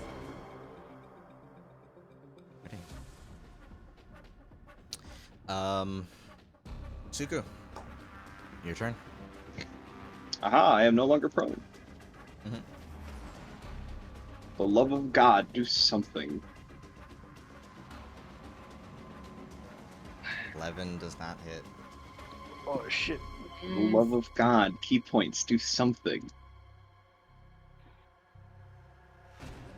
9 does not hit. 15 will hit. 8. That's a lot of Alrighty. damage. You go ahead, you take your knee, letting yourself focus.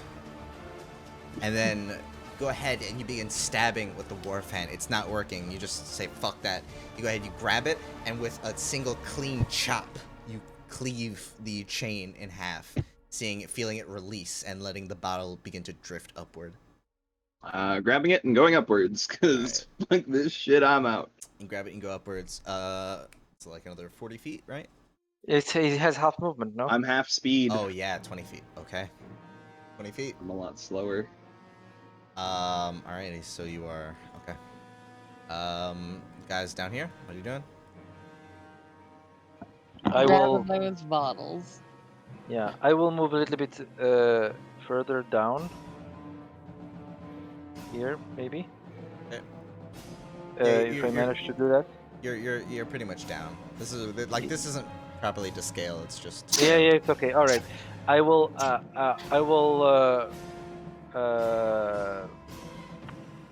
I will use the basically I made like a makeshift flaming arrow, just to catch these creatures' attention, and I will throw an arrow, basically to this angle like this, just to catch its attention. So hopefully it will change course. You go ahead, you fire off the arrow. As you do, you see the creature just kind of looks at where it is. It slightly shifts its trajectory, but it's still headed straight down. Doesn't really affect, because it shot from here. It's still headed this way.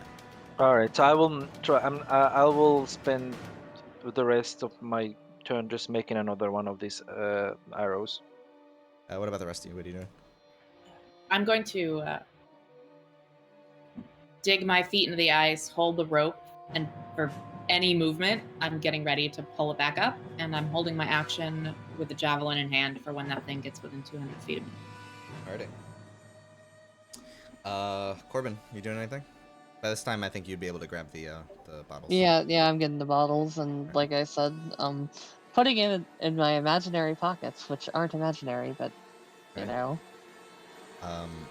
Suku.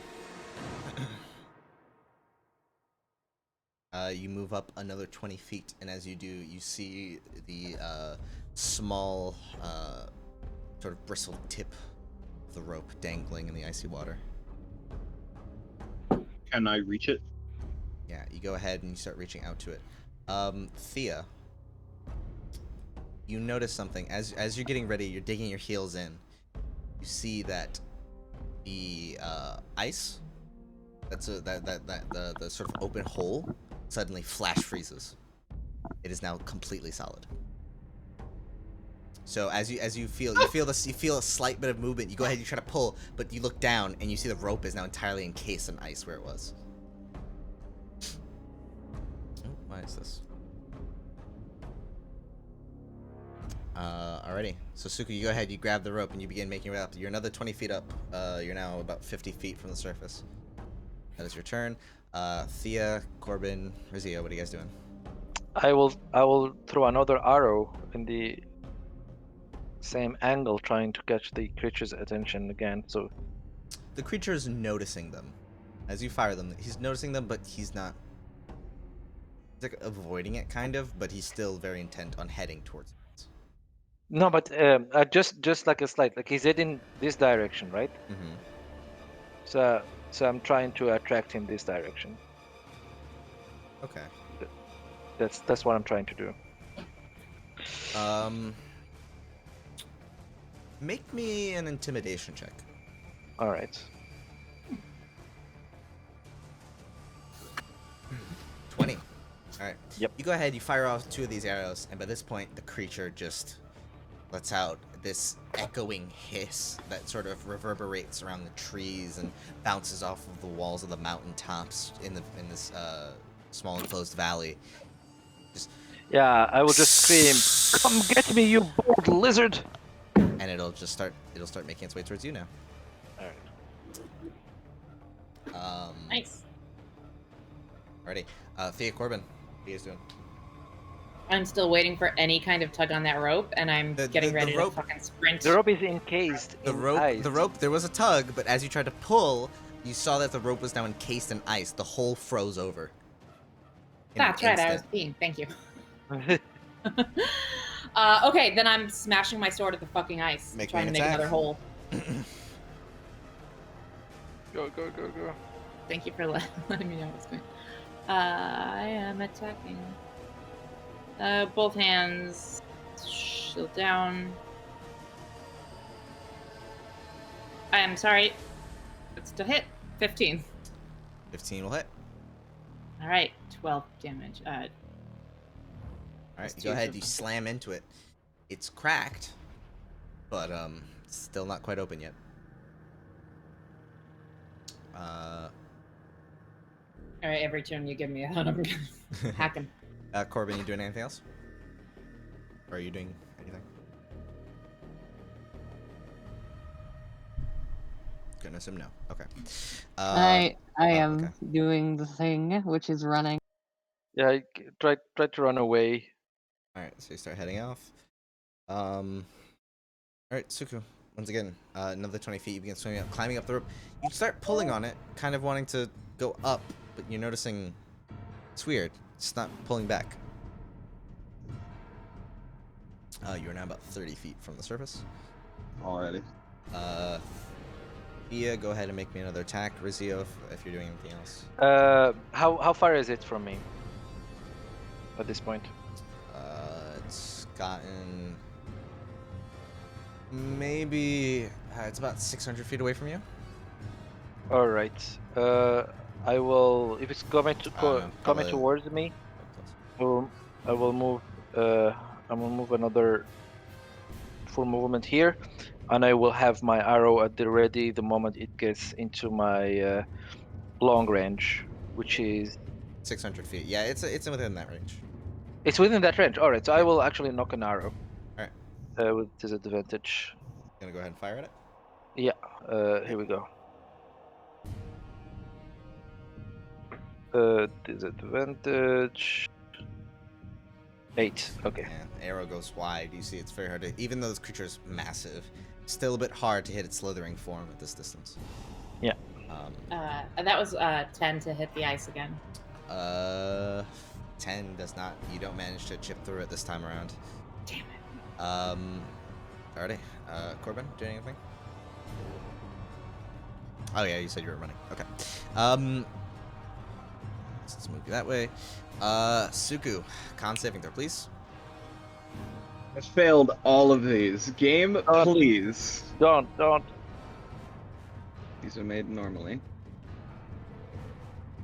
13. I don't think that's enough. That is actually a success.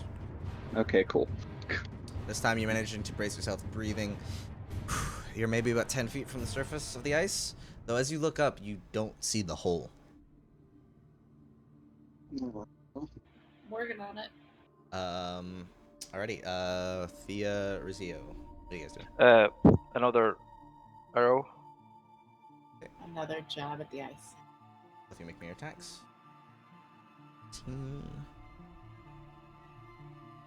Another miss by the arrow. Okay. Go ahead and leaving small little 12 pins to around the hit? ice. 12 will hit. If it looks like it's not going to do enough damage, I'm going to evoke a smite on the ice. If it looks like it's giving, then I'm going to leave it. Oh, the damage. Oh, so I'm sorry. 14. Yeah, you go ahead with one final swing. You manage to crack open this large this hole into the ice again. You see Suku maybe about 10 feet down in this very murky water. Small little icy glow held in one of his hands. He's holding onto the rope trying to swim up. Suku, you finally see the light break through the ice. Alrighty. But here's gonna make a thing. You see this creature now has gotten within like 400 feet of you, Rizia. Mm-hmm. It's kind of been using the momentum of the like sliding down, but now you see it's like starting to crawl along as well. Alrighty. Suku, you go ahead finally with one final push. And a pull from Thea. You manage to lodge yourself out of the ice. You feel your body shivering and shaking as you look about as bad of a condition as Corbin and Thea do. Yeah. Cold now, don't you believe me? I help him out. Yeah. Did you pull him out? So, do I see? Yeah. Suku? Go ahead. You take a look over and you see Suku and the other two now. All right. So Rizio will just scream, "Run to the gates! I'll get you some time." Nobody can see me. Not even I can Yeah, see yeah, and I me. will say that. I will say also, Corbin has the bottles or like the artifacts. That's right. And I'm running for those gates.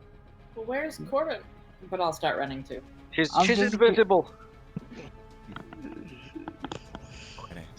Bothering to put back on at this point.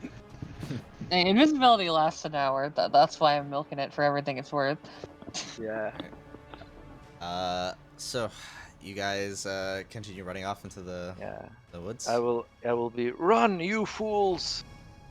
Wait, your speed is halved, isn't it? Shit. Yeah, I don't.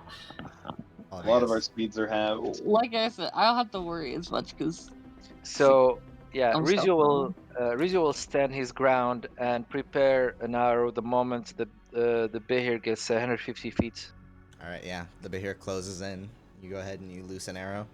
I before that can I will do I still have my necrotic shroud, so I will activate my necrotic shroud. Alrighty. And the moment he gets to me, I will attack. Your attack. It's a normal attack. 22 to hit. 22 will hit. So they will take damage. They will take what? That doesn't make any sense. It's +3. No, it doesn't add my modifier.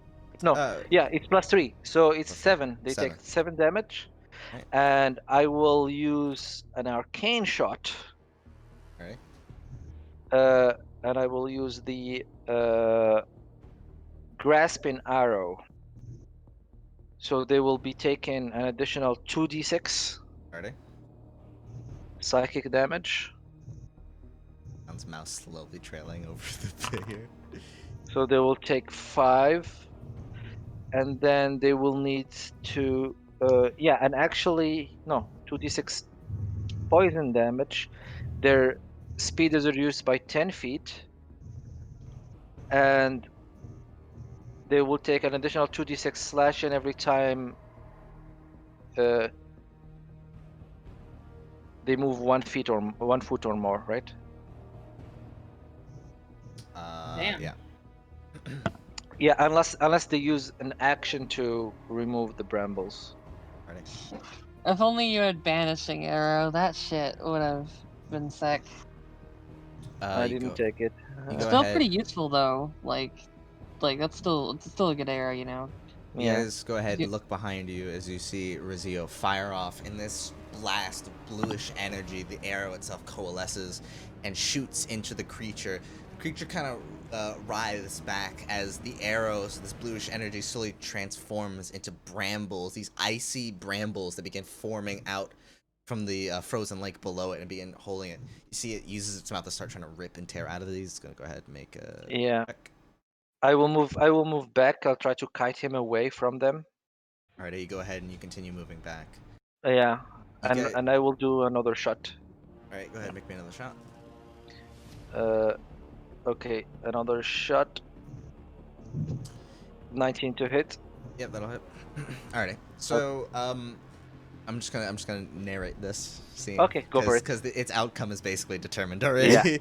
Yeah. You guys look behind you as you get into the forest thicket, starting to be obscured by all the trees and such, the falling snow that lays around you. You look back and you see Rizio and the creature slowly heading off in the opposite direction.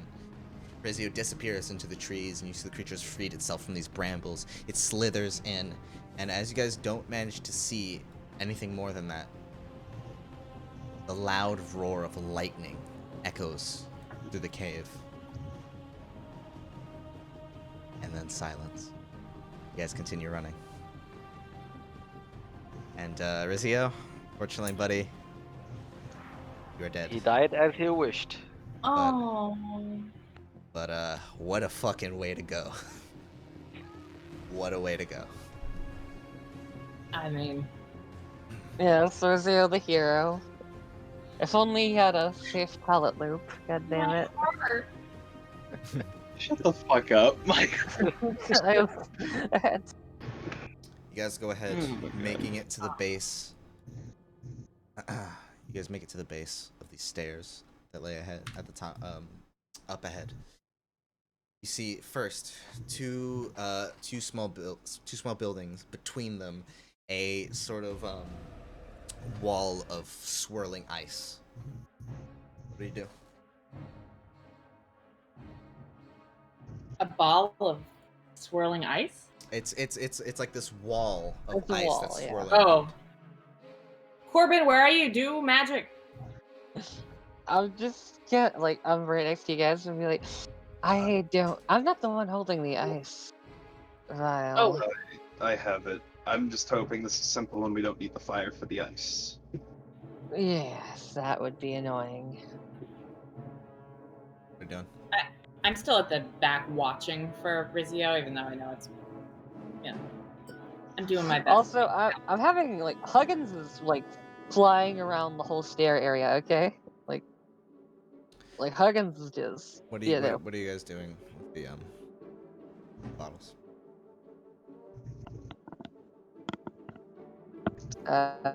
Guess it. There's no. I guess we're gonna use the ice bottle and hope we don't get fucked. Alright, what do? You have that in your hands. There's no obvious place to put it. I'm assuming there's no like. Doesn't seem like it. I guess I'm uncorking it. Uncork it. You see, as you do, the ice begins to swirl out of the bottle and out towards the wall. You see the ice that previously impeded you before fades away. Hey. Onward and upwards. Like I said, Huggins is, like I said, he's flying and circling around this big staircase. You guys continue making your way up. Your exhausted, ragged breaths. At this point, the internal heat of your bodies is starting to become so cold that the breath is starting to lose some of the cloudy vapor that it makes. You go ahead and you see now this kind of this murky kind of like liquidy form that just begins to swirl around in front of you, blocking your way up the stairs further. What do you do? Big boy acid time. Corbin, you go ahead, you uncork the acid bottle in a similar fashion. The acid comes pouring out of the bottle all on its own and opens up this gate.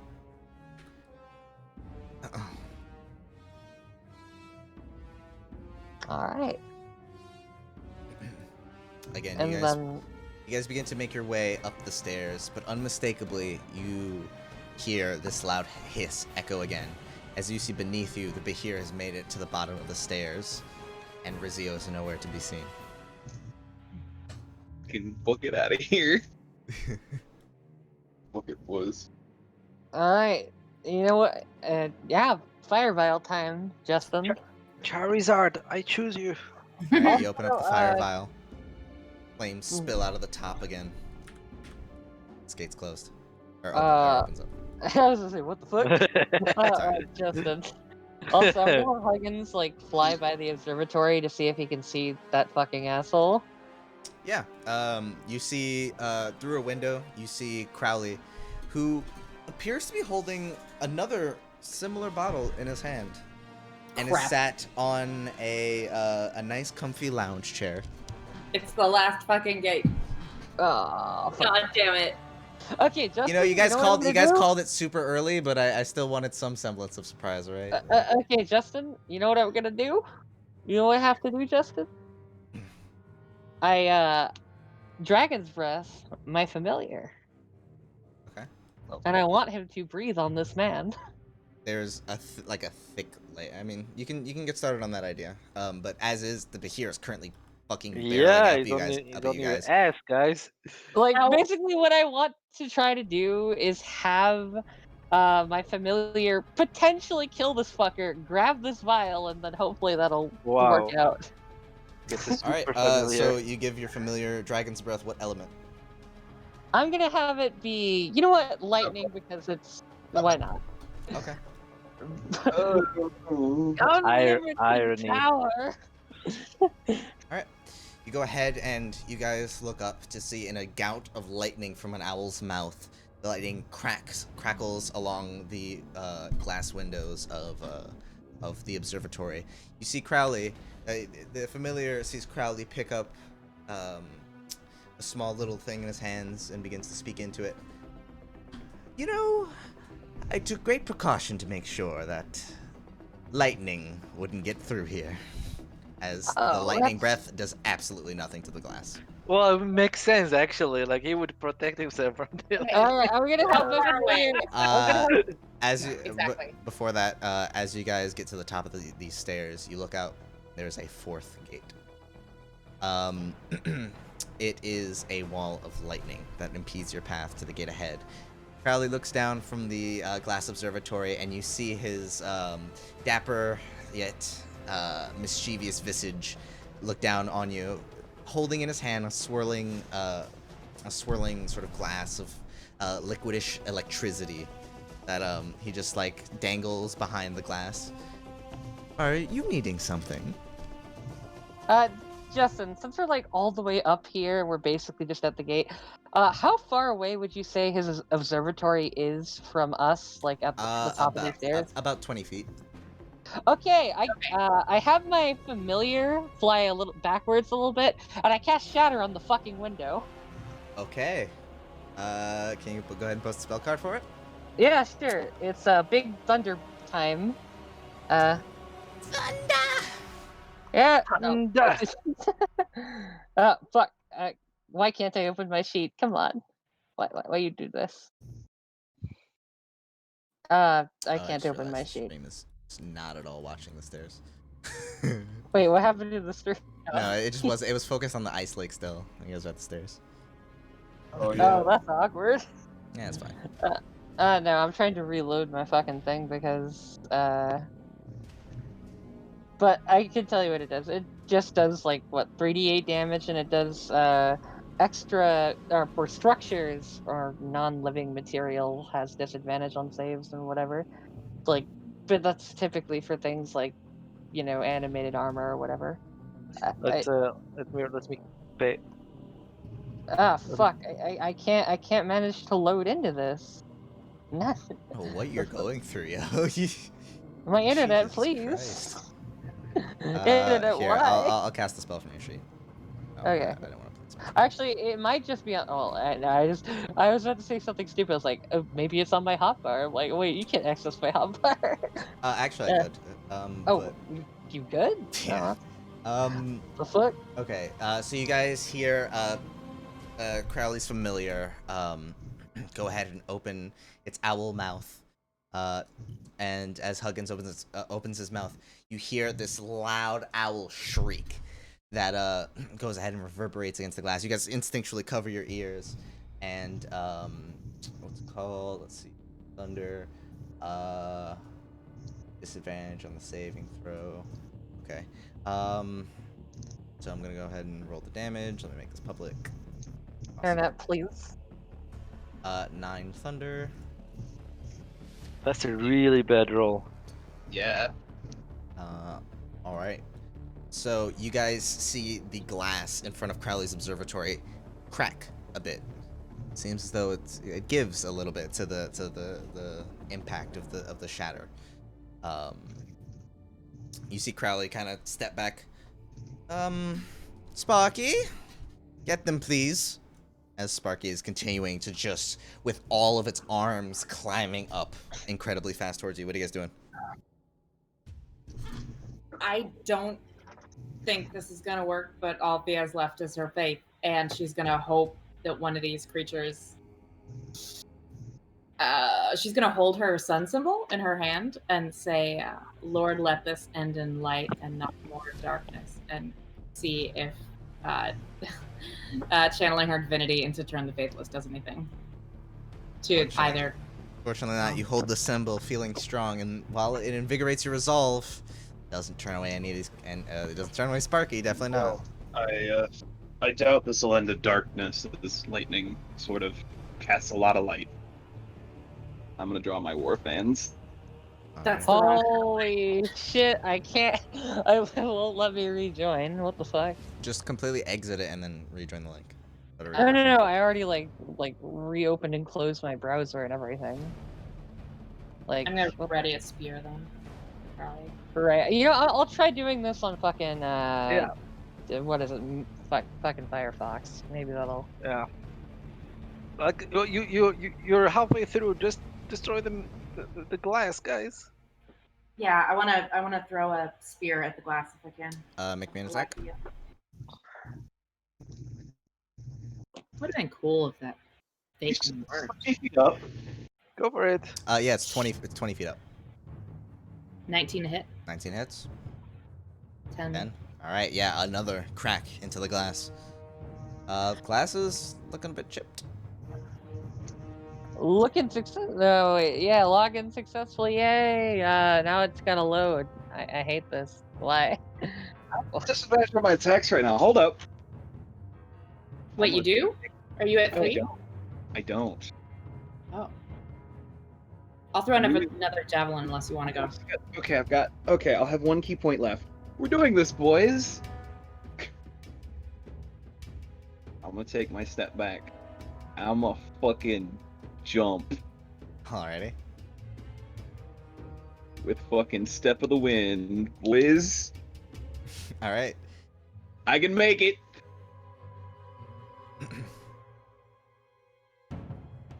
I'm gonna fucking attack this glass. Oh, waka! Monk boys. Make sure this is not made with disadvantage.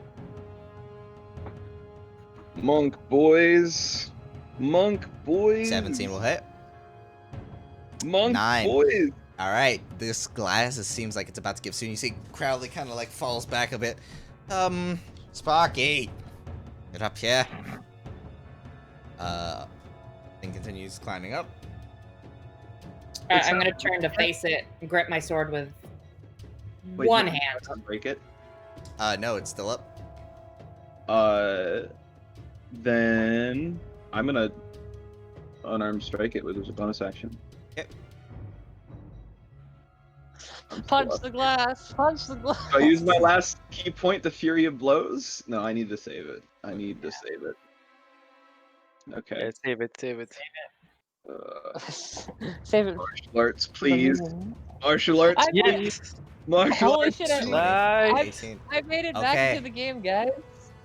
Okay, this glass, an inch. There's an inch left. Like, you see it's just breaking point of shattering. You wouldn't happen to have any more spell slots left, would you? I got one more javelin I can toss at it. All right. One more javelin. 23 to 23 hit. will hit. Nice. 5. 5. You go ahead, and with that last javelin, Sparky just rushing towards you. That last javelin goes ahead. You see it break through, cracking the glass, and the whole thing shatters at the top. You see, Well, you know what time it is. like, you guys look up and see Crowley just starting to hyperventilate, stepping backwards as Sparky finally reaches up to you guys. And as he does, he rushes straight past you, begins climbing up and into the window, and you begin to hear the screams of Crowley as, from the window, what's it called? Suku, you go ahead and you see in a split second, the glass bottle Crowley was holding comes flying out of the window as he leaps back from the Bahir, rushing through. What do you do? I catch that. Make me like a dexterity, like sleight of hand or just flat dexterity. Acrobatics. Acrobatics works too. It's with a disadvantage, boys. Don't worry, I can make you re-roll if you fail. 12. You'll be able to grab it, but you'll fall down and take damage for that. That's fine. That's fine. Okay. Look, Righty, and then 20 Okay. feet, so you take 8 bludgeoning damage from the fall, and another 6 lightning from falling past, like you kind of touch the lightning gate on your way down. so 12, 12 total, yeah. Or 14 total. 14. Yeah, you're right. Whew. Ow. You go ahead, you take the fall, you crack onto the stone steps below. You guys see the tail of the Behir just like whipping around, and the sounds of lightning and screams in the observatory above. What do you do? I should get it. I'm gonna. Get the fuck out of here. That's what you should do. Right. Yeah, no, we gotta go now. Stu, could you look okay, or are you very heavily damaged looking? That was over half of my health. Okay, I'll help you up and just pump 4 lay on the hands into you. Alrighty. 4. Okay. Yeah. You guys start to hear the screams stop. What are you doing? I open the bottle and we're All going. right, you open Yeah, the I'm bottle, rushing. you see the lightning arcs out, spreading to both ends of the gate as it shuts off. The light of the gate fades away, and the metal gate behind it, with a loud groan and creak, begins to rise up. Bye. Alright, you guys bolt through, heading through a dark tunnel corridor. You continue running and running and running, and for a moment you turn back, looking to see if Rizio will come. Rizio's coming, that's what I'm looking. You look back to see if Rizio's coming. You don't see him. You look back, seeing if maybe the Behir is gonna come after you. You don't see it, and you continue to run and run and run until eventually you see out before you a wooden door. You burst past it, and you look out to see a snowscape of wilderness ahead of you, laying at the base of this mansion. And it seems as though you're free. Damn. One of these things is not like the other, Justin. One of these things simply doesn't belong. Yeah, don't worry. Sorry. I mean, It we're just... felt appropriate. Yeah, I gotcha. We can't... are we just gonna leave it in there? Do we have a choice? It'll be fine. I'm sure it can defend for itself. Look, the fact that we're alive is, well, never mind. These past few days have been very stressful. Or past day, I should say, honestly. Jesus. And I don't know, it felt like days because several levels of exhaustion later. Suku, are you bleeding at all? See him, I he was has... bludgeoning him. That's probably not. I most probably just bruised. Right, well... Well, see- I'm gonna put my clothes back on is what I'm gonna do. Totally forgot you didn't have your clothes on. I'm a sentimental paladin. I'm gonna take out my longsword real quick and nick my forearm so it's bleeding, and I get. Why are you doing that? Yes. I have work to do, and then I take my blood and I'm writing on the wall of the mansion for Ram, for Rizio, for their light. You do. That's a lot. I have like ink and stuff in Nope. my bag. It's cooler this way, alright? Lord of Light likes blood. So, And you know what? I'm gonna cause that blood to just dry on the wall quickly with the powers of a cantrip. Yeah. alrighty. So, you guys pull yourselves out of the doorway, leaving small mementos for those fallen. Those you met only recently, some you've known for weeks, maybe months. However, bitter cold still permeates the air. This time, it's freedom. Go ahead and you see the sun resting on the horizon. You let the bitter cold just begin to just very ever so slightly wash away as the sun's heat helps give you the small bit of strength you need. Go ahead, stumble away from this mansion and the horrors that lie within. And with that, we are going to end the one-shot. So, Yeah. The sun came out. It was all about the light. hope you guys Rizio- enjoyed. Rizio the Chad sacrificing. Rizio's dead. Rizio the Ron is dead. Crowley is dead. Simon's probably dead.